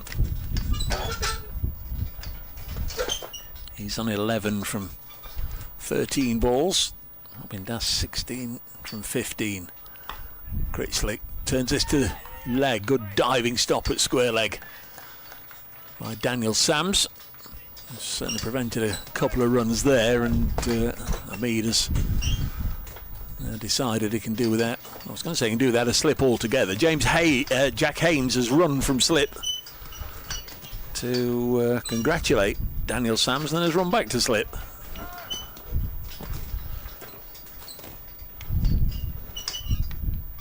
Seems a little excessive, but good to see the team support is very much in full flow. Next ball turned to mid-wicket, and there's no run, end of the over. 35 without loss. Notts unable to make a breakthrough in the first 5 overs, 3 of which are bowled by James Hayes for 19. Brett Hutton, a couple of overs, none for 8. It'll be Rob Lord and Daniel Sams to complement this pair as part of a 4-pronged seam attack. Joe Pocklington with the spin. Lyndon James, the all-rounder, of course. You'd imagine he'll get a decent bowl today.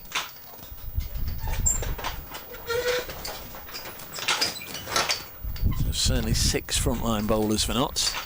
It's going to be Hutton to bowl the 6th over.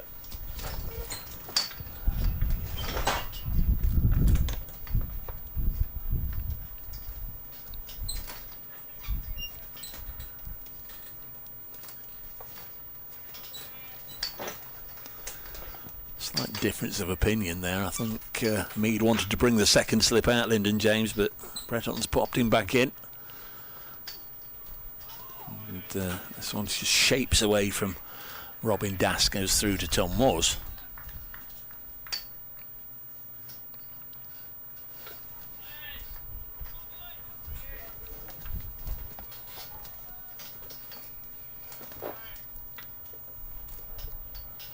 Notts return here 48 hours when they face Worcestershire.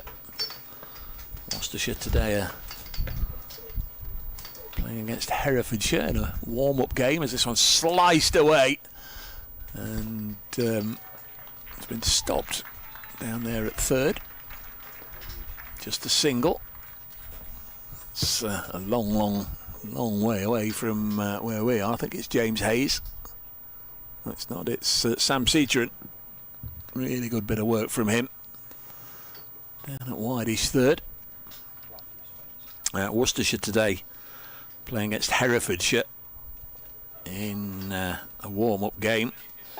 It's taking place at Ledbury. There's a century from former Notts man Jake Libby. There's also 76 from Rob Jones. 398 for 5 Worcestershire got. And in reply, Herefordshire 90 for 2.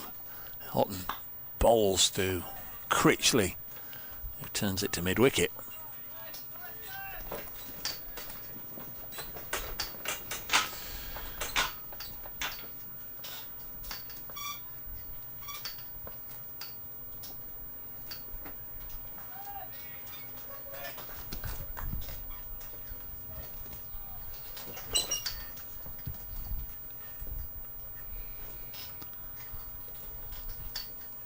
It's Brett Hutton Bowles, this one's hit high up in the air. There's a catching opportunity here for Rob Lord, running to his left, and he takes a really good catch, falling to the ground as he does so. But Rob Lord with a really good catch to dismiss Matt Critchley from the bowling of Brett Hutton, and Notts have an important breakthrough in the 6th over as Critchley tried to hit a big bomb downtown, just skewed up off the outside portion of his bat. It was hanging in the air with Rob Lord running to his left from mid-off, and a really nicely judged catch. And that's an important breakthrough for the hosts, with Essex now 36 for 1.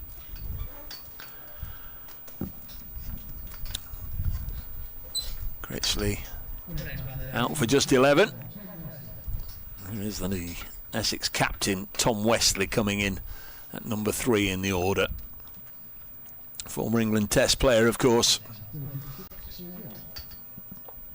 Hugely experienced player.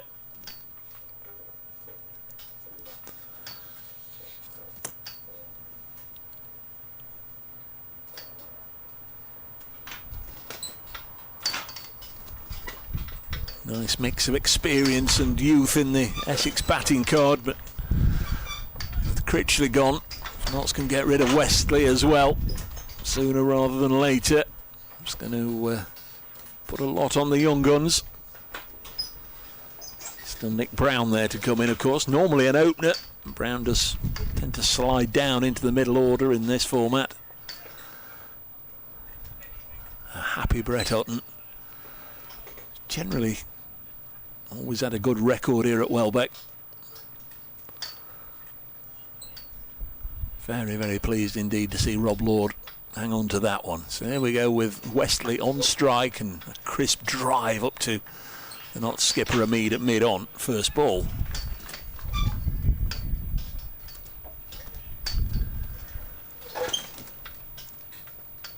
Critchley faced 17 deliveries. Just hit the 1-4 in his 25-minute knockout there. Hutton's shirt shimmering in the breeze. Bowls again to Tom Westley, and fields off his own bowling. Rather a theatrical dive from Brett Hutton, but a celebratory one as well, because he picked up a wicket in that over. 6 gone, Essex 36 for 1 at the same stage. Notts were 20 without loss. Shortly to lose the wicket of Asib Hamid in the next over.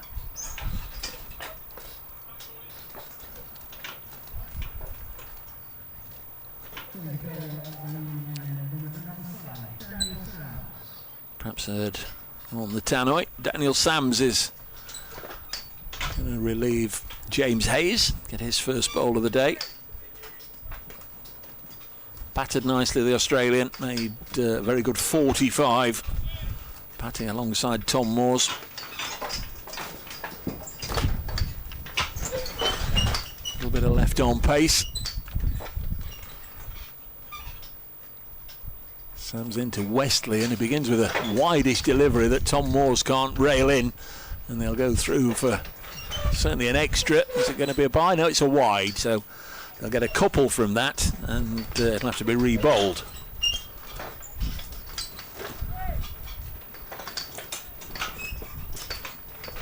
Sam's radar not quite locked on for that delivery.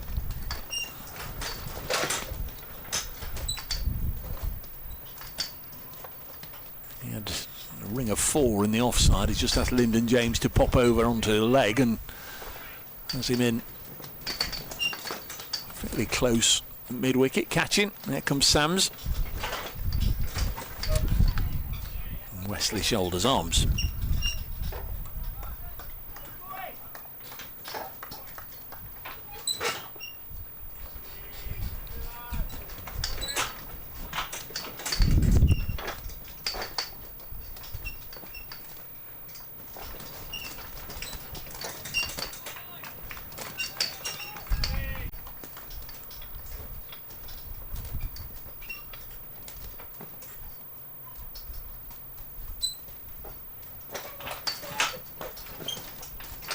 Sam's in again. Wesley looking to drive straight, can't be A lead at mid-off, no run.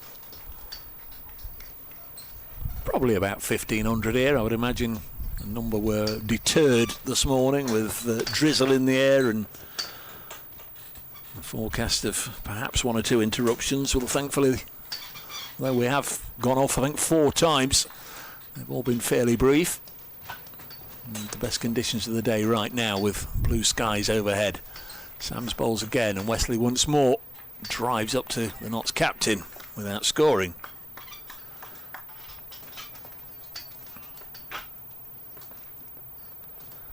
Tom Wesley succeeded Ryan Tendescarter as the Essex skipper.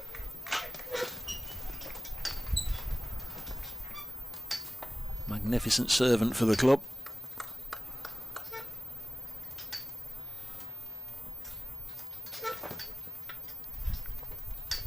Shirt out today, slightly blowing in the breeze, comes out of his crease and gets a bottom edge to square leg, and Das was alive and alert enough to scamper down for a single before James Hayes could get there. 1 more to Essex, move on to 39 for 1.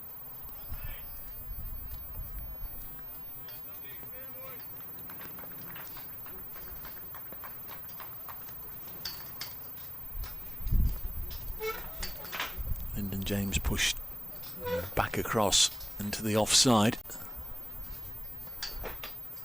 Sam's bowls to Wesley. The bowler initially might have thought there was an inside edge on that, but it didn't appear to be.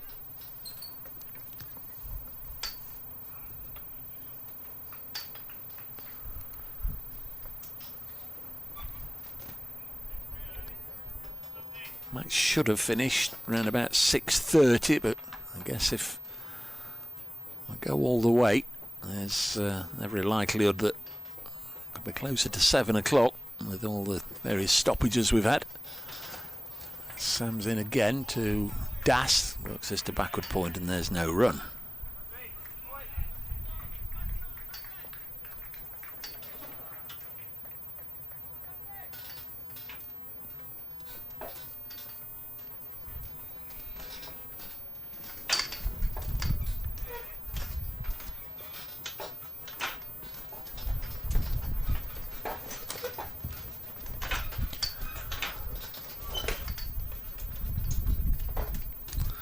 Notts keeping Essex very much within arm's length in the first 7 overs, 39 for 1. Not been able to explode quickly out of the blocks, and the loss of Critchley just slowing things up a little bit. Here's Houghton, bowls now and forced through the offside. There is a boundary. Just looking to step it up a bit and go through the gears. Wesley gets a boundary. Takes him on to 5, 43 for 1.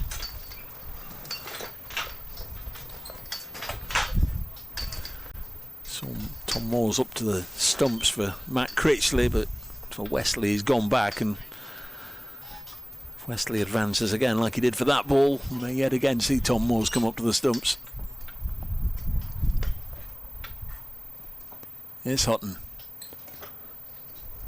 Now and more width offered, but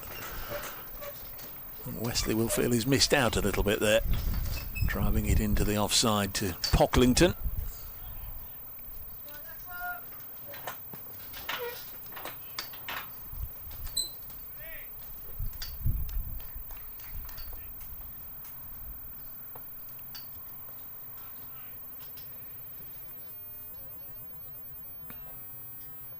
Houghton with the only wicket to fall so far. Very nearly gets another one there as Wesley plays and misses outside the off stump.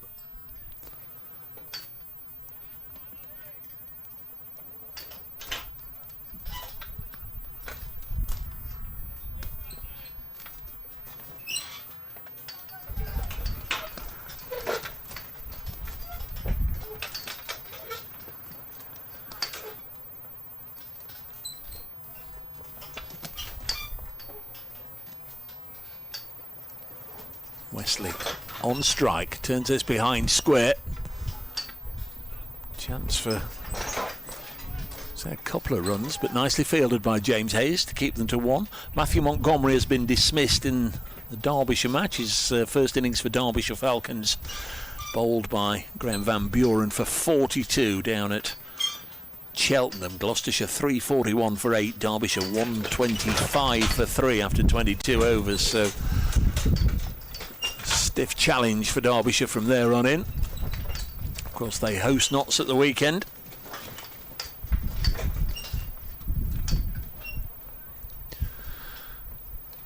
Bale. Has a Bale dropped off yet? Brett Hutton was coming into bowl and the umpire, when he realised what had happened, stuck his arm out.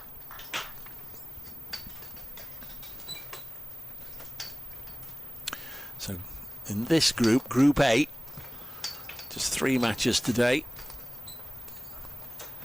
Gloucestershire looking to be well on course to beat Derbyshire, and Hampshire, you can say, going very well down at Neath. Glamorgan 143 for 5 after 20. They need 325. There's an LBW shout, and it's carried to Gully.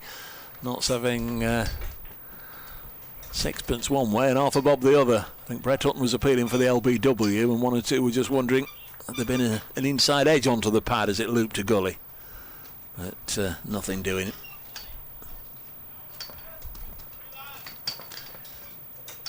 In the other group, Lancashire and Northants washed away today. It's a long old journey for Northants, and especially their supporters, all the way up to Sedbergh School for it to be washed away. As Hutton bowls again, and once more it's pushed to backward point. The other 2 matches, Durham made 310 for 7, a century from Ollie Robinson. Sussex 93 for 4 in reply. And Warwickshire bundled out for 137 at Scarborough, 5 wickets for Ben Cliff, and Yorkshire closing in on victory. They're 92 for 4.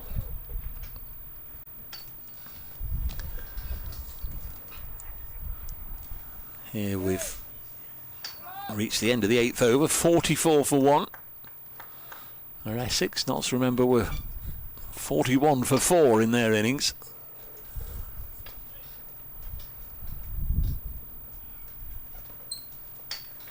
The worm at the moment would strongly favour Essex, but time for it to change. This is whipped away and just beats square leg. Just lifted over the head of James Hayes by Wesley. It's gone for 4, but it was in the air. Hayes leapt and very close to getting a hand on it.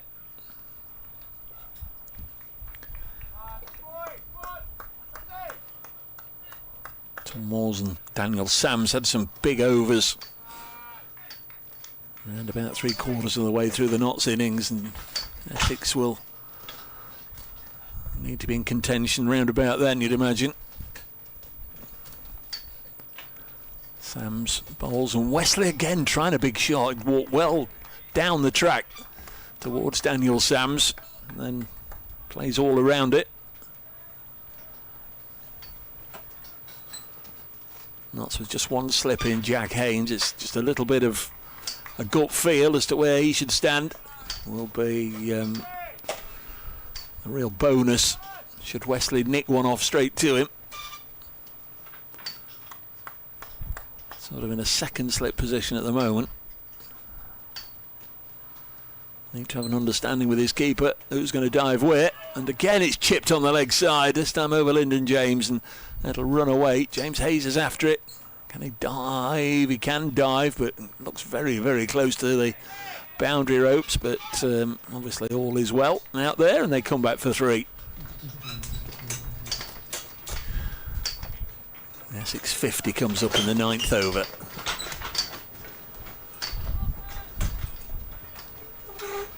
Players thus far been uninterrupted in this Essex innings. There are signs that we've got 1 or 2 more black clouds just blowing in this direction right now. 51 for 1. Thankfully all the stoppages so far have been very brief today. 4 times they've been off. This one's lifted over the offside. That's a very, very classy shot from Robin Dass for 4 more to the Essex total. 55 for 1.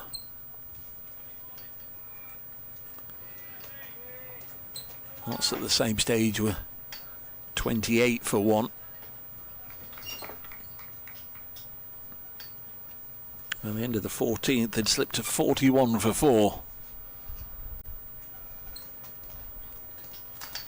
Sam's in again. It's pulled up in the air by Das, but it's going to clear the inner ring once again, and it's 4 more. Both Das and Westley going for their shots here and hurting the Notts attack. Seabermead has got some head scratching to do here. This is the 9th over. Be able to have a little bit of protection. Another over and a bit. But until then, got to take a bit of punishment here. 59 for 1. Again, as the breeze picks up, Sam's bowls and Das late on that, and it goes through to Tom Moores. And that is the end of the 9th. A really good over for Essex, getting 15 from that Daniel Sams over. 59 for 1. Not seen Rob Lord or Lyndon James bowling yet, or indeed the spinner Pocklington. Now the umpire's signalling, so that is the end of the power play. Of course, 46 over game now, and clearly they'd alerted everybody to the fact that it was a 9 over power play. Alerted everybody by the media, but here we are. Understandable, I guess. A 46 over game, so end of the power play, and now Brett Hutton and the Seabermead can just have a little look at where they want the fielders to go. Out in the deep.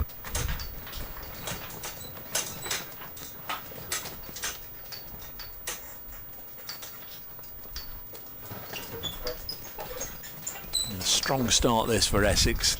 Westley there, captain on strike on 13. Brett Hutton bowls to him and inside edge past the stumps. Tom Moores is herring after it. He'll come back for a comfortable 2.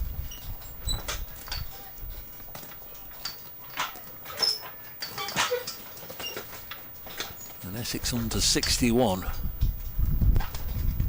Not unable right now to exert any pressure or slow the run rate down any.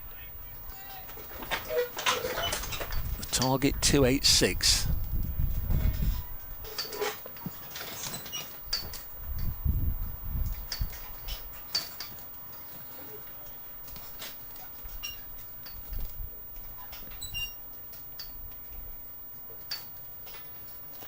Hutton to Westley. It's it very, very crisply up to mid-off to Rob Lord. And there's no run.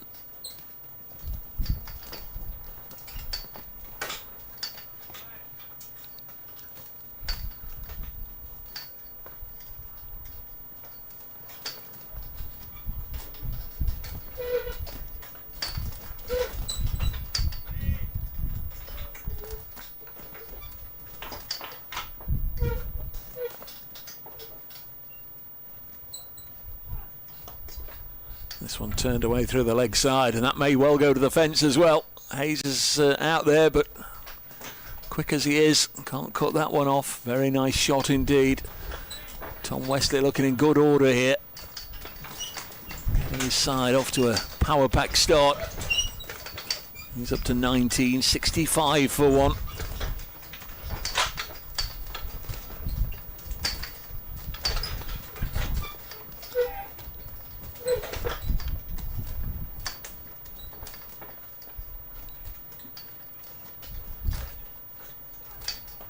Chip this one up in the air and he's going to get away with it. It falls short of Rob Lord. Slightly falls short. He's not played many of those, Westley. But that was an involuntary outside edge up towards Rob Lord. Didn't quite carry. 66 for 1.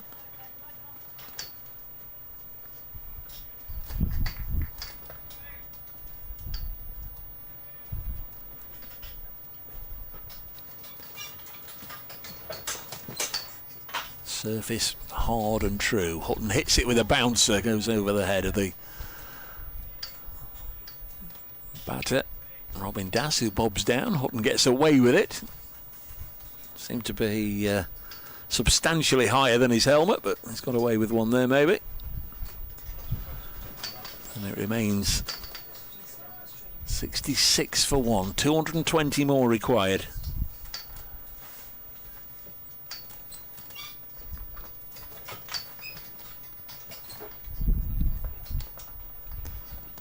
Das will cut this to backward point. Sams with the throw, narrowly misses. And it's one more to the total. Decent enough over from Brett Hutton there, who's now bowled 5 of his allocation. Just wonder if there might be a change next time from this end.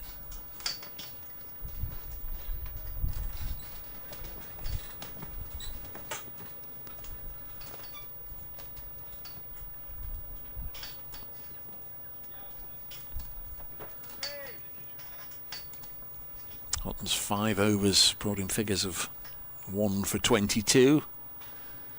Daniel Sams 2 overs, none for 18. James Hayes opened the bowling, 3 overs, none for 19.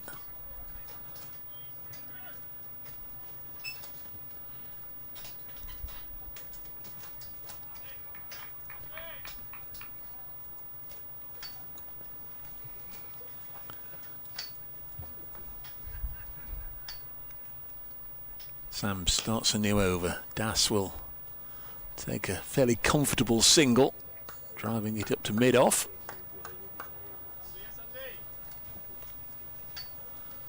Yeah. 68 for 1.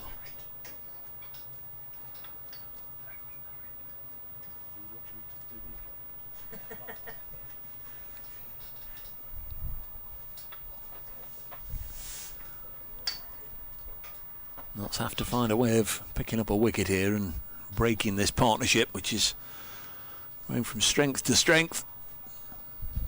Added 32 untroubled runs.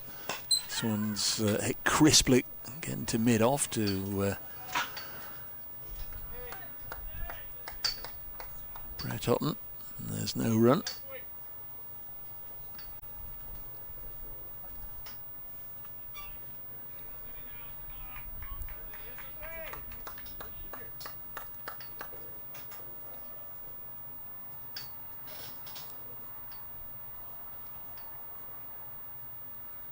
Sams to Westley. We had a little bit of Westley to Sams earlier on in the afternoon. Bouncer, and Wesley's played all around that. It goes through to the keeper. Same one for the over. I don't necessarily think that did get above, certainly not above shoulder height. But out on the field, the better judge to adjudicate. 68 for 1. 27 to Robin Das, 20 to his captain.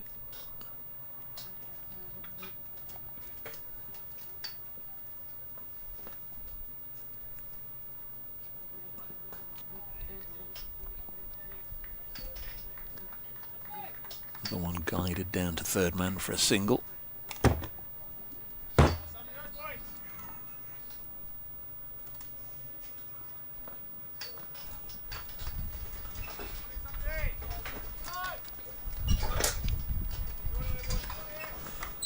I suspect Brett Hutton might have finished from this end.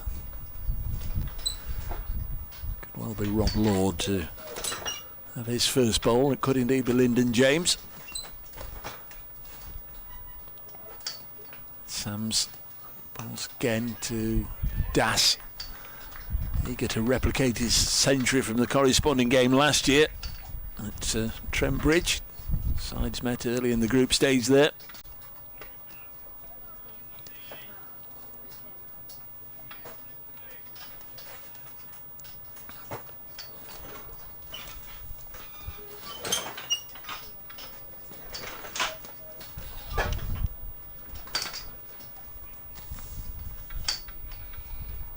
Fane, Nick Brown. Benkenstein to come. Now then, this one's hit. Oh, lifted over Brett Hutton, and that will run into the media tent at the far end of the ground, the bowling green end. And a nice way for Das to finish the over. Lovely flow of the bat. Boundary takes Essex to 73 for 1 after 11. Same stage. Notts for 32 for 2. So we're going to get a bowling change at this end. Lyndon James is in conversation with Asiba Mead.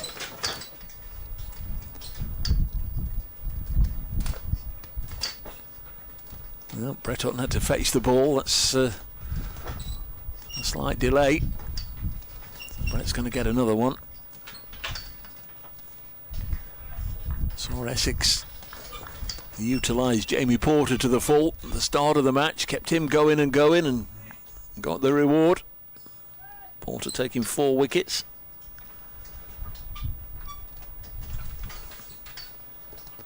Hutton's got 1 so far. So he bowls now to Tom Wesley. Enough width offered for this to be eased away on the offside. Lyndon James is warming up. 74 for 1.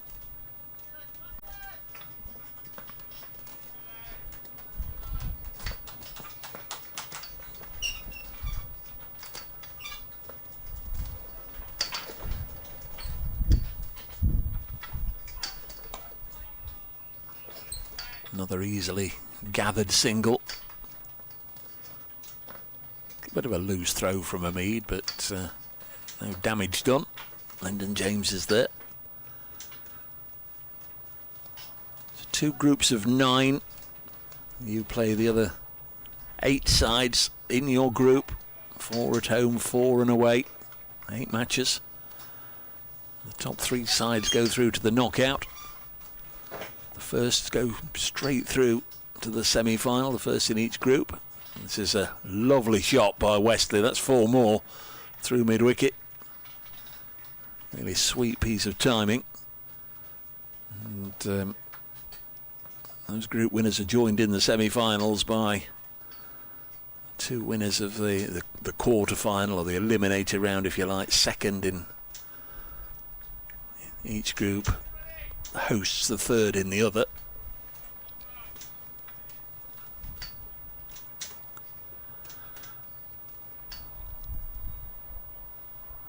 Final at Trent Bridge. 20th of September. Who'll be there? Here's Hutton in, and does really well to field off his own bowling. Not properly timed by Wesley, but he certainly hit it crisply enough, and Brett Hutton had to drop down to his left to make a decent stop.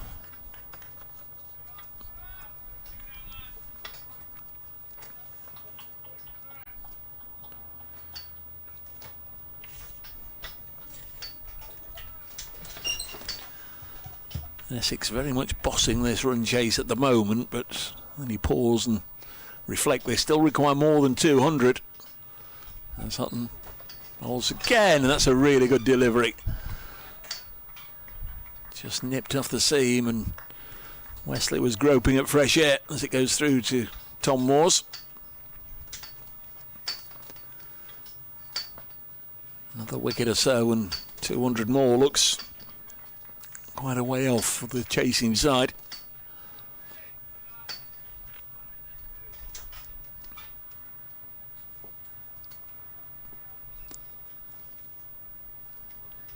Hutton to Wesley. Shaw rolls the wrists, pulls it out onto the leg side. There's Ben Slater. And bounces the ball into Tom Moores. Good. After 12, there's 46 overs aside, so 34 more overs. Essex require 206 more to win.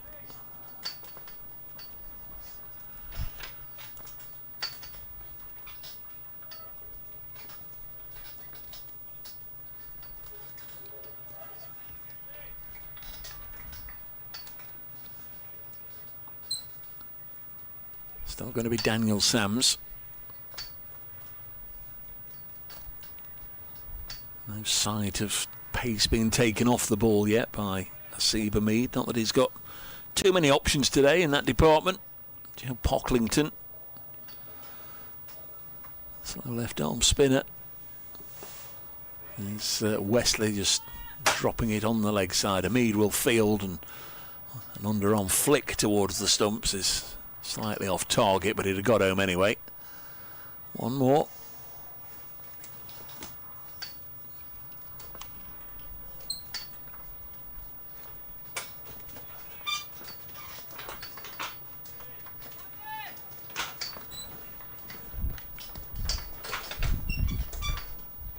Such a good, strong start, this, from Essex. Fancy they should be able to control things here. And Sams bowls again, and Das happy to defend. So far ahead of the game at the moment, they don't have to take any undue risks. Just keep that board ticking over.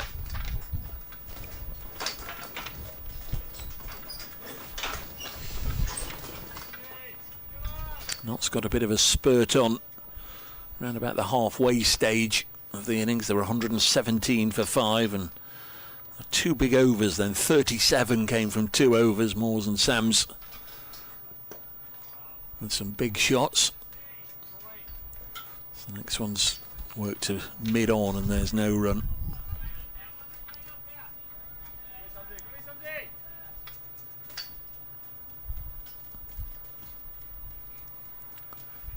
Knott's lost their way a little bit towards the very back end of the innings when Moores had been dismissed, but by then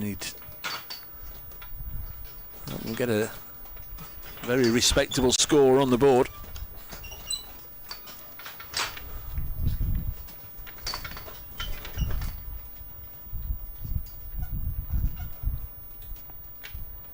Sam's going round the wicket now, and Das has pulled this one out onto the leg side, and it's gone all the way. Just had to wait a moment. The fielder out there on the leg side. You wondered if that was just going to present a catching opportunity, but it sailed away over the ropes and away for 6 runs. Earlier, Tom Moores doubling his List A best. It was 74 going into today's match, and today he hit 148. Phenomenal innings. Caught on the long on boundary. Had the ball gone another yard or two, would have gone for 6. There's Sam's in again. He's just been hit for 6 and comes back with a good bouncer to Robin Das.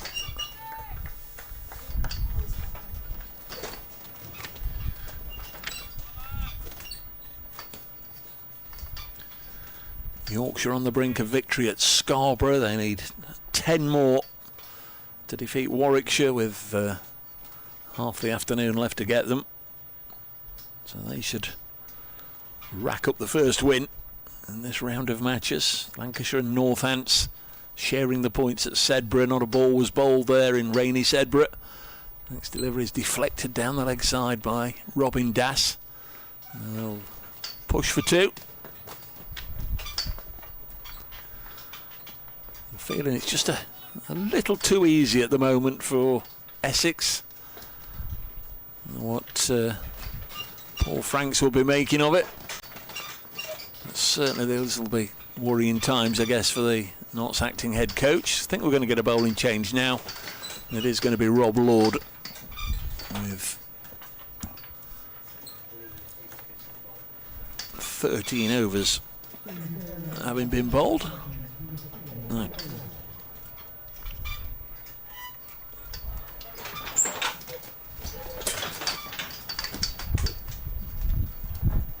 Yeah, 13 overs have been bowled. Just wait for the board to tick over. 89 for 1.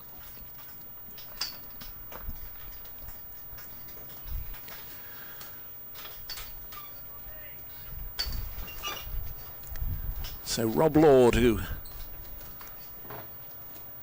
first became known to the Nottinghamshire supporters a year ago in this competition, into the attack to bowl his first ball to Wesley, and he's chipped this in the air to mid-wicket. Had there been anybody there, it would have been a simple catch, but he managed to get it in that gap between Jack Haynes, who's fairly square on at mid-wicket, and Asiba Mead at mid-on. Clipped it away there for a couple of runs. Not sure it was meant to go there from Wesley. Certainly in the air for a long time. 91 for 1. As Lord bowls again to Wesley off the back foot. He punches it into the covers to Lyndon James.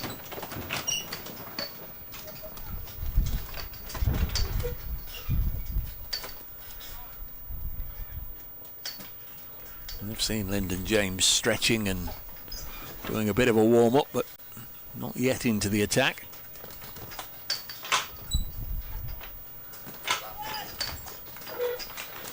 Slight hold up once we've lost a bail again at this end.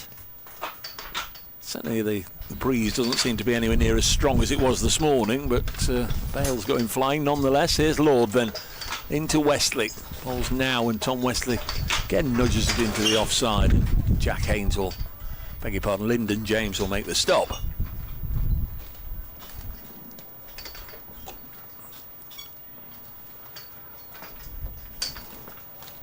Yorkshire have defeated Warwickshire at Scarborough, getting over the line by 5 wickets. Fairly comfortable victory there. That's in the other group to these two sides.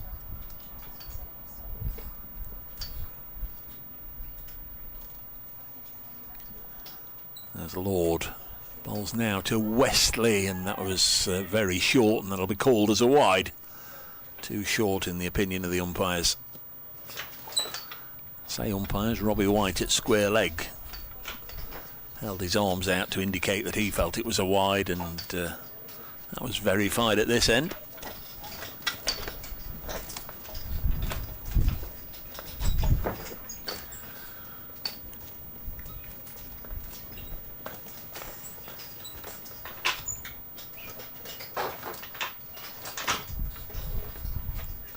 Lord bowls, pulled to deep square. Just a single there for Tom Wesley. That's poor running really, whether he thought he'd gone for 4 or some sort of miscommunication, I'm not sure, but certainly should have got 2 there. It's a long old throw for Ben Slater from almost under the pavilion clock. It's a long, long way away.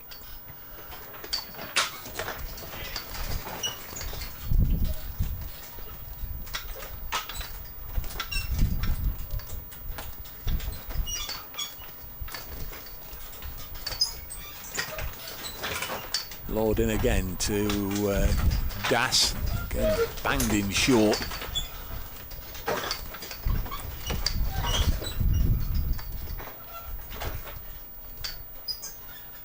If Essex were to lose from here, there'll be a bit of a quiet coach journey, you'd imagine, back to Chelmsford, and maybe even just broken up by a lengthy inquest as to how they've managed to let this one slip away, because they're comfortably in command here at 93 for 1. Next ball's hit into the offside on the bounce, fielded by Lyndon James, and Rob Lord comes to the end of the over. 93 for 1 after 14. The target 286 after 46.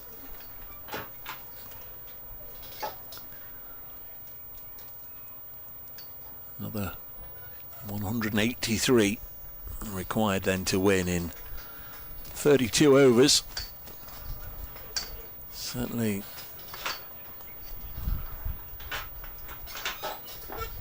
the leaders of this Notts side have got a little bit of thinking to do. Mead was just chatting there with 2 of his senior counsellors, Tom Moores and Lyndon James, and we are going to get some spin. Joe Pocklington into the attack.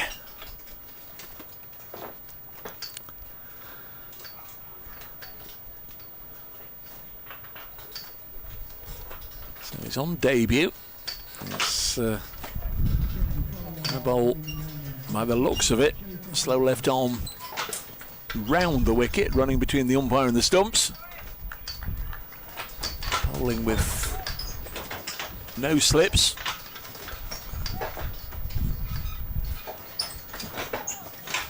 on the offside. Boundary sweeper. Backward point, extra cover mid-off. On the leg side, 2 saving 1 and 3 out. There is Pocklington. Round the wicket he comes. First ball is turned away on the leg side by Westy. Just the single. And Sam's losing his cap as he fielded it.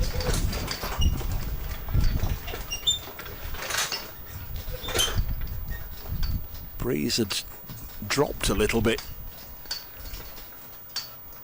during this innings, but it's picking up again as Pocklington bowls, and this ball is just nudged into the covers, fielded by Lyndon James.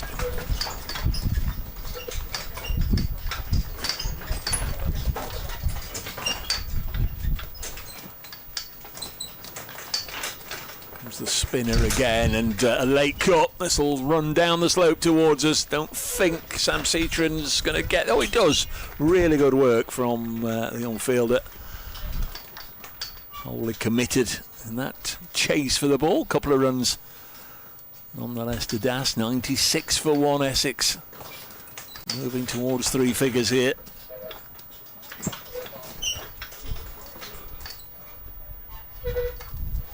Pocklington again bowls. Push back to him. Nice steady start this so far. Bound to be a few nerves there. Your first bowl for a county side. A lot of personal goals and achievements ticked today by Joe Pocklington. Can he add a wicket to those bowls now? And this one's hit up in the air, and there is a catching opportunity. Is it going to go over there to the fielder? Oh, it's gone for 6. It was a brave effort out there at long on in the distance, but it's gone for 6.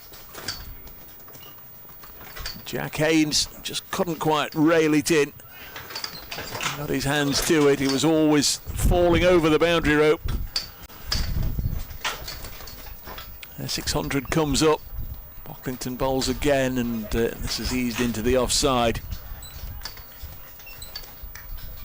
And that's the end of the over.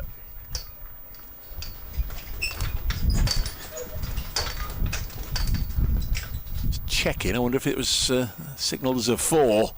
May well have been. Either way, the 100 is up. 100 for 1 after 15 overs.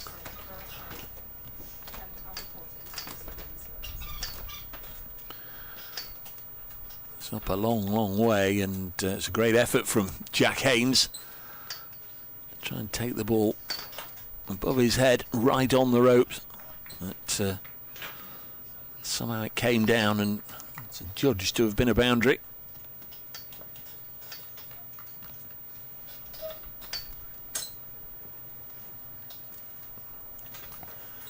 Next ball cut down to third.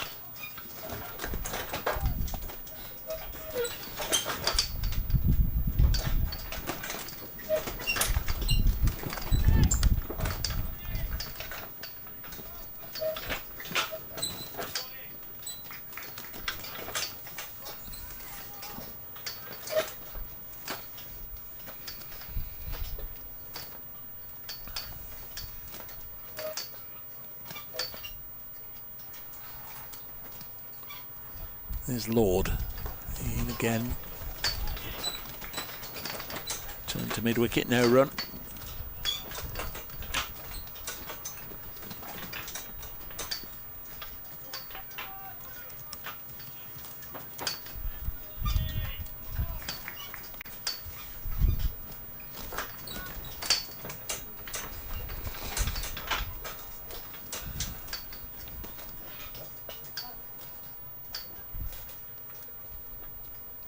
Essex 101 for 1 as Rob Lord bowls to Robin Das, who's on 46. Played a major role in getting Essex over the line last year, looking to do the same again here. He's at 7 4s and 1 6. Going along at just better than a runner ball.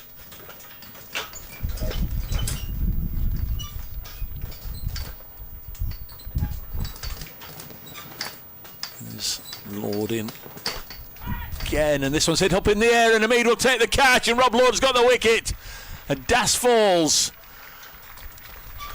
Miss hit, trying to pull it away on the leg side, spoon it up to Hamid, backpedaling at mid-on, and Notts have got a really important lifeline there, because they were certainly just starting to look a little flat. They needed a lift, they needed a bonus from somewhere, they needed a bit of a gift, and they've got it from Robin Das on 46, looking to play the big shot that would take him to his 50, and they've picked out the Notts skipper, and a great opportunity for Hamid to get his players together. They're all taking a drink, but also the captain with something to say to his team out there, and really, really important to get that breakthrough. Still plenty of fine players in the Essex batting lineup, but Robin Das won't hurt them anymore.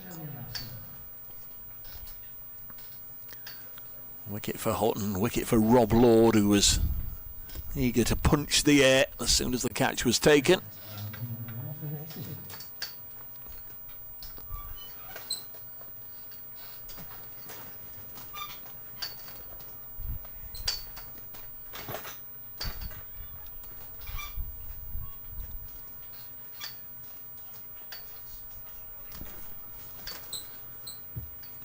$101 for 2.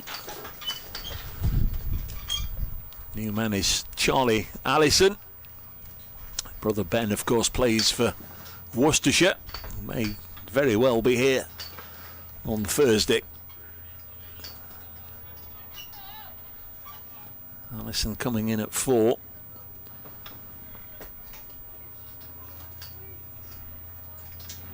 Still Noah Thane and Nick Brown, Luke Benkenstein, all very capable performers to come.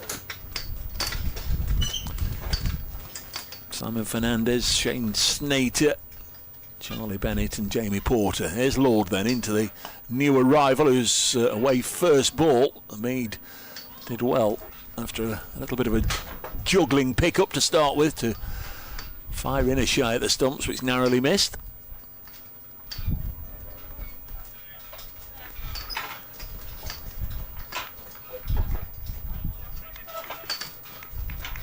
Important for Essex that Wesley now just sticks around and makes sure that Allison's got a start.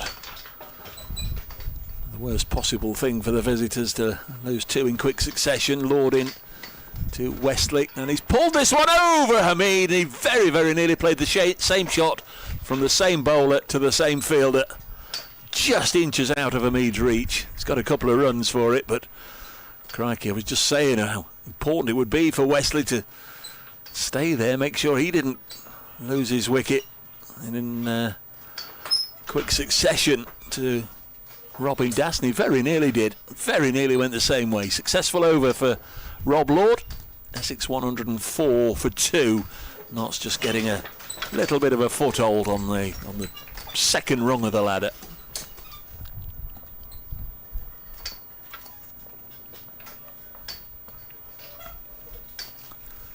Nice for Hinton as well, who's just come into his spell. Bowled the one over so far to have a new man out there.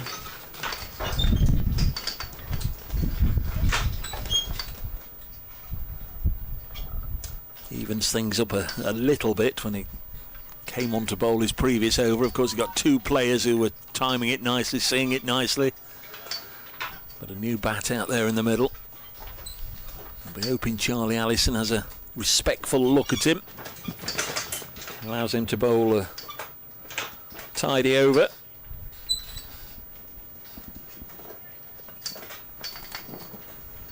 Lots of pop to slip in. Lyndon James. There is Pocklington round the wicket, bowls. A little bit of bounce there. It's a tall man, 24-year-old, bowling in his sunglasses.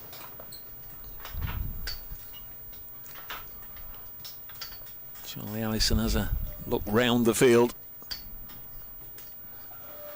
and then Pocklington comes in, bowls to him, and defended down the ground. It very nearly was presenting a scoring opportunity through mid-on, but the bowler did well to dive Important to build up those dots off your own bowling. Next one's missed and it goes through to Moores. Suddenly it looks a different game. Normally the way cricket's usually much easier for the batters once they've been out there a while. There's Pocklington in again, and this one's hit away and will go for 4. It was a brave dive from Brett Hutton at backward point. Couldn't get anything on it. Lyndon James will go and fetch the ball. But slightly risky, slightly chancy for Allison, but he's got the boundary. And that'll calm his nerves down a little bit.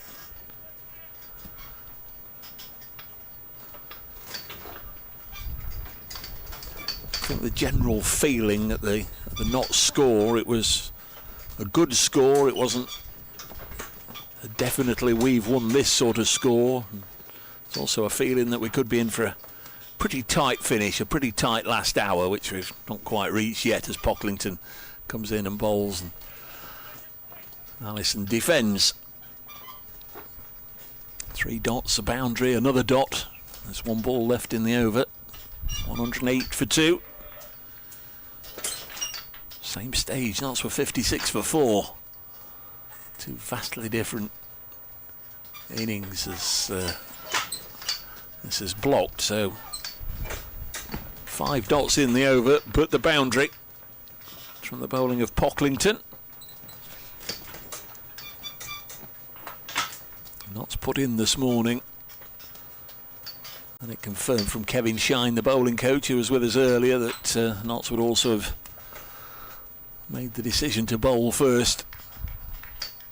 Drizzly, cloudy, very, very blustery. Not easy for bowling, but certainly not easy for batting. As Notts found, they were undone by Porter's first spell, or only spell. Bowled his 10 overs right the way through, 4 for 29. Here's Rob Lord.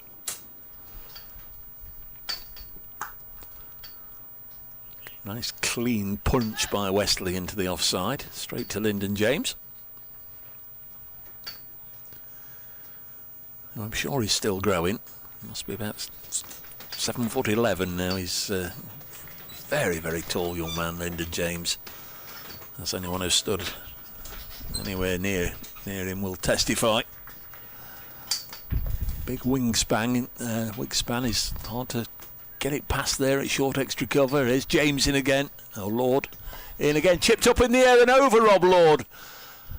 That was another false shot from Westley. Chipped it over the bowler. Involuntary little lob that cleared the bowler and didn't reach either James Hayes at mid-off or a Seba Mead at mid-on. Rob Lord just asking a few questions here of the Essex batting lineup.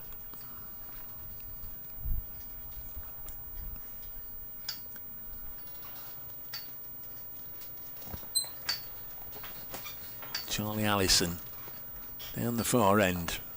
He'll run this to backward point, no run. That's just looking to tighten things up here and build a bit of pressure. I hope they can turn these 2 wickets into 3 or 4 sometime soon. Get into that Essex middle order.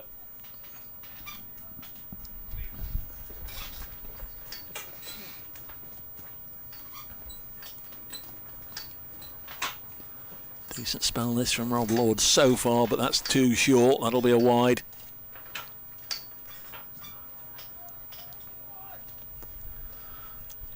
One more to the tally. Lord in his 3rd over, figures of 1 for 10. James Hayes bowled 3 overs, none for 19. Brett Hutton 6 overs, 1 for 29. Daniel Sams 4 overs for 33. The Australian getting a bit of tap. There's Lord in again and eased into the offside for a single. Pocklington, the spinner, his 2 overs have cost 11.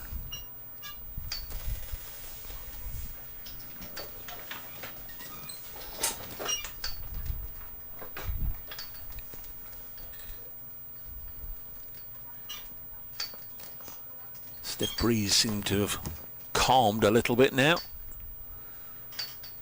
Quite pleasant for sitting on the bank watching cricket, watching Rob Lord run past umpire Simon Widdop. Bowls to Tom Westley, the Essex skipper, who turns this away on the offside.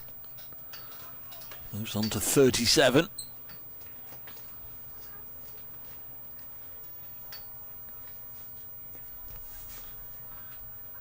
Westley, like his opposite number, Hamid, the Notts captain, huge appetite for playing as many games as he can and scoring as many runs as he can.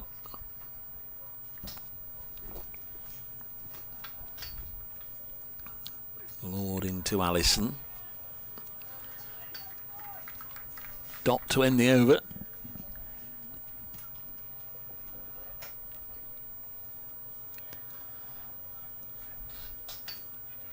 Just 3 runs from that over from Rob Lord, which included a false shot, and after 18 overs, Essex are 111 for 2.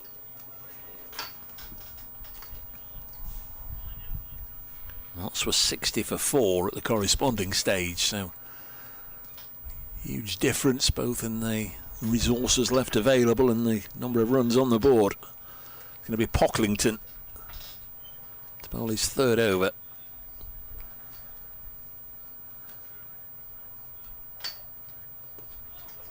Lovely rhythmical approach, and Tom Westley guides the ball out as far as Ben Slater on the offside. Large outfield. Been beautifully manicured. Ground looks in pristine condition. Excellent facilities here at Welbeck. Pocklington to Allison with a single. Almost a carbon copy of the shot that Westley played from the previous ball.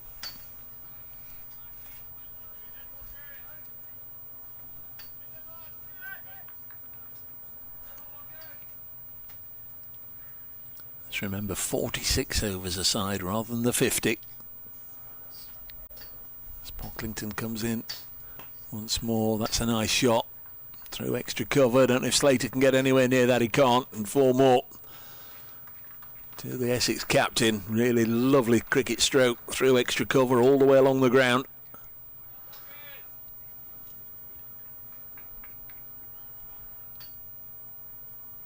Big step up this for Joe Pocklington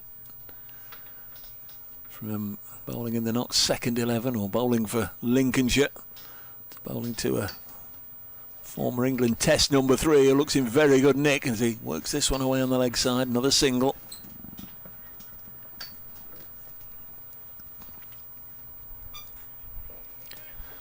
Runs suddenly starting to flow again. Notts have used 5 bowlers, but not yet seen Lyndon James in operation. Pocklington bowls. Again, it would have drifted, I think, down the leg side, but Allison wasn't prepared to take the risk and will come back for 2. Good throw in from Daniel Sams. Essex shouldn't be a side that are caught out by the throw of Daniel Sams. They would know what a strong arm he's got. Elected to throw it to the non-striker's end where Westley was trying to make his way back and just about got there. Got one of the strongest throws in the game, Sams. There's Allison defending, and it is the end of another over. Another decent one for Essex. 10 from it, 121 for 2. And it might be time for Seaberme just to contemplate whether he's to just have a little switch, give Lyndon James an opportunity maybe from the far end. Might just be one of those days that Lyndon has the golden arm. Rob Lord's already picked up a wicket. Lord to continue. He's given precious little away. 3 overs, 1 for 12 for Rob Lord. Which includes a couple of wides as well. He comes in now and bowls and chipped on the leg side. He's got a wicket. Ooh. Has it been taken? It has indeed. Jack Haynes, and Westley has to go, and that's massive. Just for a moment, I think everybody wondered had it been taken, but Jack Haynes got his fingers underneath it and had to go. Losing his wicket. Still 160 odd required to win for Essex. And Rob Lord has a second wicket. Really good scalp for Rob Lord to get. Big wicket. Wesley out for 43. And the visitors 3 down.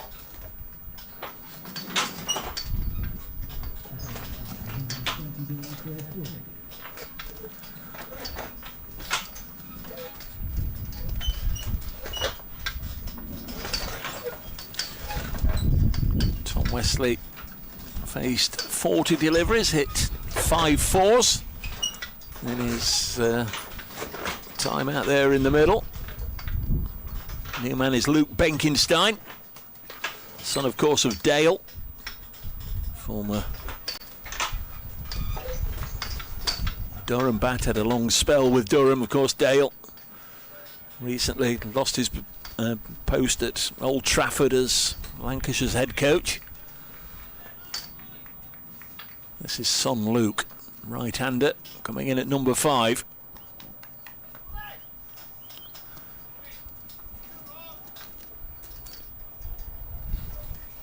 So Charlie Allison wouldn't necessarily say he's in full flow yet. He's only 9 not out, faced 13 balls. So Rob Lord with the big wicket comes in now and bowls to Benkenstein. And the first ball has gone past the outside edge and not so chirpy and chatty and lively again. Got their energy levels back. It seemed as if they were just on the wane a little bit with Wesley and Das punching the ball to all parts. Das fell to Lord, and then the same bowler has now removed Tom Wesley. 2 huge wickets for Rob Lord. Comes in again and bowls to Benkenstein, happy to defend.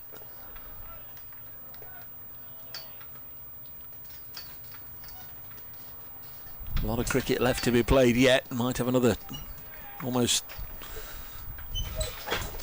I'd say 2 hours, maybe an hour and 40 minutes or so, if this one goes the distance. But this feels like a seminal over from Rob Lord. Essex's chances still strong, but by no means as strong as they were with the captain there. Single taken to get Benkenstein off the mark.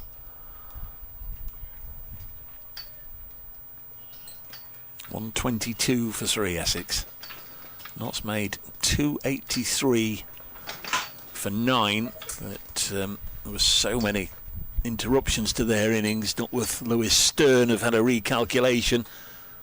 Really not sure how that pans out when you have as many stoppages as Notts had, but they've come up with a recalculation. Essex required 286. Here's Lord in now to Allison, and this is chopped to backward point, and there's no run.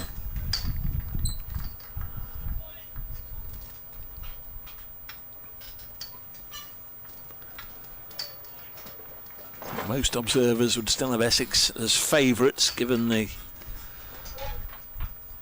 vast amount of runs difference there is at this stage of the game, but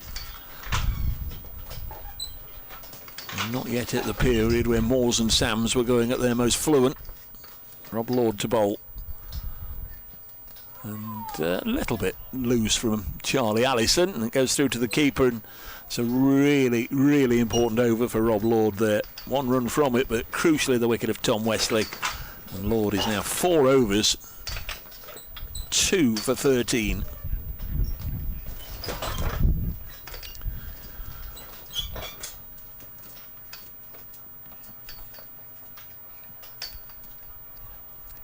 Elsewhere,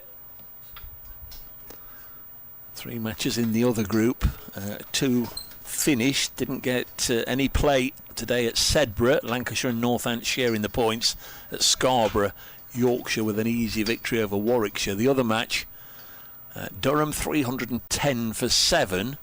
Sussex not yet out of it. They're 182 for 5 after 34 as play resumes here with Pocklington bowling to Benkenstein, who gets a single for Sussex Sharks.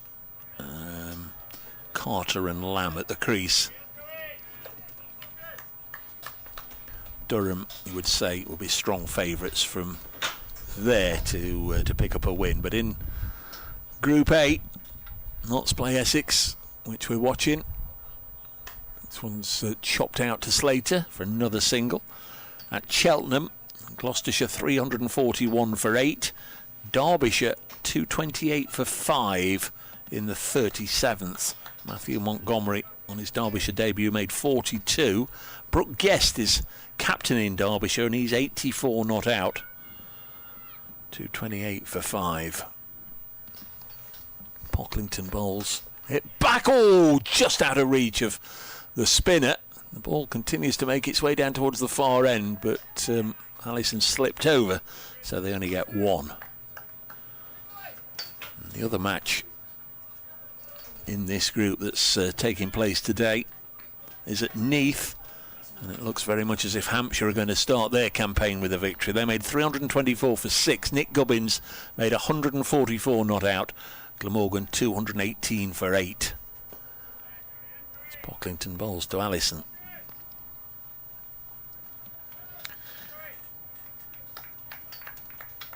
And Worcestershire, who come to Trent, don't come to Trent Bridge, who come to Welbeck on Thursday. They're playing Herefordshire today at Ledbury. And it looks very much as if they're going to win. Worcestershire 398 for 5. Herefordshire 214 for 6. 13 overs left.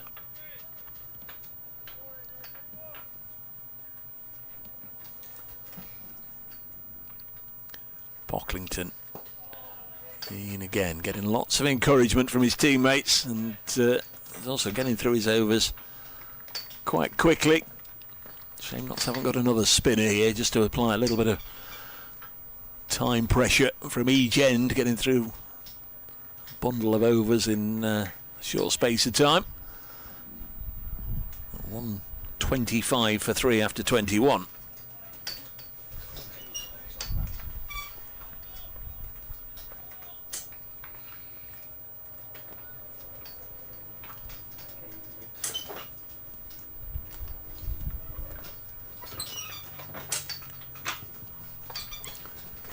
Rob Lord to continue, only to Luke Benkenstein. Benkenstein will push this into the offside. Allison came charging down the track. Nice to back up, but went a long way down and had to go back.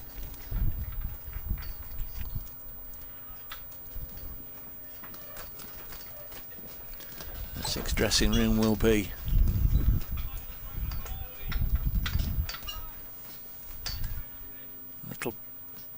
twitchier than they were when their captain was in the middle. Here's Lord bowling. Again, turn to mid-wicket, no run, fielded by Haynes in that position where he caught Tom Wesley in the last Rob Lord over.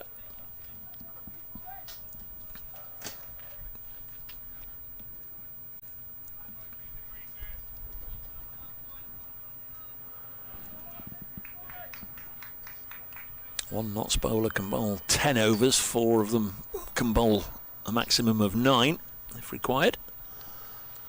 As Lord comes in again, pulled out of the reach of Hamid again, and that will run away for 4. Slightly risky from Benkenstein, it was in the air but managed to find the gap.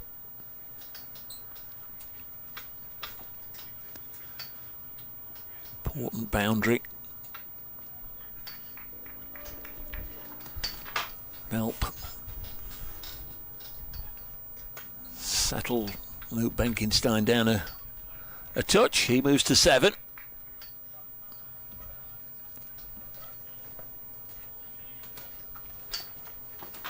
I mean, he's very much in the game at mid-on. He's taken 1 catch there, and there's been 2 or 3 others that have been within a whisker of finding him, either to the left or right or over him or just short.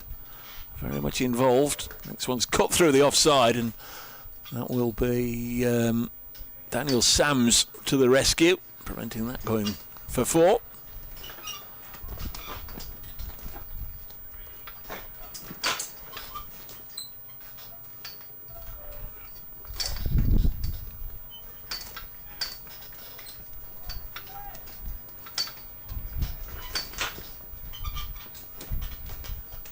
very much growing into this performance, as so often happens. First match in a new competition, new side. This one's pushed up to mid-off, and there's no run. They'll all be a little more comfortable in their roles now. Sense that after a quiet start, we saw Essex get off to a fairly fast start, that they're right back in this.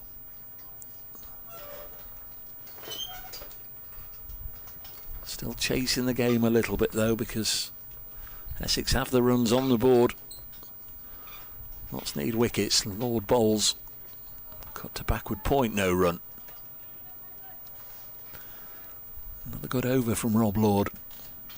130 for 3.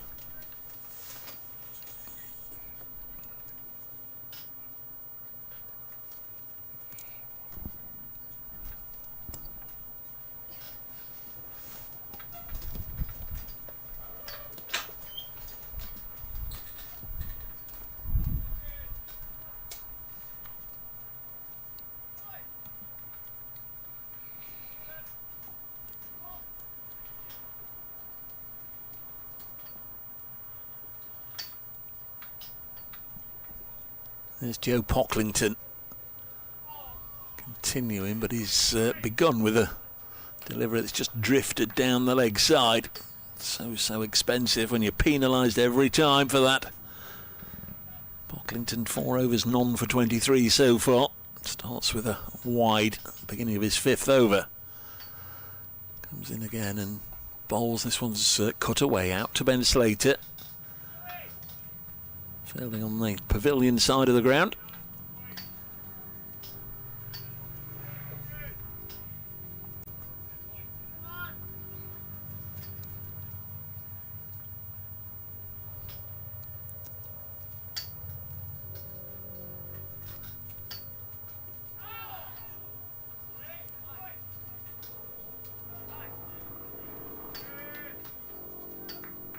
If and when Pocklington gets his maiden Nottinghamshire wicket, expect one almighty celebration out there. He's somebody that they've clearly taken to.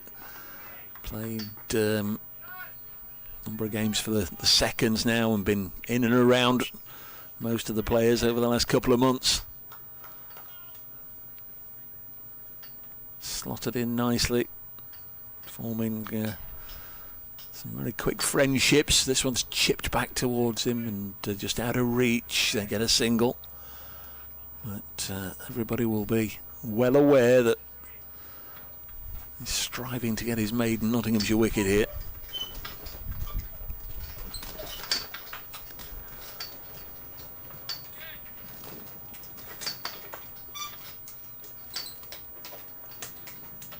Benkenstein on strike, and this is pushed out into the offside, and there's no run. Seem to think, with no reference whatsoever, I seem to think that in the match at Trent Bridge last year, Benkenstein was caught by somebody, a sensational boundary catch, one of those that was over the ropes, and this is speared down the leg side by Pocklington, and that'll be 4 runs. Just a little touch off the bat of Allison. And just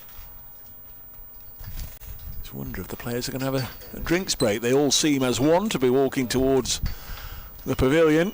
Can't see any 12 men coming out as yet with drinks. Now here they come. So 5:10, the end of that over. Looks like we're going to have a drinks break. Essex are 137 for 3. They've been set to score 286, so they need another 149 to defeat Nottinghamshire, and they've got another 23 overs in which to do it.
Welbeck before we enter the second phase of this Essex innings. Just advise that Essex roundabout on the win predictor, just 30% to win this, which I would take exception to. I'm sure Essex would take exception to if they're aware of that. They're in a really strong position here, and provided Charlie Allison and Luke Benkenstein and co just maintain their disciplines and bat responsibly and carefully, should comfortably get home. Rob Lord to get us underway again. Start of the 24th over. First ball is cut away to backward point and away for 4. Just waiting for a fielder on the boundary to throw it back, and there wasn't one there, and then the umpire started signalling. I couldn't see a fielder out there, but it didn't seem as if there was too much animation from the Notts side. Didn't look as if they were overly concerned, but they will be now. A boundary takes the visitors up to 141 for 3, and Rob Lord, who's been parsimonious up to this point, concedes a boundary at the resumption. Bowls again, and Tom was a little bit of kidology there, was celebrating a caught behind. There wasn't one. That was just the second boundary conceded from Rob Lord's over, and this is his 6th over.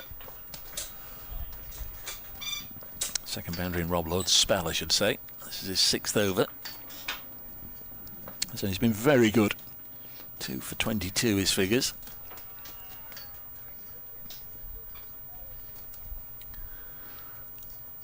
Lord in again to Allison. Drops this to Jack Haynes on the leg side. Jack Haynes earlier made just 15. Caught behind by Simon Fernandez from the bowling of Jamie Porter.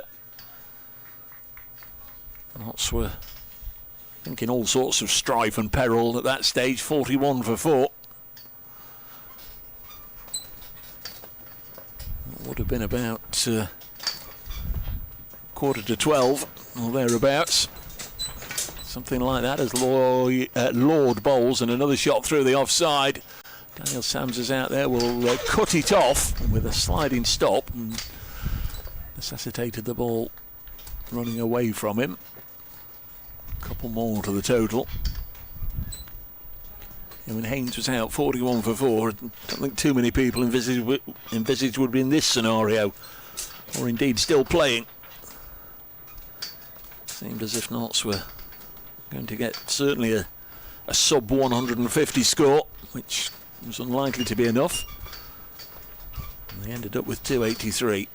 Lord in again to Allison. Pushed back to the bowler. Duckworth Lewis just tinkering slightly with the Nottinghamshire score. Means that right now Essex are halfway. They need 286, they're 143 for 3.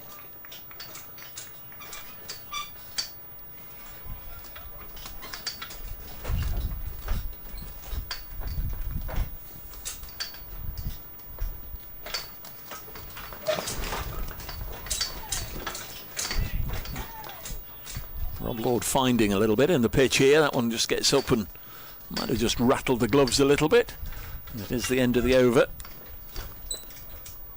6 from that over, 143 for 3. So we're on the grand countdown now. 22 overs remain. Seaper Mead and Lyndon James just having a little chat to the umpire, and he's got the card out, and I'd imagine just confirming who's had the overs.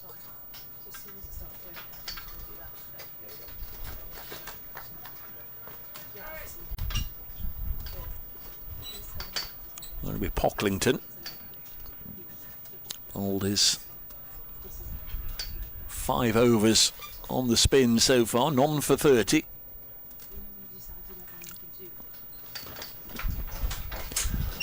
First ball's hit through the offside and away for 4.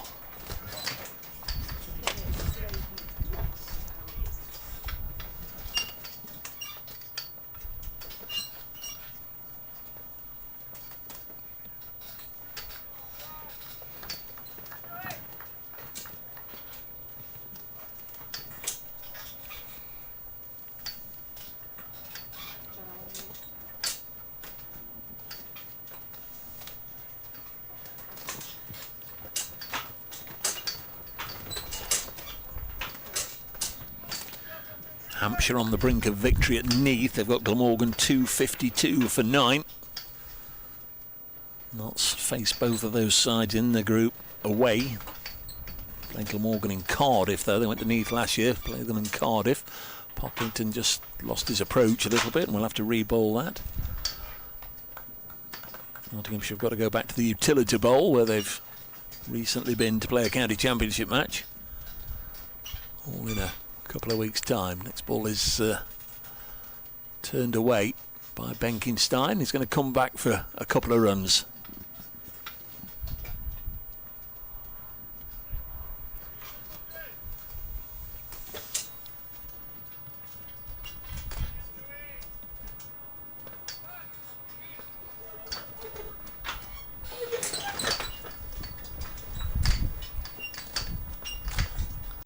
Pocklington in to bowl, he's bowled him, and there is his first wicket, and as expected, lots of celebrations out there. Just hurried that one through Benkenstein's defences to get his first wicket for Nottinghamshire. Big moment for the young man, taking him till his 6th over, but that's a really important scalp. 149 for 4. Benkenstein bowled by Joe Pocklington for 19, and it's 149 for 4. And crikey, if at the interval Essex's chances of winning this were rated at about 30%, you'd imagine they've taken a slight dip as well since then, but still got some very good players. I would say this is still in the balance. This is still very much in the balance. But right the way down. That's 4 wickets down. Noah Thane on his way out to the middle. Former England under-19 bat. Coming in at number 6. So there's still Nick Brown. Normal top of the order player. Simon Fernandez the keeper, Shane Snater, Charlie Bennett and Jamie Porter. But a lovely moment there for Joe Pocklington, his first wicket in Nottinghamshire colours. And jubilant celebration to match. 149 for 4.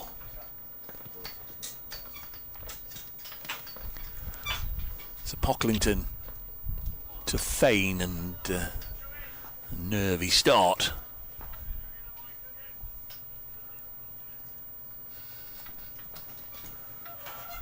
Not so one. A couple of quiet overs here.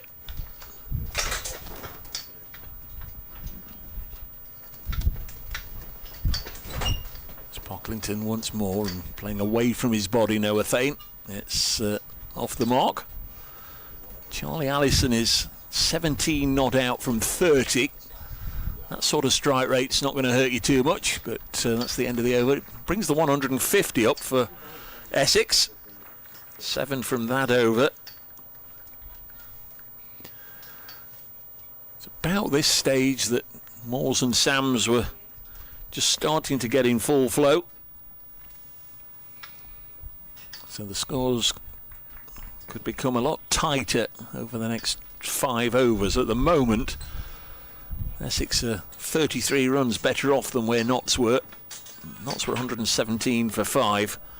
Essex 150 for 4, but say the next 3 or 4 overs, Moores and Sams were really applying the pressure. Here's Rob Lord. Comes in now to bowl to Noah Thane, who opens the face, guides it to backward point, and there's no run. Blue sky, white fluffy cloud. Gentle breeze as opposed to the really strong raging winds that we've had for much of the day. Whole ground's taken on much more of a calmer persona. Rob Lord having a fine time of it with the ball. Really good spell this, comes in and It's hit into the offside, out to Daniel Sams. There'll only be a single for Noah Fain.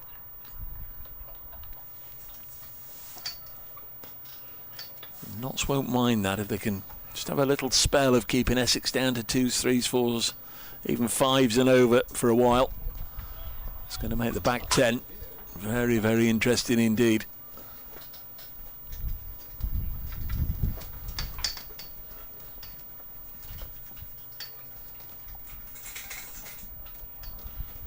Rob Lord in his 7th over bowls now, and suspect that'll be, well, no, looks like he's managed to get away with that one. Just in terms of consistency through the day, balls that short have been generally called as being wide, but on this occasion Rob Lord's got away with one from the umpires. Figures a 2 for 25 for Rob.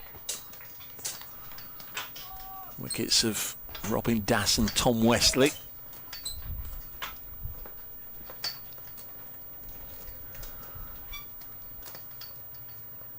Lord in again, and this one's,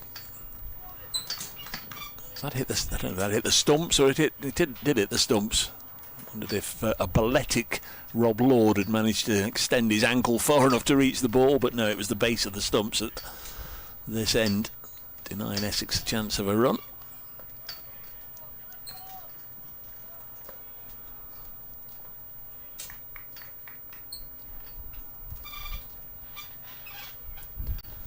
Really good over up to this point from Rob Lord. Bowling to Charlie Allison, and Allison again unable to rotate the strike, just works it up to the Notts skipper at mid-on.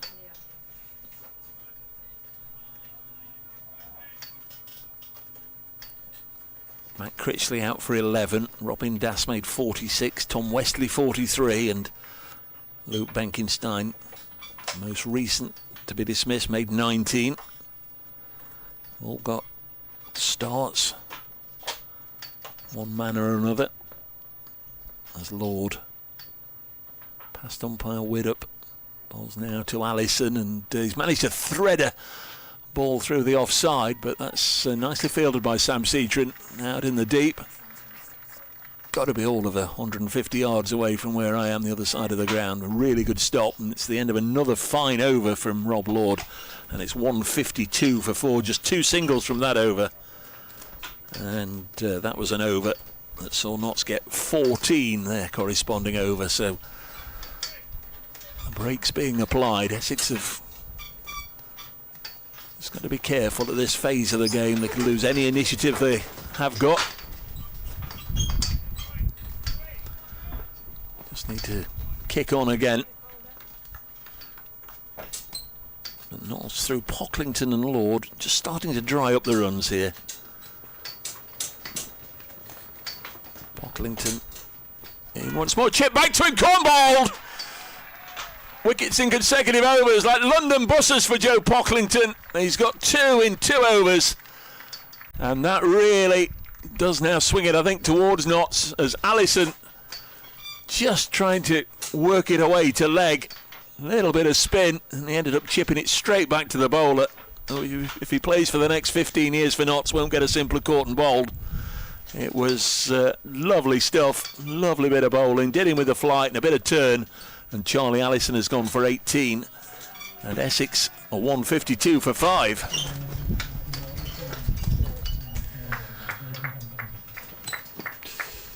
There's still some vast experience in that Essex tank though, and none more so than Nick Brown, who's an ideal player to have should things get interesting late on. He's got all the experience one could need for being out there with the younger players. Going back a number of years or so now, Nick Brown got 180 odd at Trent Bridge against Notts. That'll be one certainly for the memory bank.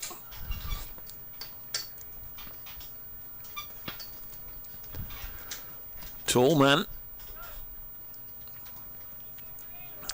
comes to the crease with the game very much on a knife edge now. 152 for 5. Essex chasing 286. Just wonder if Their best chance has just evaporated since that drinks break. Notts very much up against it at 121 for 2.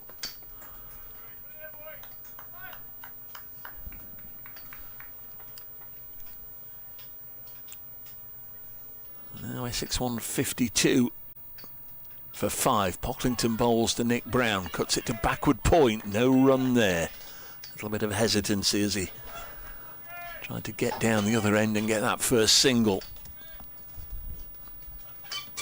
Notts have taken a punt on Pocklington for this competition. And he's thriving. Oh, this one's chipped up in the air just to the left of Sam Seacherin. Could have been another gifted wicket. It was certainly a false shot from Nick Brown.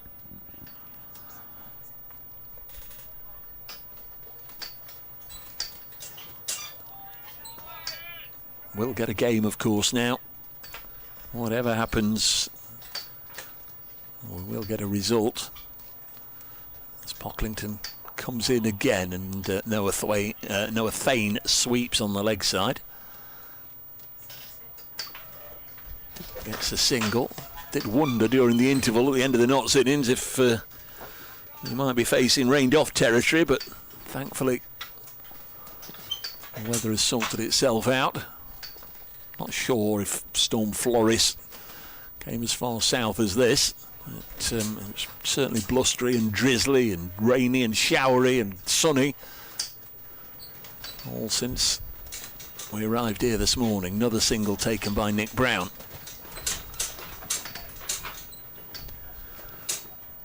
Important for Notts just to keep applying the pressure and not believe that this is already done and dusted.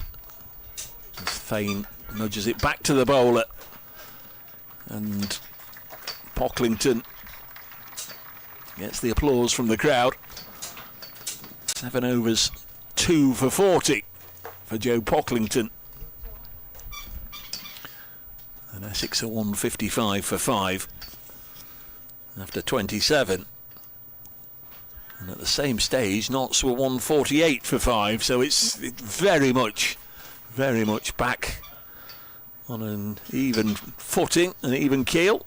We're going to get another bowler to come into the attack, and it's going to be Lyndon James for the first time.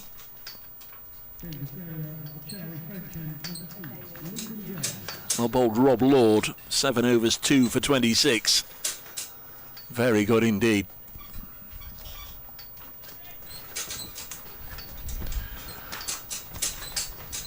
Like a modern day Mulaney and Patel, Lord and Pocklington have dried things up and winkled out 4 wickets between them. Here's Lyndon James bowling to Nick Brown, who deflects this down to long leg. To Sammy Seacherin, single taken.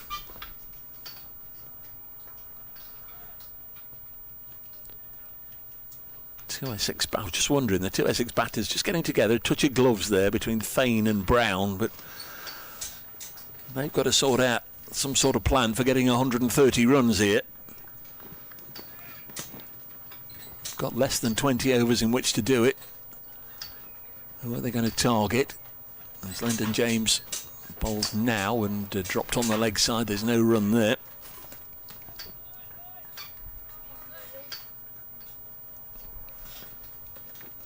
Simon Fernandez, Shane Snater, Charlie Bennett, Jamie Porter to come.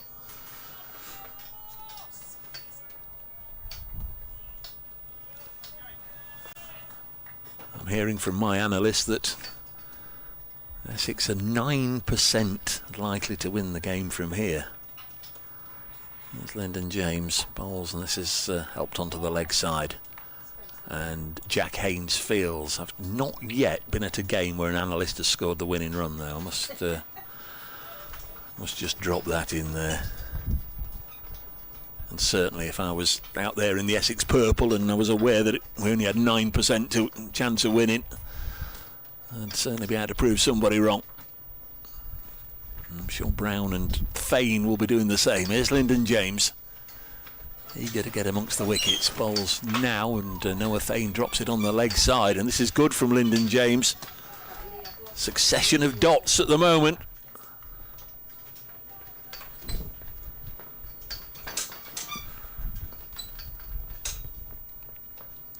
flipping that on its head. If Essex are 9% likely to win in a 2-horse race, I've got Notts at 91% chance of winning from here. Whilst I think they're very much in charge now, I wouldn't have a desire as that, as this one's hit up in the air. Oh my word, there's another one here, and a simple catch for Haynes, and Noah Fane, desperate to try and break the shackles, has hit Lyndon James straight up in the air, and another dolly catch, and Jack Haynes doesn't miss those. And Essex are crumbling in a bit of a heap here. Did say when they were at 120 for 2 that really there'd be one almighty inquest on the coach journey home if they didn't get home from there. Well, it's looking less and less likely, I'm afraid, and Noah Fane, trying to pull the ball away, has spooned it high into the Welbeck skies, and when it came down, Jack Haynes was underneath it. Lyndon James into the attack, and he gets a wicket first over, and it's that of Noah Fane, who wasn't at the crease for too long, only made 3. It's 156 for 6. So fine start to his bowling spell.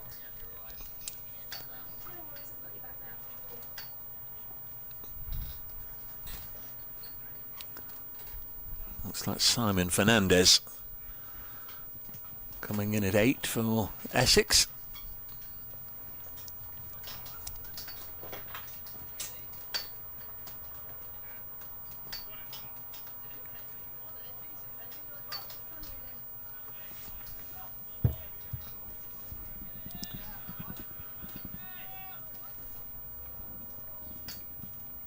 So it took Lyndon James just 5 accurate deliveries to get his first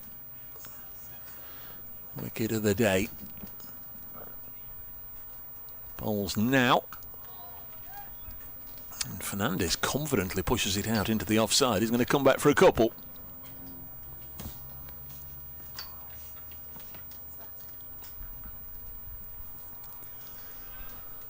So the end of the over, 158 for 6.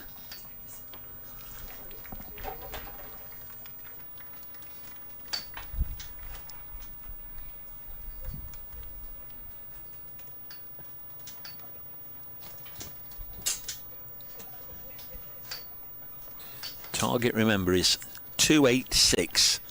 So 110 overs at Essex's disposal. Certainly time, but they're running out of players. Could do with a Nick Brown masterclass here. The left-hander about to face the left-arm spinner, and Nick Brown eases this one through mid-off for a comfortable single. Brings Simon Fernandez down to face Pocklington for the first time. Taking guard from Robbie White, the former Northants top order batter. Scratching away at his mark there, Fernandez, and huge clouds of dust blowing away, blowing across the square. There's Pocklington bowls. Fernandez got off the mark first ball, eases his second ball. Square of the wicket on the offside, and Sam Ceatran's there. Not Sam's day with the bat, just made a single. Fell to Jamie Porter, who was excellent this morning. This one's turned back to the bowler.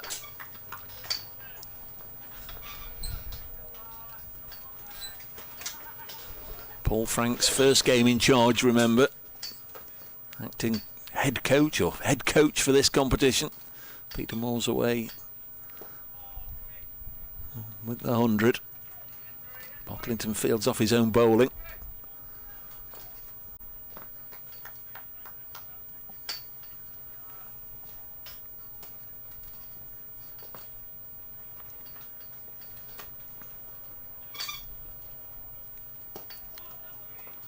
Another single taken. Did seem as if Paul Frank's hand might be strengthened somewhat. Notts did everything they could to bring an overseas batter keeper in for the last county championship match with Carl Verena absent. Got the player, got his agreement, got his... this one swept away for 4. Nice shot by Nick Brown on the reverse. Gets 4 runs. They had a player all signed and sealed, all deal done, everything, and had he come across for the last county championship game, the work permit, the visa, had it been approved, would have been for 30 days and they would have stayed for this competition, but was just not put through in time. Didn't happen.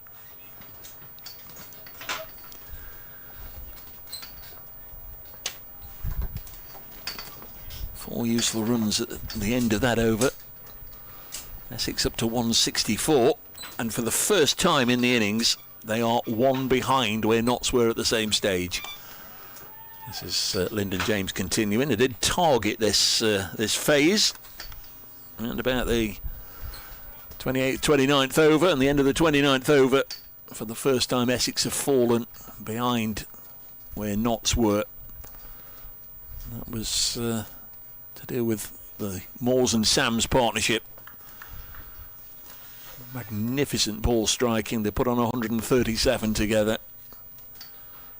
There's James, bowls again and turned on the leg side, and there's no run.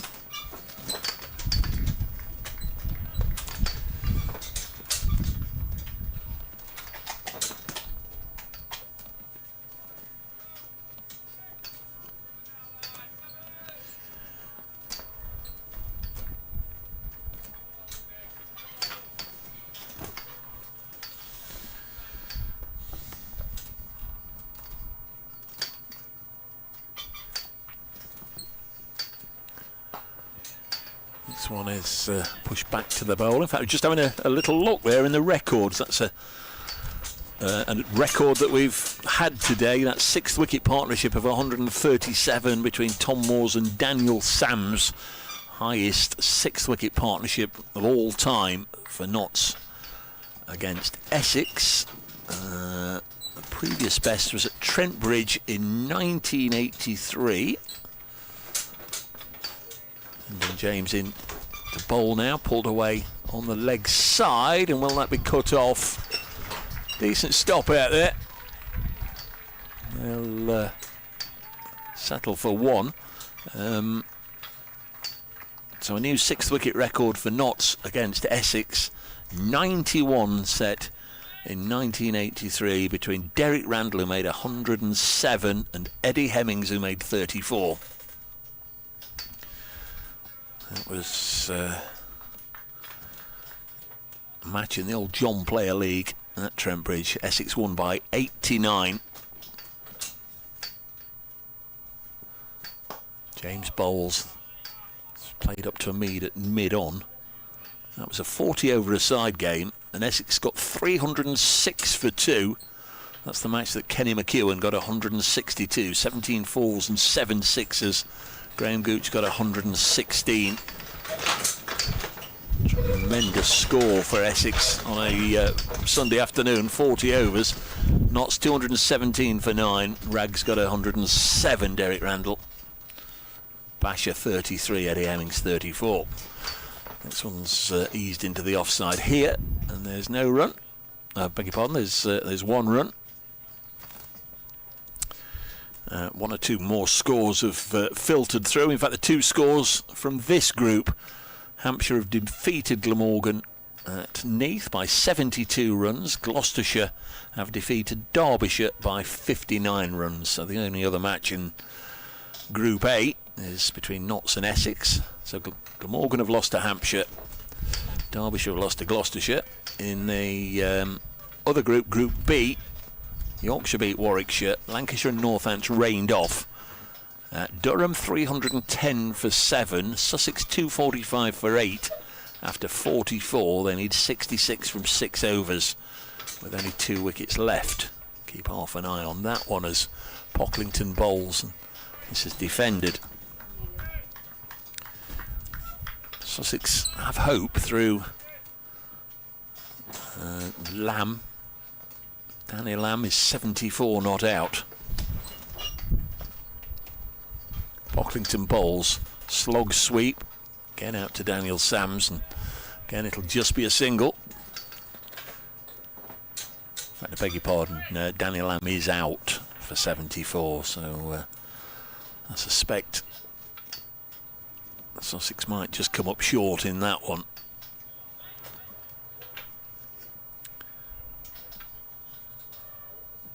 This one likely to be the last match standing. No real surprise when we had all those interruptions. Pocklington bowls to Nick Brown. Again, he's forced it away onto the offside, out to Daniel Sams, who just returns it rather than absolutely firing in one of his rapier-like throws from the deep. That's keeping Pocklington going. This is his 9th over. 2 for 47 his figures. Very impressive on debut. Over the wicket to the left hand. Oh, an inside edge just past the stumps.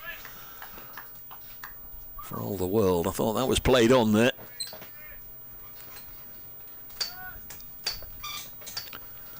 Nick Brown in at 7 is 10 not out.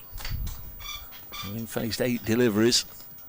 Pocklington bowls to him again. Once more he's gone on the slog sweep and misses it. Brown and Essex looking for a big shot here. And Hamid is aware of it. He's just gone across to have a little word in the ear of his young spin bowler. Just be aware that. Or something along those lines. Pocklington will be aware.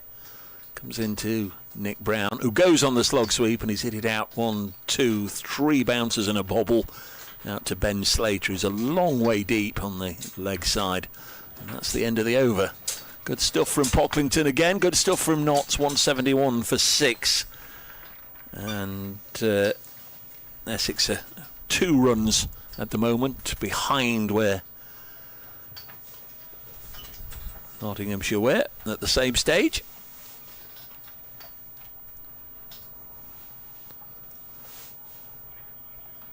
Day has been transformed a couple of times. The Nottinghamshire innings was in disarray. Certainly at 41 for 4 and then 74 for 5 before Tom Moores and Daniel Sams, you have to say. Sams shared in that partnership of 137, but it was Moores who went on. Next ball wide of the off stump through to the keeper. Moores who went on to get the big 100, got 148. But certainly it was that partnership that transformed the Nottinghamshire innings. And this one's gone the other way, you fancy. Got off to such a decent start. Das and Critchley, Das and Westley. But then Rob Lord getting Westley. And Essex suddenly from 121 for 2. 152 for 5. LBW shout here.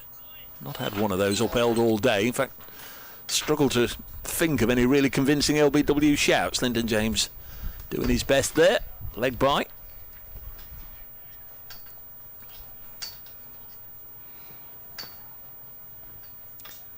Ten to 6. This is the 32nd over. Potentially 46. Say potentially. Essex could get the job done well before then. Notts could bowl them out well before then. More litter blowing right across the playing strip just as Lyndon James was rushing in, and quite wisely Simon Fernandez backs away.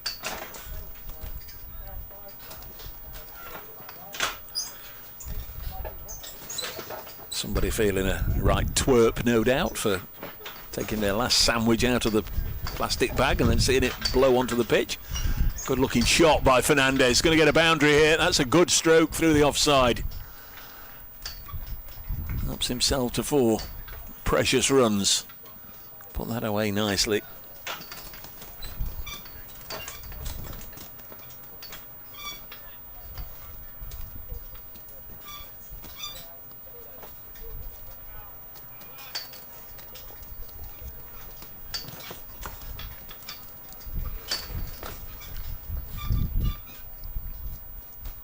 James to Fernandez, chops this to backward point, just a single.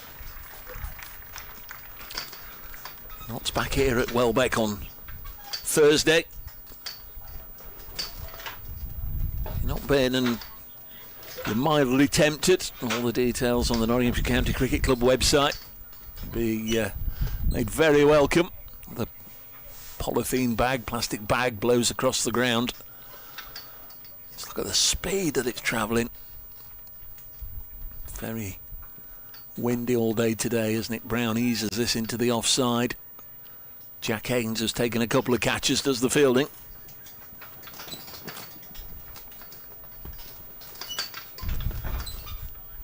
Worcestershire on Thursday. A couple of Notts old boys in Jake Libby and Fatty Singh will be along. Isaac Mohammed at the top of the order is well worth a watch as well, my word. He can hit a cricket ball. Its delivery's eased into the offside. And we went to New Road for the blast 3 weeks or so ago. I was told to look out for him. I was also told he'd get the flashiest 30 you've ever seen and then got out. And he hit the flashiest 30 I've ever seen and then got out. So that's certainly got to be one part of his game that he's got to improve on. He got 50 today. I saw Isaac Mohammed in very quick fashion against Herefordshire, then got out. So he will certainly look to light up the power play overs on Thursday here at Welbeck.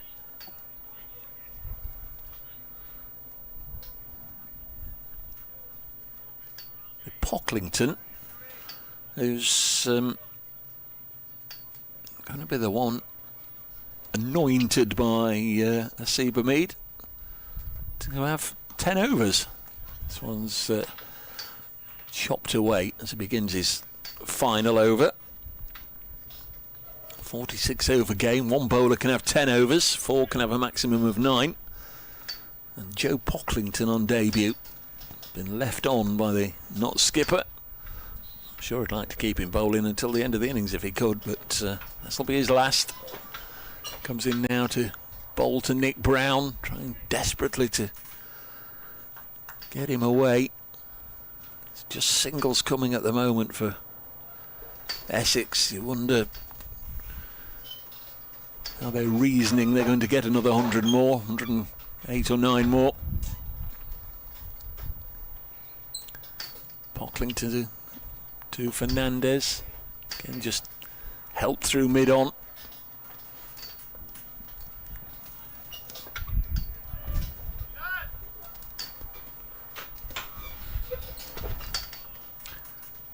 Unless Hamid's going to turn to somebody like Ben Slater.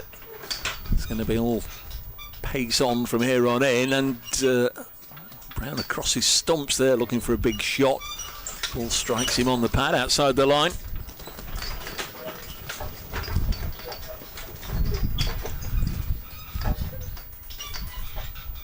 And this has been very, very good indeed. Very impressive from Pocklington. In again, and this one's up in the air. He's got another one. Brown attempting a switch hit, and the ball just looped off the edge of his bat, and Tom Moore's gobbled up a simple catch. And it's another wicket for Joe Pocklington. And that's his third. And Essex in a real heap of trouble now at 180 for 7. And it's Nick Brown who has to go. Just couldn't get ahead of the rate. And it's fallen for 12 from 17 balls faced. Essex melting away before our very eyes here in terms of this run chase. Still need more than 100, and they've only got 3 wickets left. Here's Shane Snater on his way out to the middle.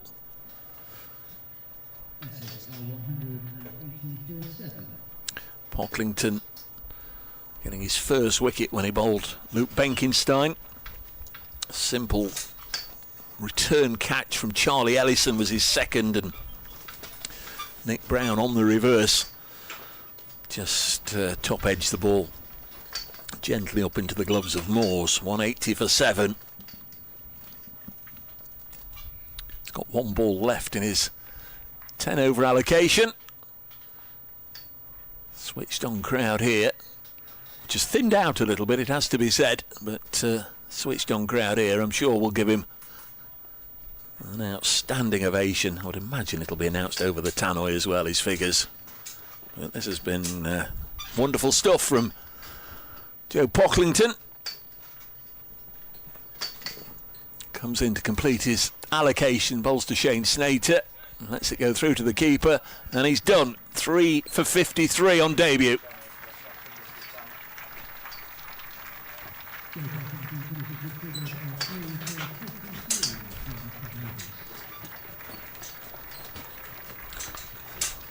There is the loud and prolonged applause for Joe Pocklington.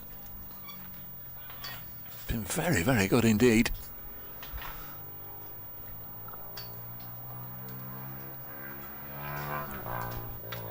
His spell, end of the 33rd over, 180 for 7, 13 overs left, 106 required.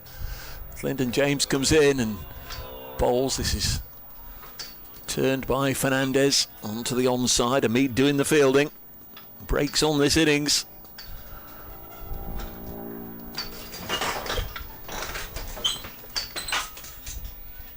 Matt Critchley fell in the 6th over. It was 36 for 1, and then 3 figures were on the board before Robin Das was then dismissed. 101 for 2. Here's Lyndon James in again. Little drop and run.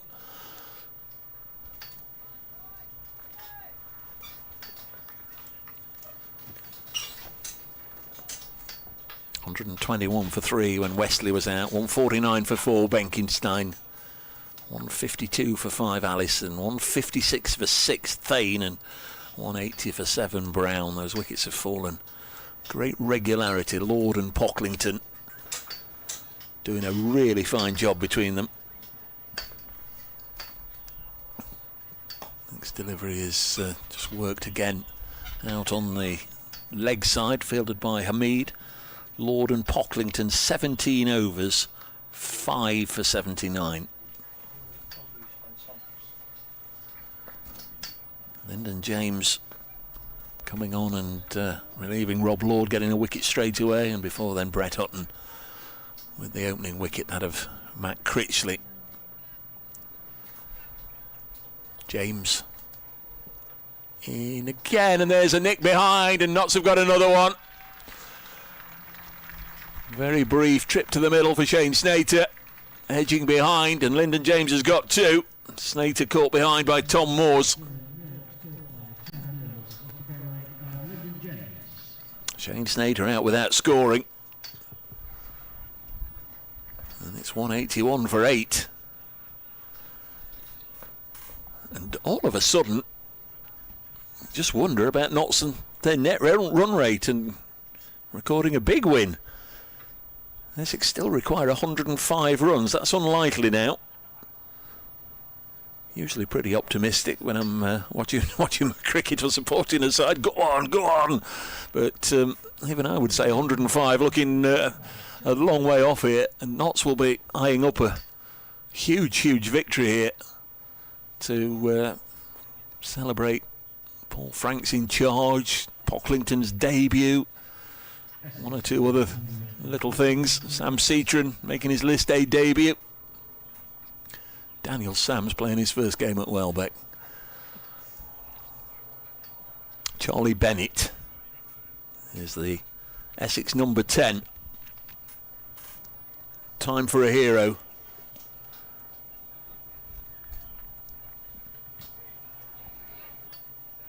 Lyndon James must be wishing Championship wickets were as easy to come by as the 2 he's got here.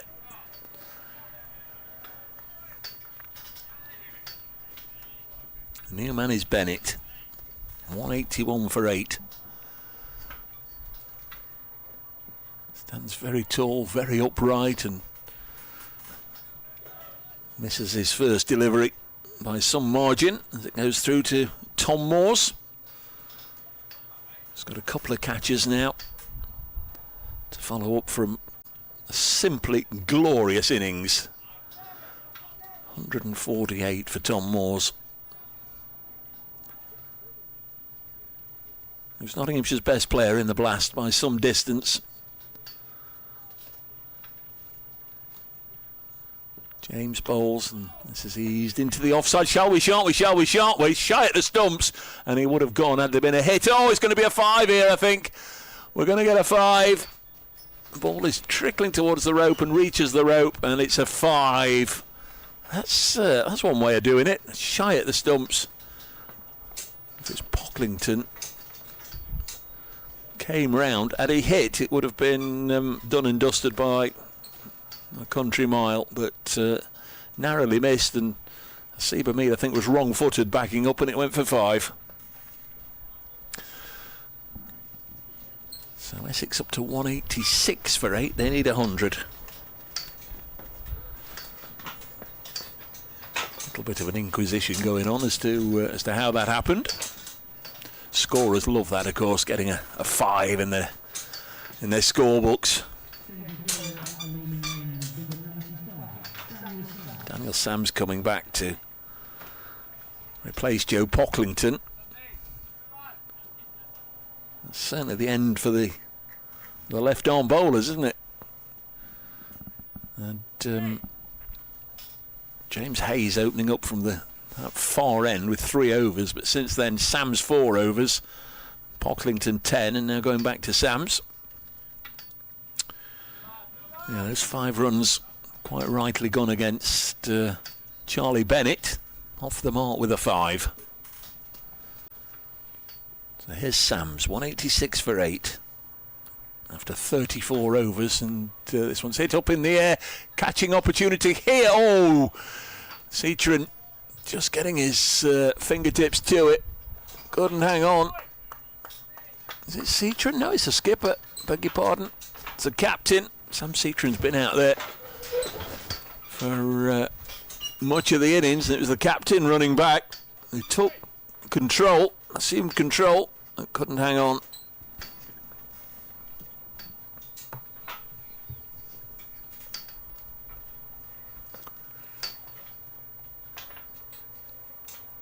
Sam's bowls. Bennett squirts this one away down to long leg.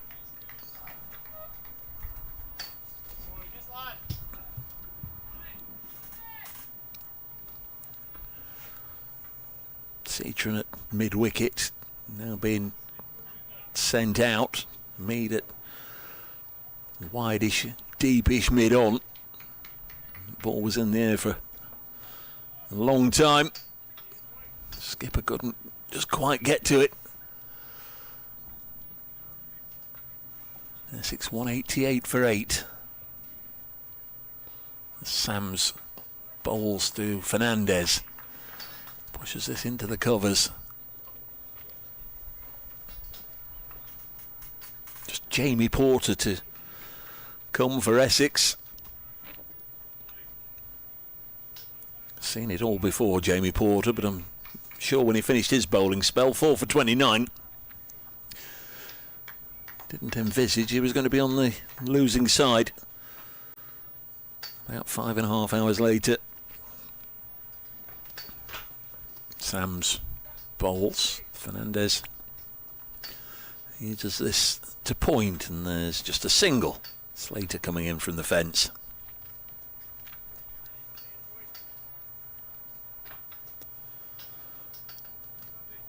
Certainly you'd imagine on another day Notts would get more runs from their top 4.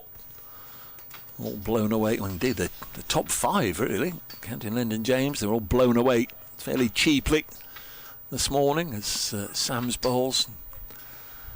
Again, it's Bennett easing it onto the leg side. Mead 7, Slater 15, Haynes 15, Citron 1 and James 13. If you look at those scores, asked any Notts supporter this morning, Mead's going to get 7, Slater and Haynes 15 apiece, Citron 1 and James 13. What chance do you give Notts of winning today? I think you'd probably have said very slim. But Then you look at the card. Moore's 148, Sam's 45. This Sam's bowling. This was scooped up in the air. It's going to be out of the reach of Tom Moore's. And they'll get a couple of runs. Almost at the stage where everybody now knows the eventual outcome, and I won't say anybody's going through the motions, but I think everybody knows what's likely to happen. And sometimes when you lose intensity in sport, don't necessarily get the swift conclusion that might have come otherwise. 193 for 8.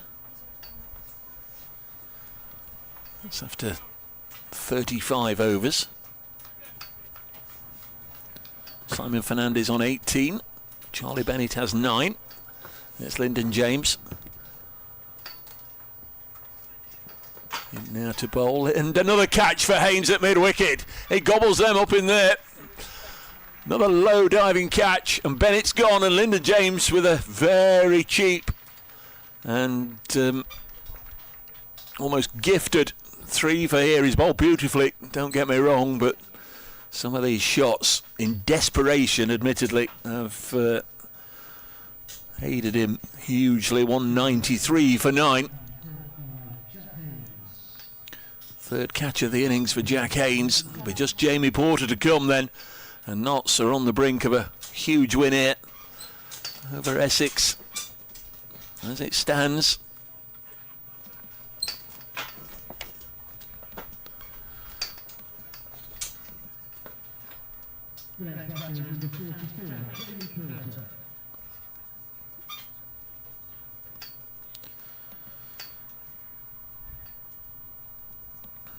Essex are 193 for 9.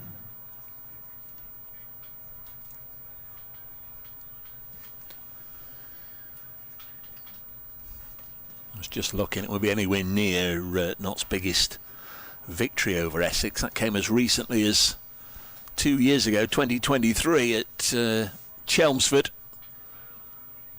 in this competition, where Nott's racked up 237. 79 from Ben Slater, 55 from Ben Martindale, but then Essex were bowled out for just 69. Forgotten about that. 4 wickets for Dane Patterson, 3 for Brett Hutton. Bundled out very cheaply.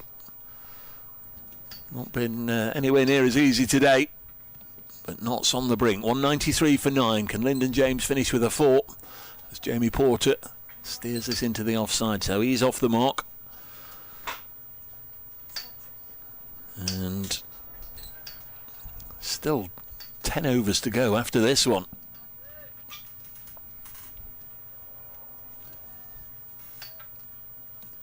Work for Essex to do ahead of their next fixture. In the 16th over, they were 101 for 1. They're now 194 for 9 in the 36th. So 9 wickets in 20 overs. Or 8 wickets in 20 overs. This one's scooped up in the air, and that might have gone all the way. That's an incredible looking shot from Fernandez, and I think it's going to be signalled as 6. That's going to take Essex to 200. It is. That was a remarkable shot. Lyndon James just helped away by Simon Fernandez. Over long leg. Fine leg, to be strictly accurate.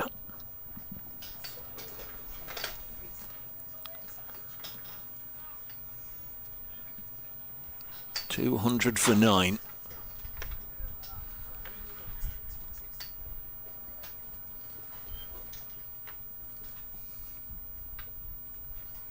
$86 required from 10 and a bit overs.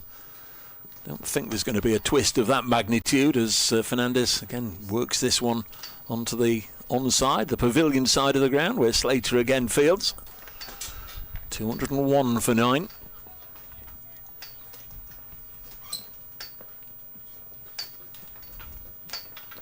Lyndon James, figures now 3 for 25. Pocklington bowled his 10 overs, 3 for 53. Rob Lord I thought was excellent, 2 for 26 from 7. Brett Hutton 1 for 29. They're the wicket takers for Nottinghamshire today, as Lyndon James looking to polish it off. Not from this delivery, because Jamie Porter can play. Works this out to the deep point boundary for a single. 202 for 9.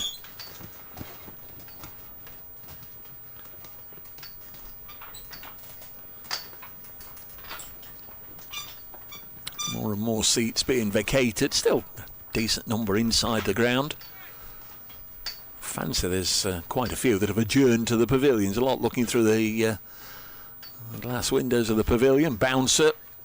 Fernandez rolls his wrists, plays it down into the ground in front of the changing rooms. Single taken. Row of purple over there. All the Essex players in their training tops outside the dressing rooms. Just wondering how this one slipped away, but slipped away. It almost certainly has. 83 required from 10. But the last pair at the wicket will be an astonishing about turn. If Fernandez and Porter can get Essex anywhere close and just give us one final little bit of jeopardy. Daniel Sams to bowl to Simon Fernandez. No slips. Tom Moore's all on his own. There's 4 in the ring on the offside. It's cut to Jack Haynes at backward point. Wherever Haynes goes, the ball seems to follow him, taking 3 catches today. Missed out with the bat, but certainly had a decent day in the field. Notts on the brink of starting their 2025 Metro Bank Cup campaign with a victory. They need one more wicket, and it's Australian international Daniel Sams in to bowl, and Simon Fernandez works this onto the leg side. He'll get a single. The Notts captain, Seba Mead, who lost the toss at around about 20 to 11 this morning. Everybody trooped out for the toss this morning at 10:30, but then 1 or 2 spits and spots turned into drizzle, turned into quite heavy rain, and they had to bring the covers on and abort the plans for the toss, only to get back to the pavilion, and everybody came out again. Toss took place at 20 to 11. We'll start on time, said the umpires, and we did. Backing away there is Porter.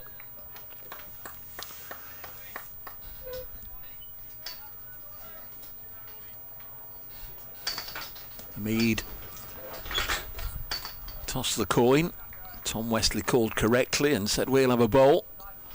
And in tricky conditions, with the ball doing a bit and the wind blowing and cloud cover, 4 stoppages and all in the Nottinghamshire innings, they were very much on top in the early stages. Essex. This one's chipped over Sammy Cetron at mid-wicket by Porter. He'll get a single. Porter getting 4 wickets in his opening spell, or his spell. Bowled his 10 straight through. Lots for 41 for 4, 74 for 5. Step forward the 2025 version of Superman. Nottinghamshire's Tom Moores, who had a wonderful blast competition. Here's a reverse, which is nicely cut off by Rob Lord. He's having a good day as well. Tom Moore's magnificent with the bat. Made 148. He overshadowed Daniel Sams, who played a gem of a knock himself. A trio of big sixes, but knew that Moores was timing it so cleanly. Was more than happy to play second fiddle, keep getting Tom on strike, support him in everything he did. Moores was just brilliant, and they put 137 on. There's Sams trying to finish it now with a slower ball that Jamie Porter watched and waited and was perhaps expecting, and keeps it out. And it's the end of another over. And it's 206 for 9. So 80 now required from 9 overs. Still to be Lyndon James He's had to wait a while for a bowl. So 5 others toiling away, and then has come on late on to get 3 of the last 4 wickets to fall. Doing a nice little bit of cherry picking here.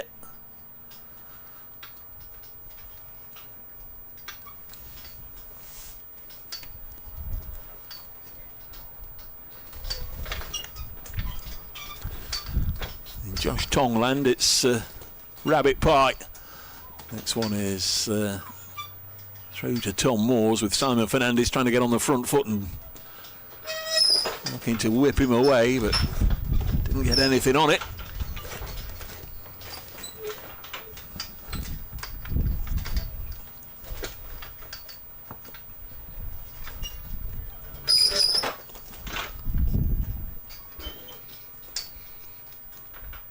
Will a straight one be enough? Lyndon James, wearing 8 from the Charlie French end, comes in and bowls. No, it's nicely played by Fernandez.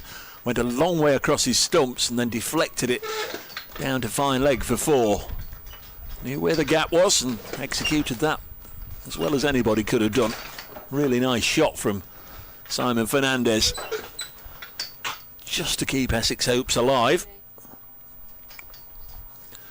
I don't know if they are still flickering in terms of the win chances, and if they have still got a pulse.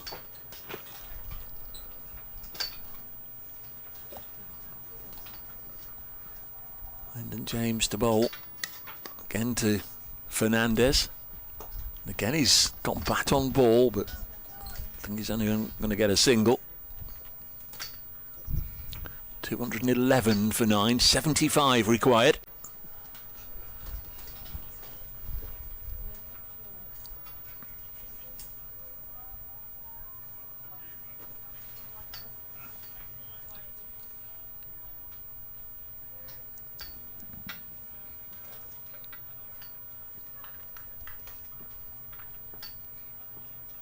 There's James once more in to bowl. Nice looking shot for 4. This time it's Jamie Porter. That's a shot that any top order player would be proud of.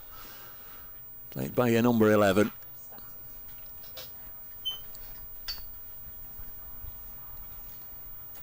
Just copping a little bit of flack in this over, Lyndon James.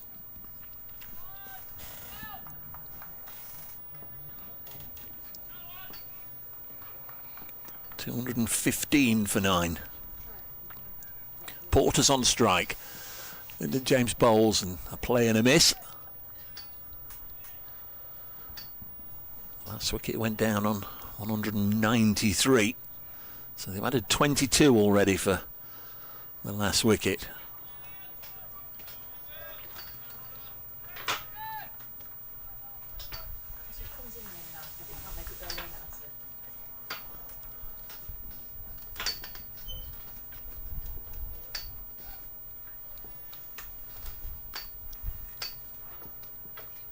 Bouncer from Lyndon James went out. Oh, it's called a wide. It's called a wide there. The square leg umpire, it was the last ball of the over, the square leg umpire, Robbie White, started walking in and he was halted in his tracks by Simon Widdup, weighing it all up in his mind and then deciding that clearly it was either too short or the fact that just about maybe went over the top of leg stump or thereabouts. One more to Essex. They're still alive. They're still afloat in this contest, but only just about got a pulse as this is eased into the offside. One more. 217 for 9. 11 coming from that over. Don't need many more overs where they score 11 to rekindle their chances.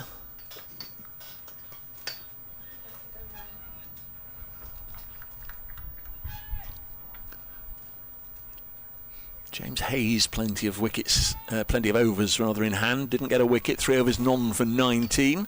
It's going to be Sams though to continue. 6 overs for 43 for the Australian, the most expensive of the Notts bowlers, economy-wise.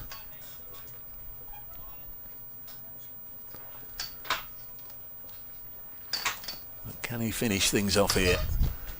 Bowls now and hit away for a single by Fernandez, who has played some nice strokes and moves on to 34 from 32 balls. Looks on this showing, very good player to have coming in at number 8.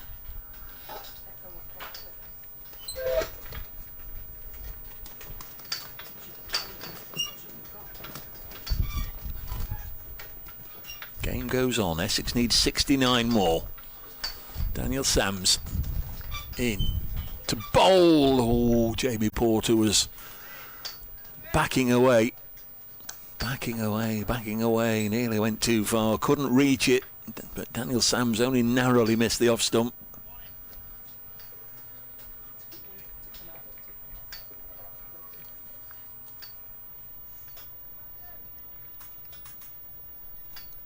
Different conditions, of course, for Sams to be bowling at this stage of the day that Jamie Porter had at 11 o'clock. Different overheads as well.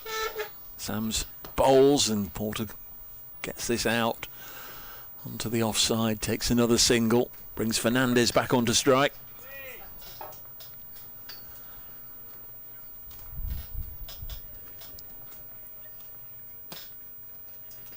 Not some sure feel they've got the win, they've got the points, but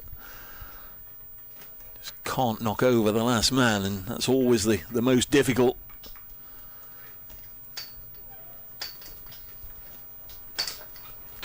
Did look as if they might be. In fact, bails come off at this end, so slight hold up. Daniel Sams halted in his track.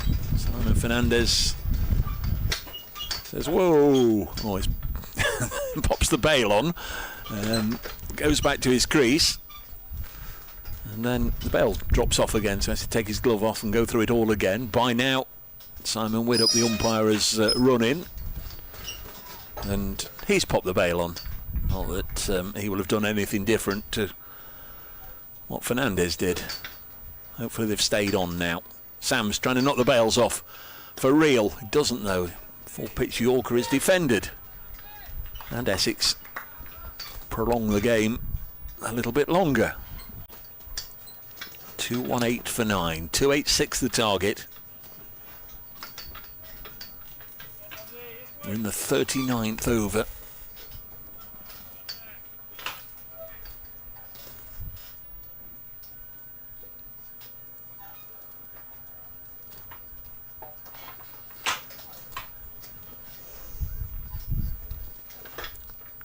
Sams bowls and deflected fine.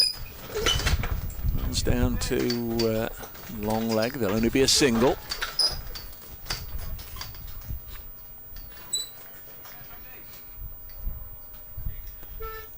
Just can't quite get it right. Daniel Sams, real game of cat and mouse at the moment between him and the two Essex batters.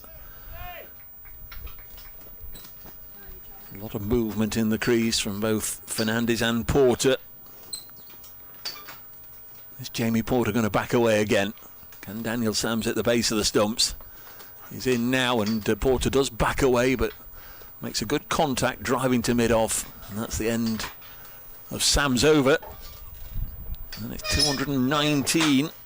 It's only 2 from that over, so that's not going to get the job done for Essex. 7 overs remain. 67 more required. I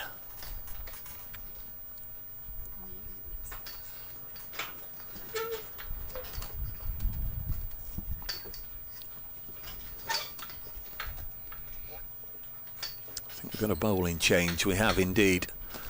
So Lyndon James out of the attack. 6 overs, 3 for 37. Rob Lord coming back. 7 overs, 2 for 26.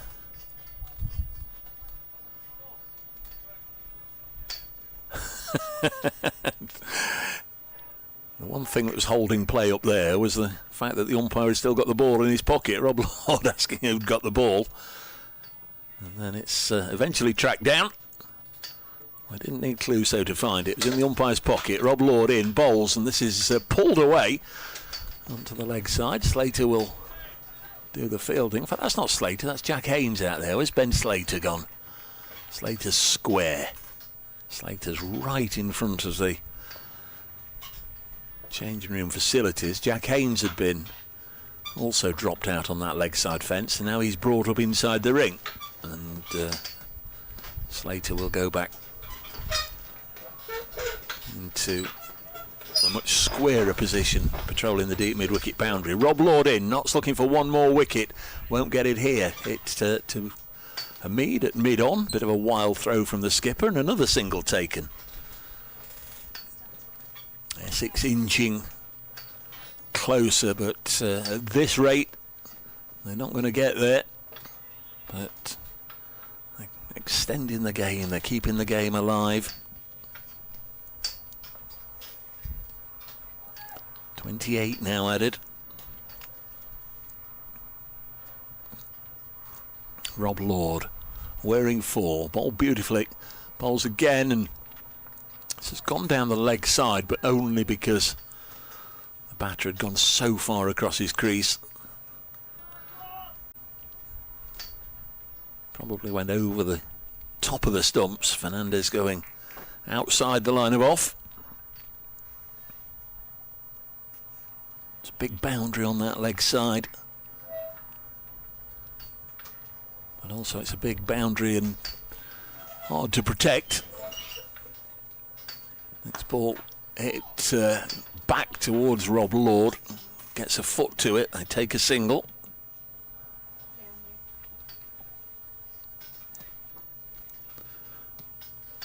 Somewhere along the line, Essex are going to need 2 or 3 big overs.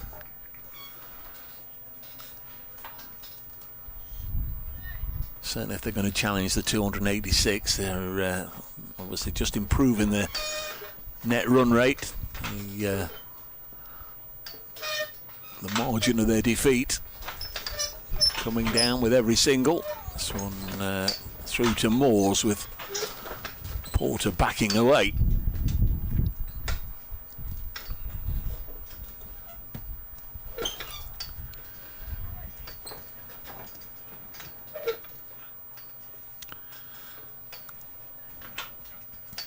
Durham eventually getting over the line, getting that last Sussex wicket. Sussex just been dismissed for 259, so Durham have won by 51 runs in the other group. As Rob Lord bowls to Porter, he's chipped this up in the air. Can Hamid get there? Not quite, and they get the single. And another harsh throw from Hamid that needed backing up. So in Group B today, a win for Durham and a win for Yorkshire, and Lancashire and Northants match abandoned. In Group A, a win today for Hampshire, a win for Gloucestershire, and just the final result to come in from here at Welbeck, where Essex are 223 for 9 after 40 overs.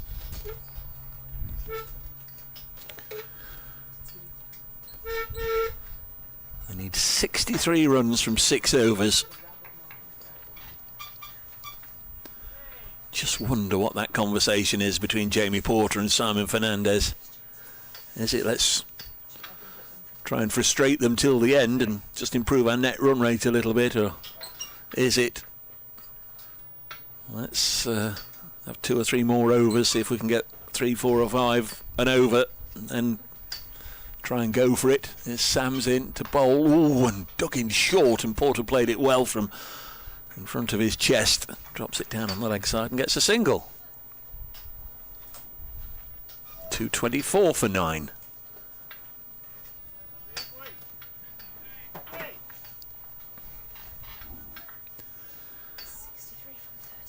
Thank you if you've been with us today, if you've had a lengthy stint of watching the cricket, or you've just dipped in and out. Thanks to all our excellent camera crew out and about, and their waterproofs and their brollies and everything else. Been a gusty old day. As Sam's in to bowl to try and get the final wicket, but kept out by Fernandez, and there's no run. Mark the Mod's been in touch from Tunbridge beg your pardon, from Sevenoaks in Kent. Loving the Notts fight back. Sound effects make it seem like you're on board ship somewhere rough like on the Irish Sea. T, superb showing by the young Outlaws. Glad the weather played ball for you. T again praising Rob Lord. My sweet Lord, he's been very impressive again today. Next ball is helped away on the leg side and nicely fielded out there by Pocklington. Couple of runs.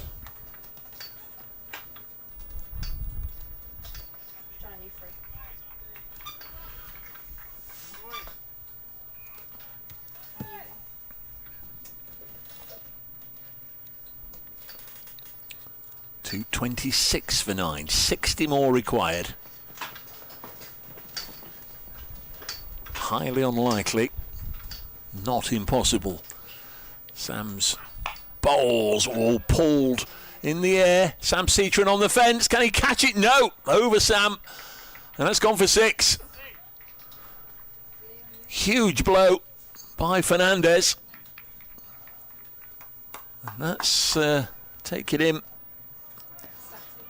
into the 40s.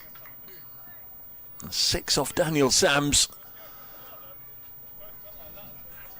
232 for 9. Fernandez up to 45. Mead and Hutton, 2 elder statesmen, have gone up a little closer to Daniel Sams just to pass on 1 or 2 thoughts. Very impressive stuff this from Simon Fernandez, who drives through the offside. Round will come Ben Slater, and they'll only get a single. Good work from Slater on the offside fence. Takes Fernandez to 46. Essex to 233. They need 53.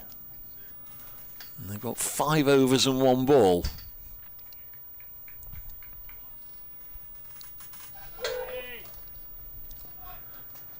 Fernandez is going to need some help from Jamie Porter, but last ball of the over here.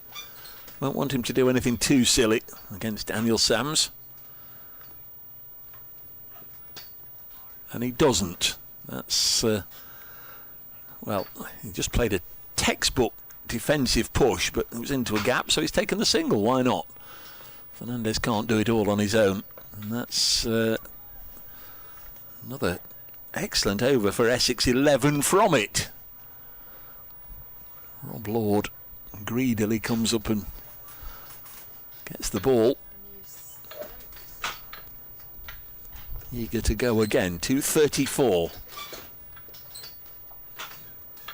268 is the... beg your pardon. 286 is the magical number for Essex. It's still in the distance, really. 52 more with 5 overs left.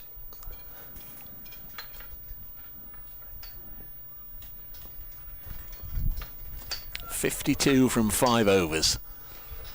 Lord to bowl to Jamie Porter. Backs away and then lifts the ball up in the air and a catching opportunity. Yes, and Notts win. And Rob Lord gets the last wicket. Nottinghamshire win. They start their 50 over campaign under Paul Franks with a victory here at Welbeck. Essex fought long and hard. Even the last wicket pair hung around and made life difficult. But it's Notts who get the victory. Essex bowled out for 234. Notts winning by 51 runs. Fernandez out for 46, falling to Rob Lord, who also gets 3 wickets. Rob Lord with 3 for 30. Lyndon James 3 for 37. Joe Pocklington 3 for 53. And Nottinghamshire collectively have done a bit of a number in the second half of this game on Essex after the visitors were going along so nicely. 101 for 1 before the wicket of Robin Das. And it's Notsu get the win. Tom Moores with a magnificent innings of 148, sharing in a partnership of 137 with Daniel Sams. And it's Notsu get the victory. Porter was the last man out, by the way. Caught Pocklington bowled Lord for 12. Fernandez remained undefeated on 46. So it's Notsu get the win. They'll be back here at Welbeck on Thursday to face Worcestershire with a 1-from-1 record. Players leaving the field and all lining up to shake hands with each other. Been an excellent day at Welbeck. The weather did its level best to try and spoil it, but was unable to. The cricket has been really compelling, really interesting. The big winners for Notts: Tom Moores with 148, a career best. Joe Pocklington on debut and 3 wickets.